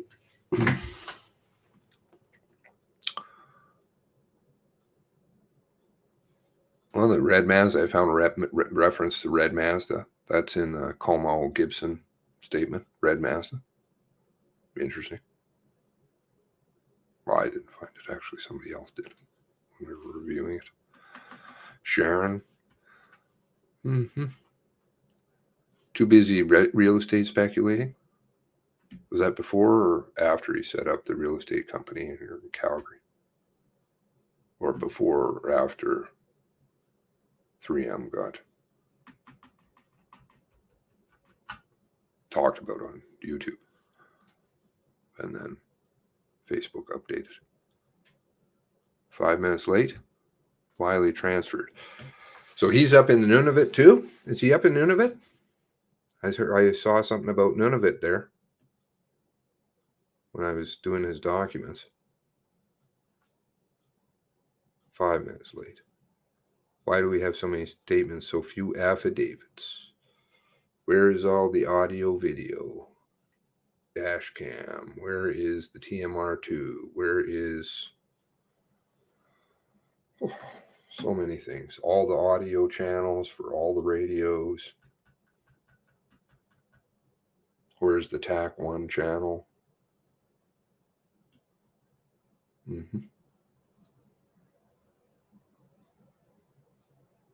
Aaron Patton's up there. Yep.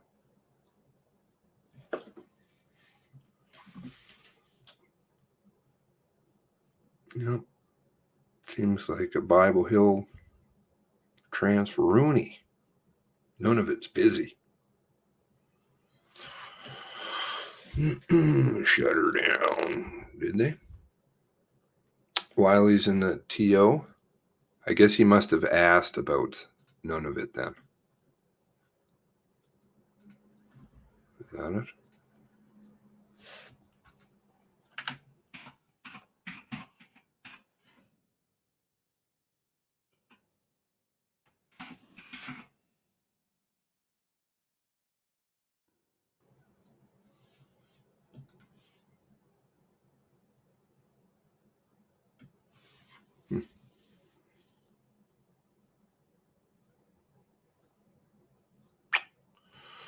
It looked like he was going to try and go to none of it, but that didn't pan out.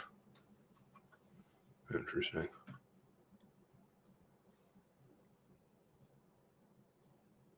Buggy. That's the one. Buggy's disappeared. Buggy's gone. Buggy. Are you seeing MCC homepage? What's going on MCC homepage? Something exciting?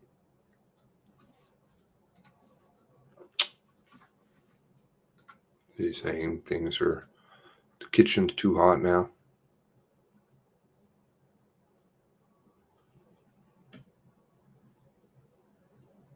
It would take an entire video. No, Tara, it would take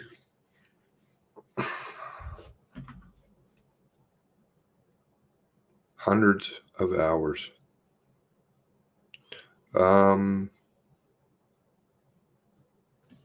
What's going on the homepage? Nosy? Jameson? Yeah.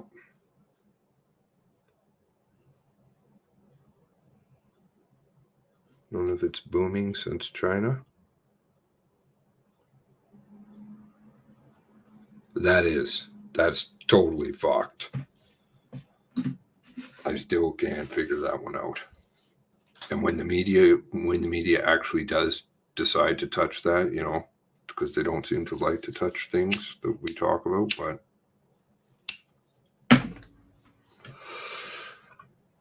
maybe Heidi will do something with it. Who knows? I hope so, because that's going to really open a can of whoop ass. Homepage is holding screen before stream begins.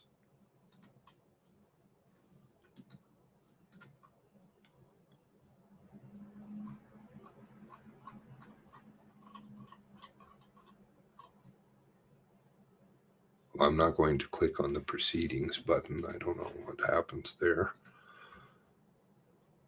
None of it must have pretty big detachment by now.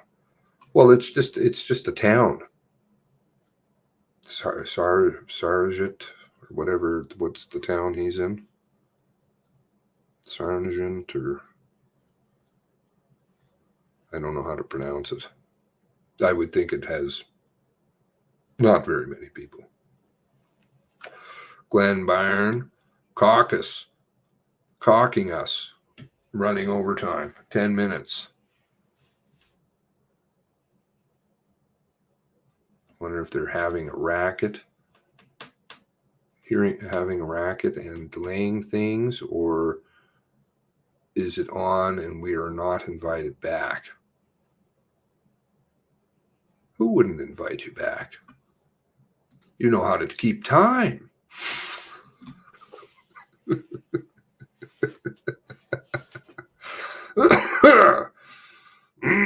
You can help those people over there in Nova Scotia. Just take that short journey over. Teach them what a clock is. How not to diddle videos. help Indo.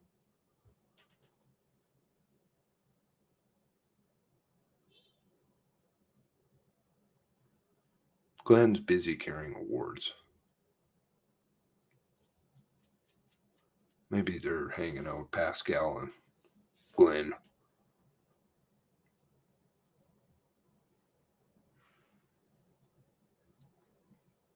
Mm-hmm. Patton went up north. McDonald went up north.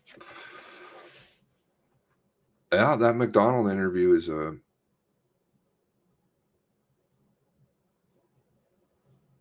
is definitely a good interview. He has a lot of questions to answer. A lot. Zoom is not giving the 1 minute notice. Anything on whatever you're watching. Nothing on mine.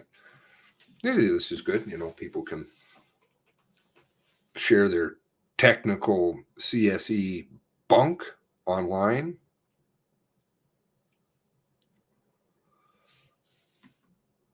Nothing's happening over there either. Okay.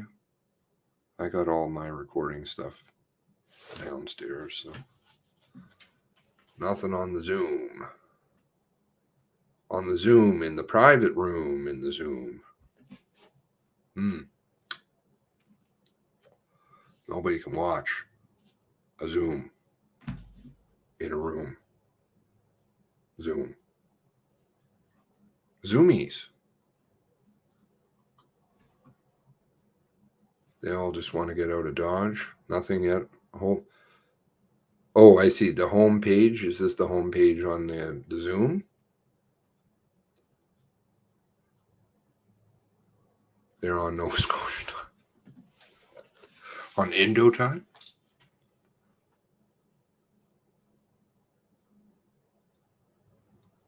That pattern that they picked too is very intentional. The ripples.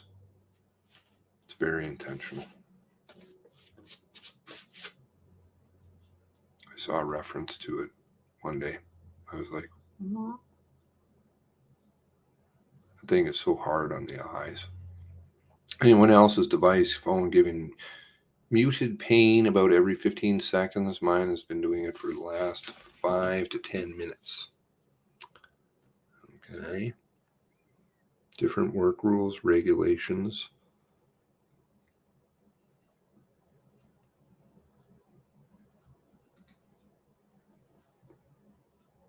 Well, it's very far. It's a place that you can get lost. Not a lot of people will know you. Where the roads get cut out. Where the stickers suddenly appear on bumpers. Where you just happen to be there where a raid's going down. Finding hard drives in garages and things. I'm waiting for it to resume with McDonald giving his thanks for coming to help with their important work. He's got to pick a new line. He's just that one is actually looking really bad, I think, to the most to people who aren't really even looking. It's so disingenuous garbage. Because I played it for a couple of people and they're like, yeah, no, this is pretty gross. You can tell right away there's a problem. It's too much. It's just like Brenda, I'm telling the truth. Saw another one of those the other day. Slight buzz, but no ping. Well, you just have to thank your lucky stars that there's no bong. Bonging? Is it bonking or bonging or bonking? Bonging?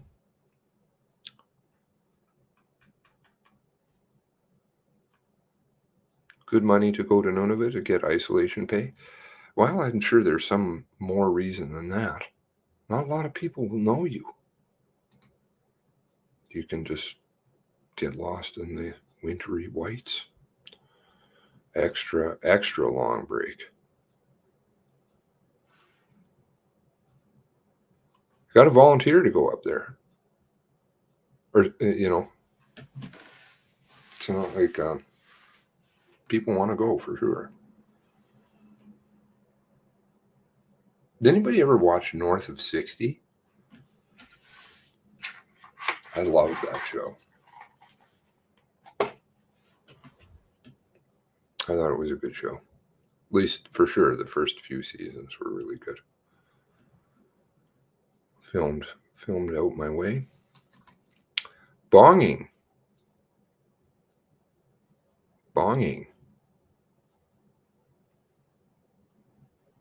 To line the pocketbook. That was what was listed. Yeah, that's right.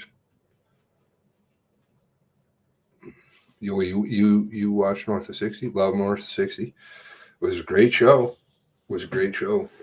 And I liked the RCMP in it too. I mean, there was that one dude. He went totally off his rocker. You want to get bonged out? Lee on fire. Welcome.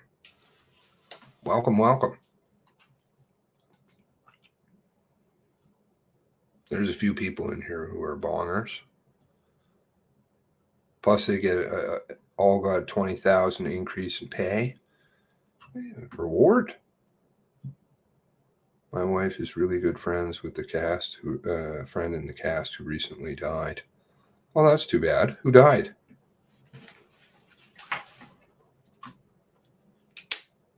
The TV's friend died, didn't he? Albert, the guy who worked for Albert.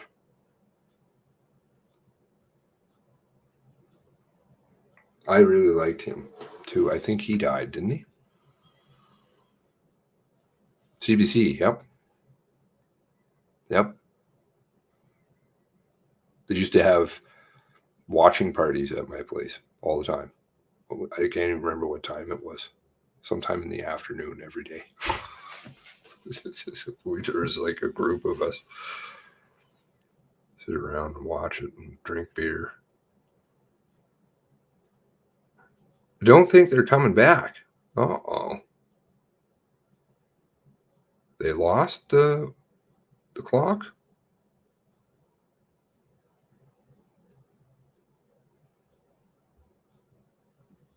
And they're uncomfortable?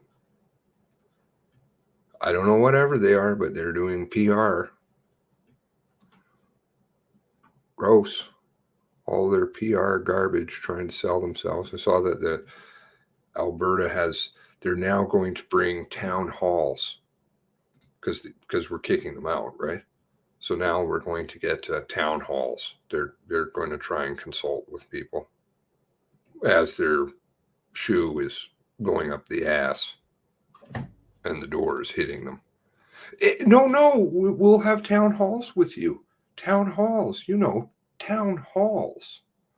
No, don't want to know anything about a town hall. If I want to go to a town hall, I'll go to the town hall.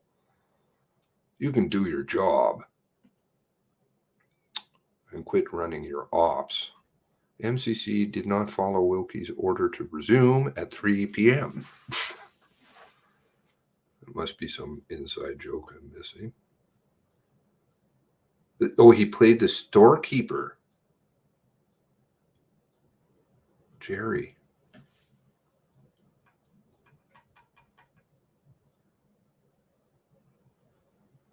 That's the hotel guy, right?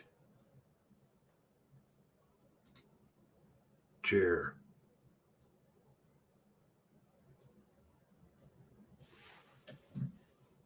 The ATCO trailer guy. He had a couple of ATCO trailers. 20 minutes late now.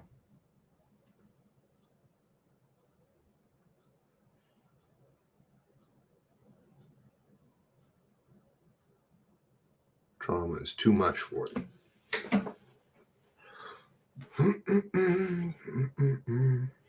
My pinging has stopped.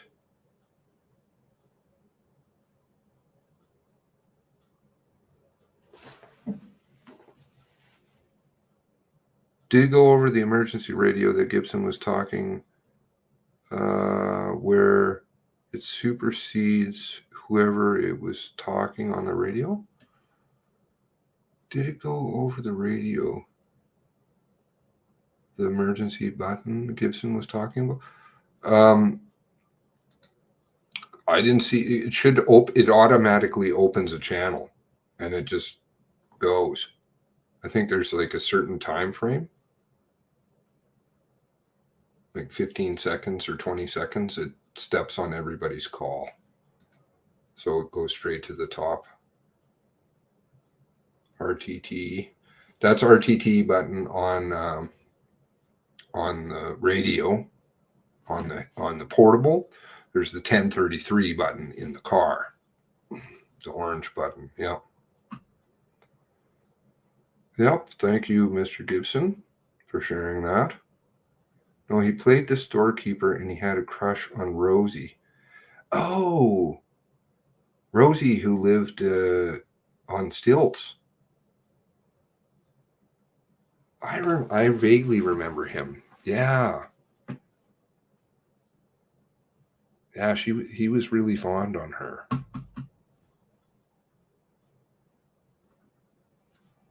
The pinging resumed. Are they using Stingray? Trying to figure out what's going on over on your end of the woods, Ken?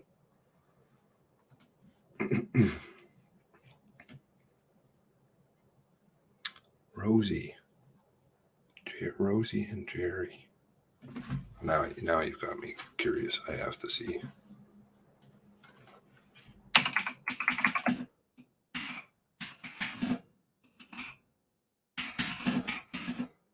There used to be some channel. I've got rid of cable a long time ago. But there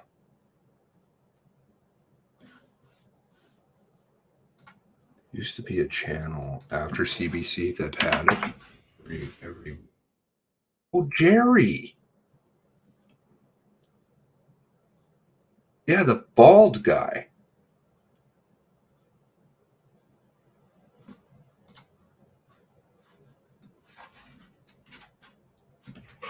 Oh, what happened here?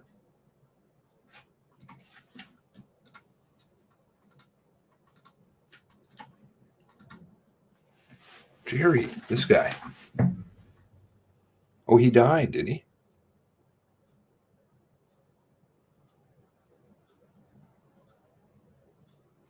She was an odd duck, the nurse. And this Mountie, he totally flew off. His rocker. Albert got him in his ass in a sling. Albert. Oh, yeah.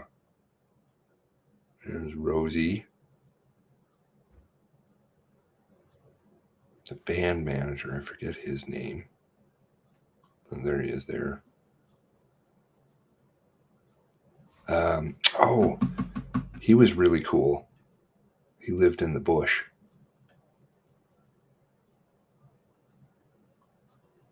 Yeah, this guy. Forget his name.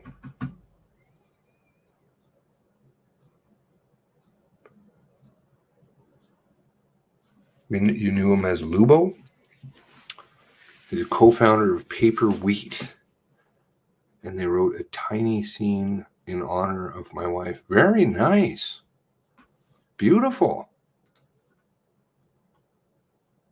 58 minutes now. Rabbi Media is going to fix everything. Okay, that's good to know. Bousquet is tweeting about the fact that he looks pretty healthy. Oh, wow. Something's going on down over there. I guess he's watching. Rabbi, beyond fucking useless when covering. No, they didn't do anything. They don't do anything. Look at how they handled. There's TV. TV was awesome.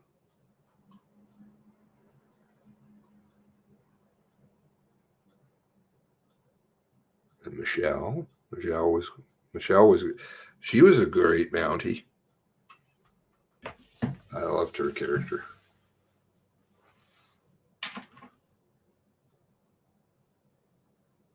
The chief. Yes, this guy. I think he died. This guy. I thought I heard he died a few years ago.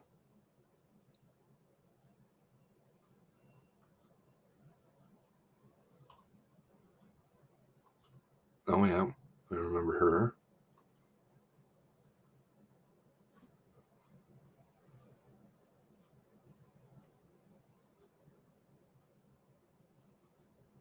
Oh, this was after the cop got shot, I think. That's that episode or that movie.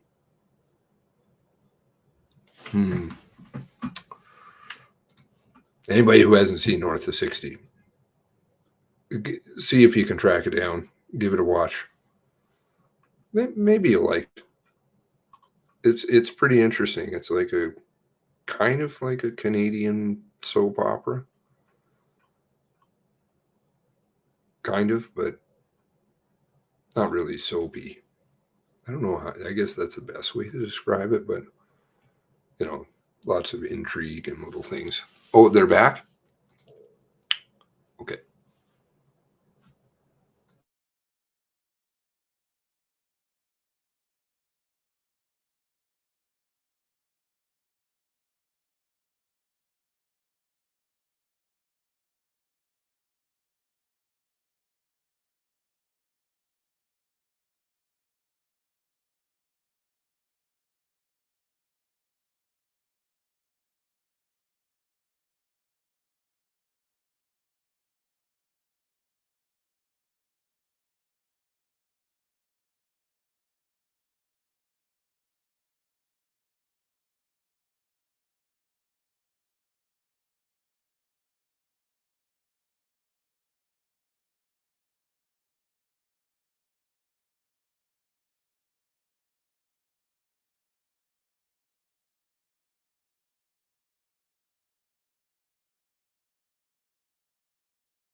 Is it done now?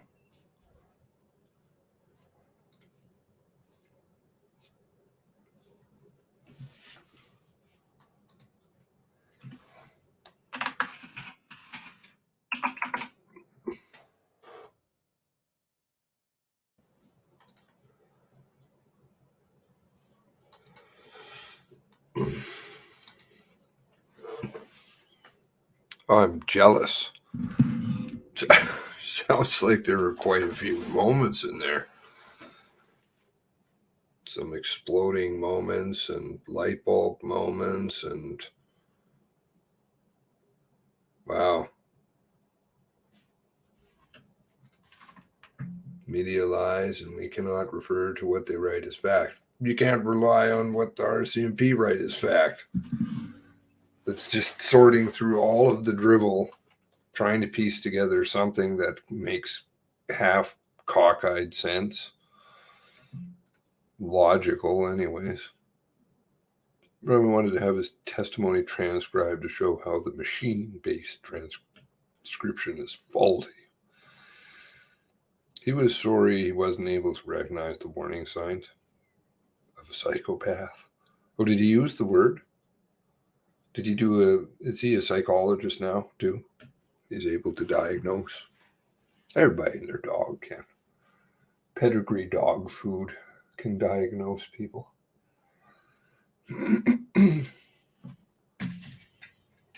Should have called in. What do you mean I should have called in? I recorded it for myself, but it's in another room. I just haven't heard it, but I'm jealous because sounds like there was some real explosive moments. The sleeves are getting rolled up. Bet he critiques his partner after sex too. Oh, you can do that, no? Man was honest.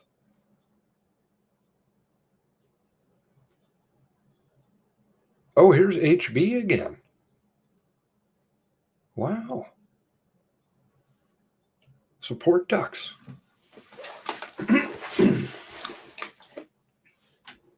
Welcome. Welcome.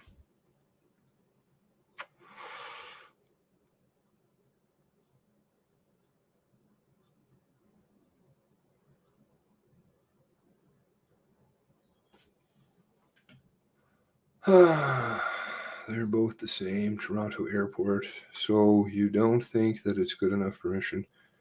I don't know. I'm not, I'm leery. And the answer that you got back was very vague.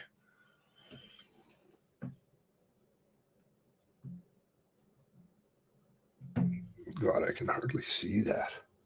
Thank you for your questions. The order related.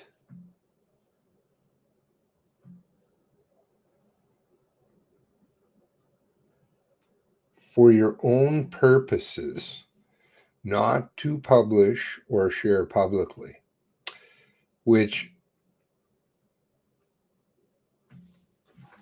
and then the rest of it's a non-answer. The sharing and publish, because anything on the internet is publish to an extent. So I don't, she didn't answer the question.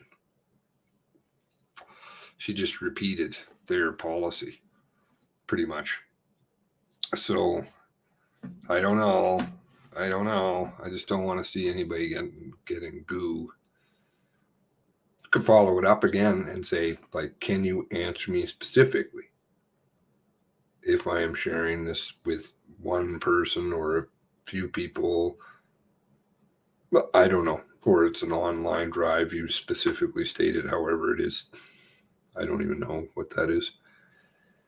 Doesn't make him a good person, just a bad liar. He's right about the statements too. He is right about the statements, but that's just because anybody could tell you that. All you need is the audio. give the person the audio. And then the statements too. And then we're all good. People can read, people can listen, people can read and listen, read along. But when you start doing one or the other, it's just like the officers say. I don't remember saying those things, and you say I do, but okay.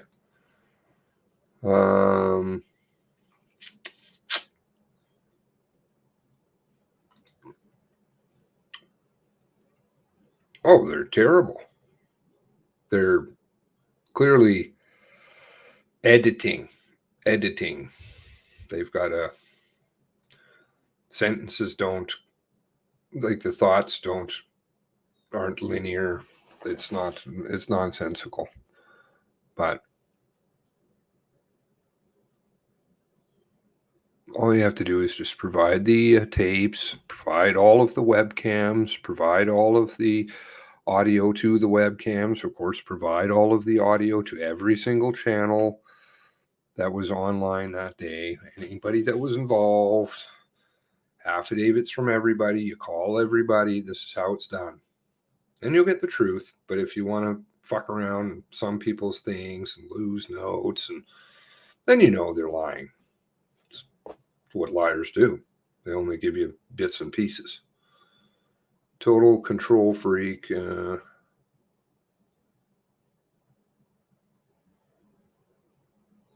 Why do I have all this crap on someone that tells the truth?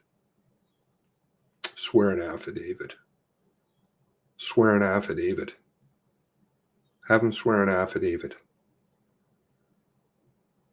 under threat of perjury. And if he perjures, it's jail. And his career gone.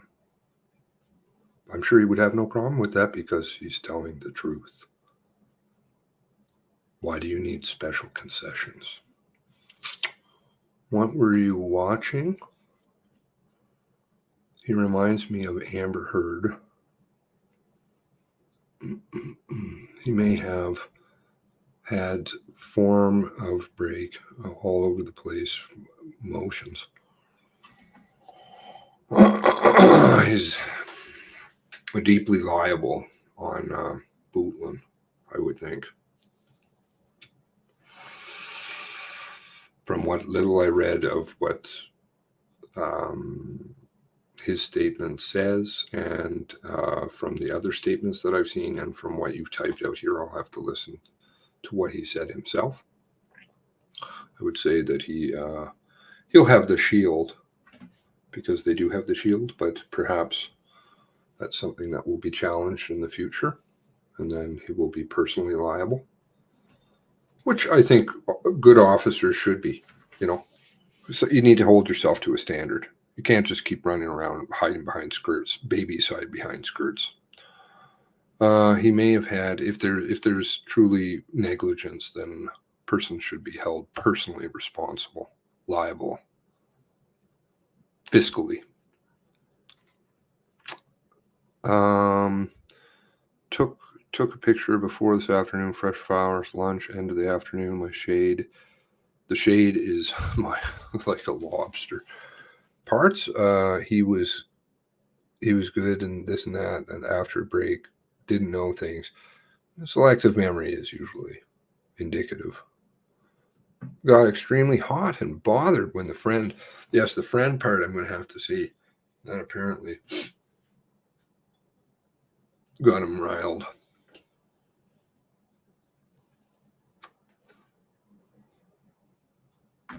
You can be friends with somebody even if they're, I'm sure it's fucking a bit fucked up, but you're not responsible for somebody else's actions. So if my friend went and did something fucking crazy, it's not necessarily a reflection upon me. If he truly had some kind of a psychotic break, but I don't think we're talking about anything like that. Not with Brinks and, Nexus passes and guns going across the border and, victims buying, picking up, requesting ammunition. No, not with tens and tens. We're talking probably, honestly, over $100 million at this point. Not with this sham going on. No, this is not about a dead man. Never was from day one. Defined publicly. Probably doesn't have any friends, so why he was shook. I don't know anything about that.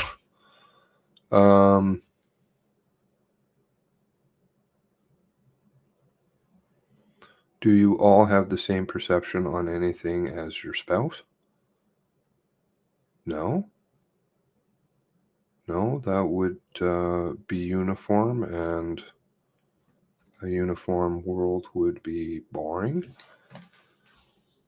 And frankly, there are some people in this world I would definitely not want to be uniform with. I've seen a few in this process. If one lives in a rural area and knows about rural policing, then you know what he said about friend connection. I have land in the country. No. She said, yes, this is fine. Thank you.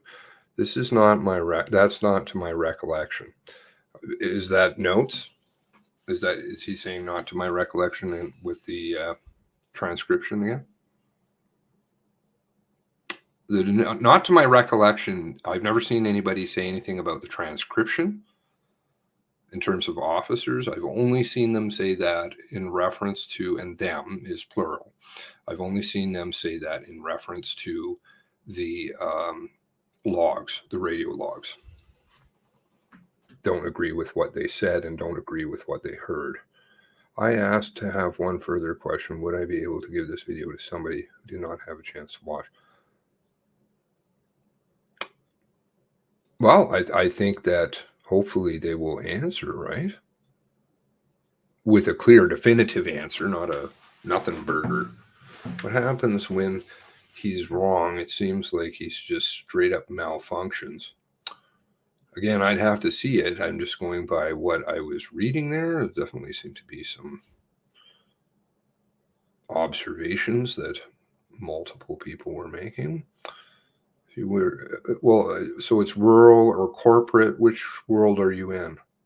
Rural, corporate, policing? I don't know. Seems to be everywhere.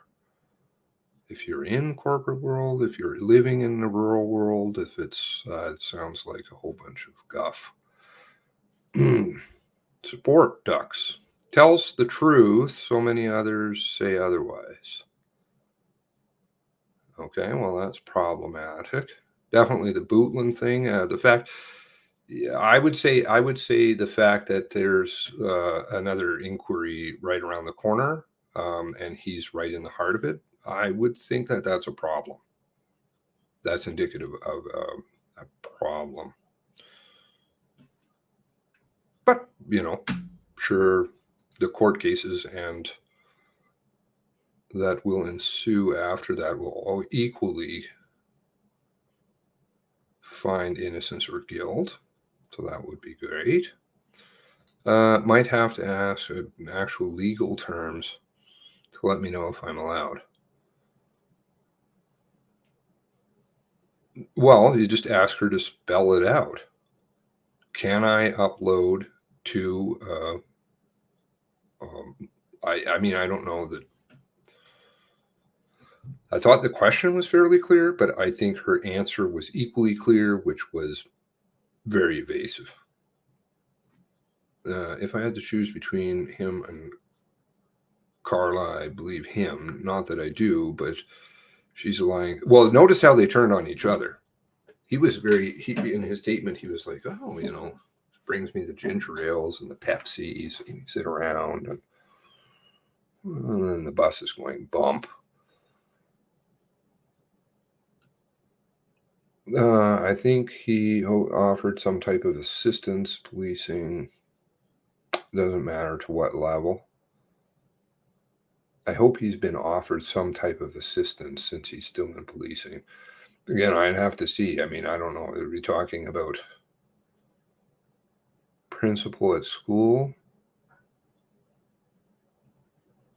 Oh, or corporate, or rural, or policing. I'm not following.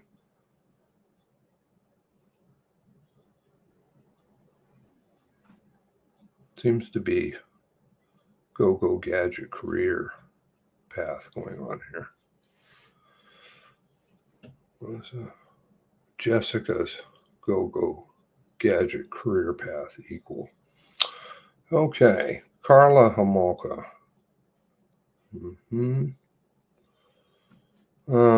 Triggered a few times, questionable behavior in that line of work. Yeah, I'm going to have a visit with a couple of people about that. I think they're going to say that's a no-go, but they would know. They don't really say anything about sharing publicly online. The site's warning, it just says. Again, I'm not going to, I can't, I'm not in a place to say. But whatever you do, and that's anybody's personal choice, but I would be extremely apprehensive. And whatever you do, make sure you get it spelled out with somebody's name in an email. That's the best way to do something, because then you can go back on that person. Means that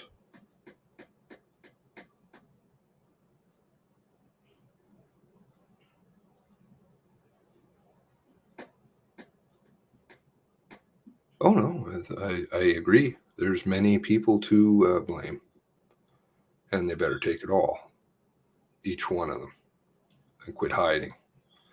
Babies aren't permitted in this world to live as adults. This means that members of the public and media shall not publish. Right. So, I mean, it doesn't spell out an end date on that.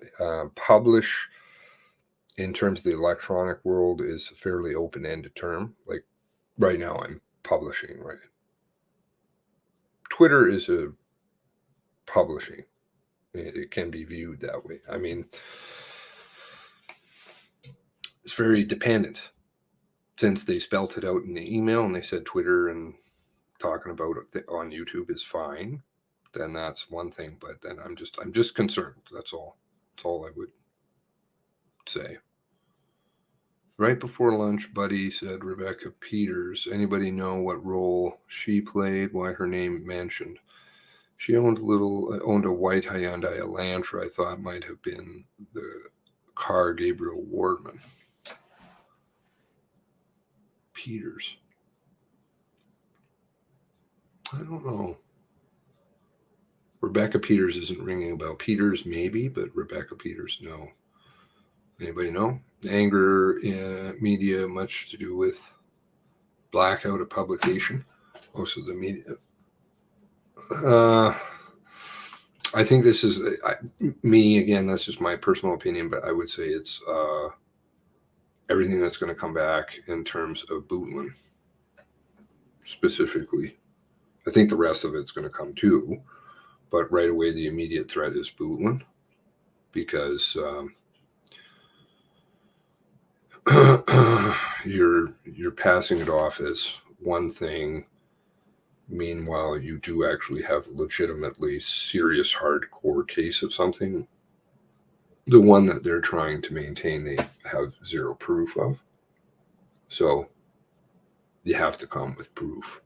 Otherwise, it's just meaningless hot air. Lots of people can do that. I'm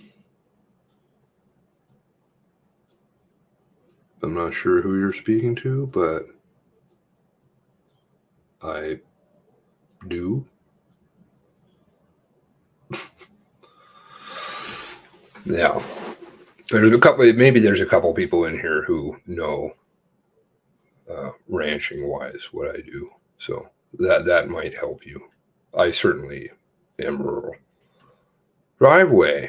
HB happens, might find compassion, LB if she showed us sympathy. Well, the holes are problematic, and requesting ammunition, paying for ammunition, picking up ammunition for illegal guns, that's a problem. Knowing about weapons being smuggled under tonneau covers, that's a problem. Not reporting things, that's a problem. Knowing of a police car, that's a problem. Knowing of a police badge and uniforms, that's a problem. I'd say there's a fair amount of offenses that could be explored legally that may or may not down the line. I'm not sure. We'll see. Because usually, it depends. Like drug offenses where there is a drug dealer that has provided drugs, they have gotten charged in the past for murder. And there is no statute of limitations on that. So charges that relate to that equally, depending, don't have an expiry date. So it depends on how far, people are willing to go. And there's going to be the civil trial. And of course, the civil trial will bring out more details and either exonerate her completely or perhaps maybe more light may be shed in terms of involvement.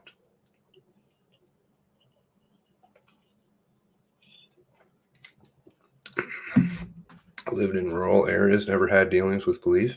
I think we had somebody who dumped a stolen vehicle on our land once. That was an awfully odd thing. I don't even know how they got in because it's heavily locked up. Anyway, had to deal with the RCs then,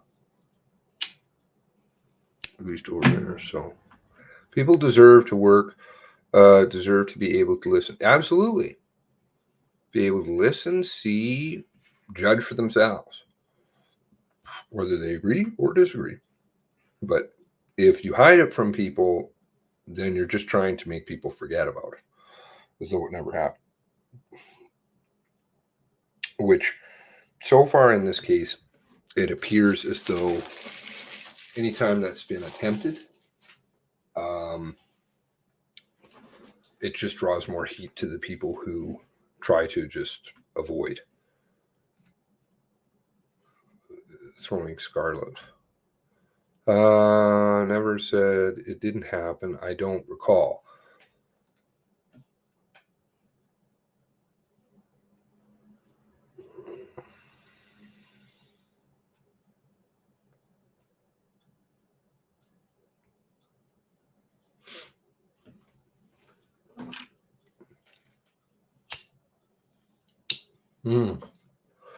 No, that's a fair statement. My truth, your truth, but there is a truth at the end of the day, and that the truth is somewhere between everybody's. But okay, well, very clear. Support ducks. No, been around before. Go back in videos, you'll see. What is it, memory? You guys don't remember. Really? Maybe it's just me. I watch who's been around. Even you can tell by, there's other ways you can tell. Name changes and things. Might be undercover, works both RCMP. I would say that you're not talking about, it's not an informant. I am speaking to officers, not an informant, not a CI. No. Way something else.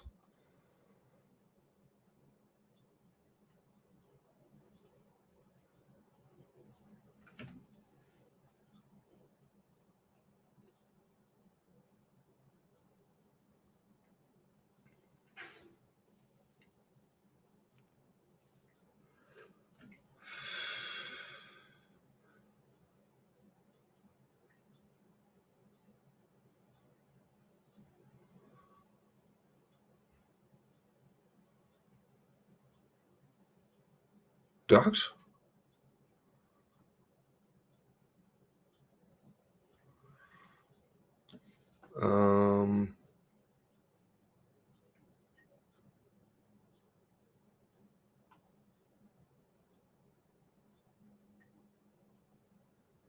That's a problem. Yeah. Yes. Colford, I think that's in Colford's. Is that in Colford's affidavit or Colford's latest statement? I think it's Colford's latest statement. Had to get in the car a few times, numerous times, whilst wearing full gear and I believe jacket. Yeah. To heat up, specifically said, to warm up. Dion had to put on extra layers. Hearsay witness problem. Hearsay witnesses is a problem. Don't remember support duck. Oh.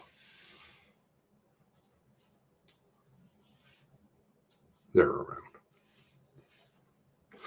Anyway, okay. Well, it is now almost 20 minutes to 6. Thank you ever so much. The narrative is a problem. No report of abuse on file. No. Hearsay witnesses. The other one case, disputive witnesses. They're not disputive, but one says the other was present and that they weren't. And the one who supposedly was present doesn't ever mention it. So, and I don't even know if they were asked. I think they may have asked a little bit in that field, but there was nothing about it. Then, of course, the other witness is dead. One other witness is senile. Very, very flimsy. Definitely in a court case, I think that would be tossed. All right.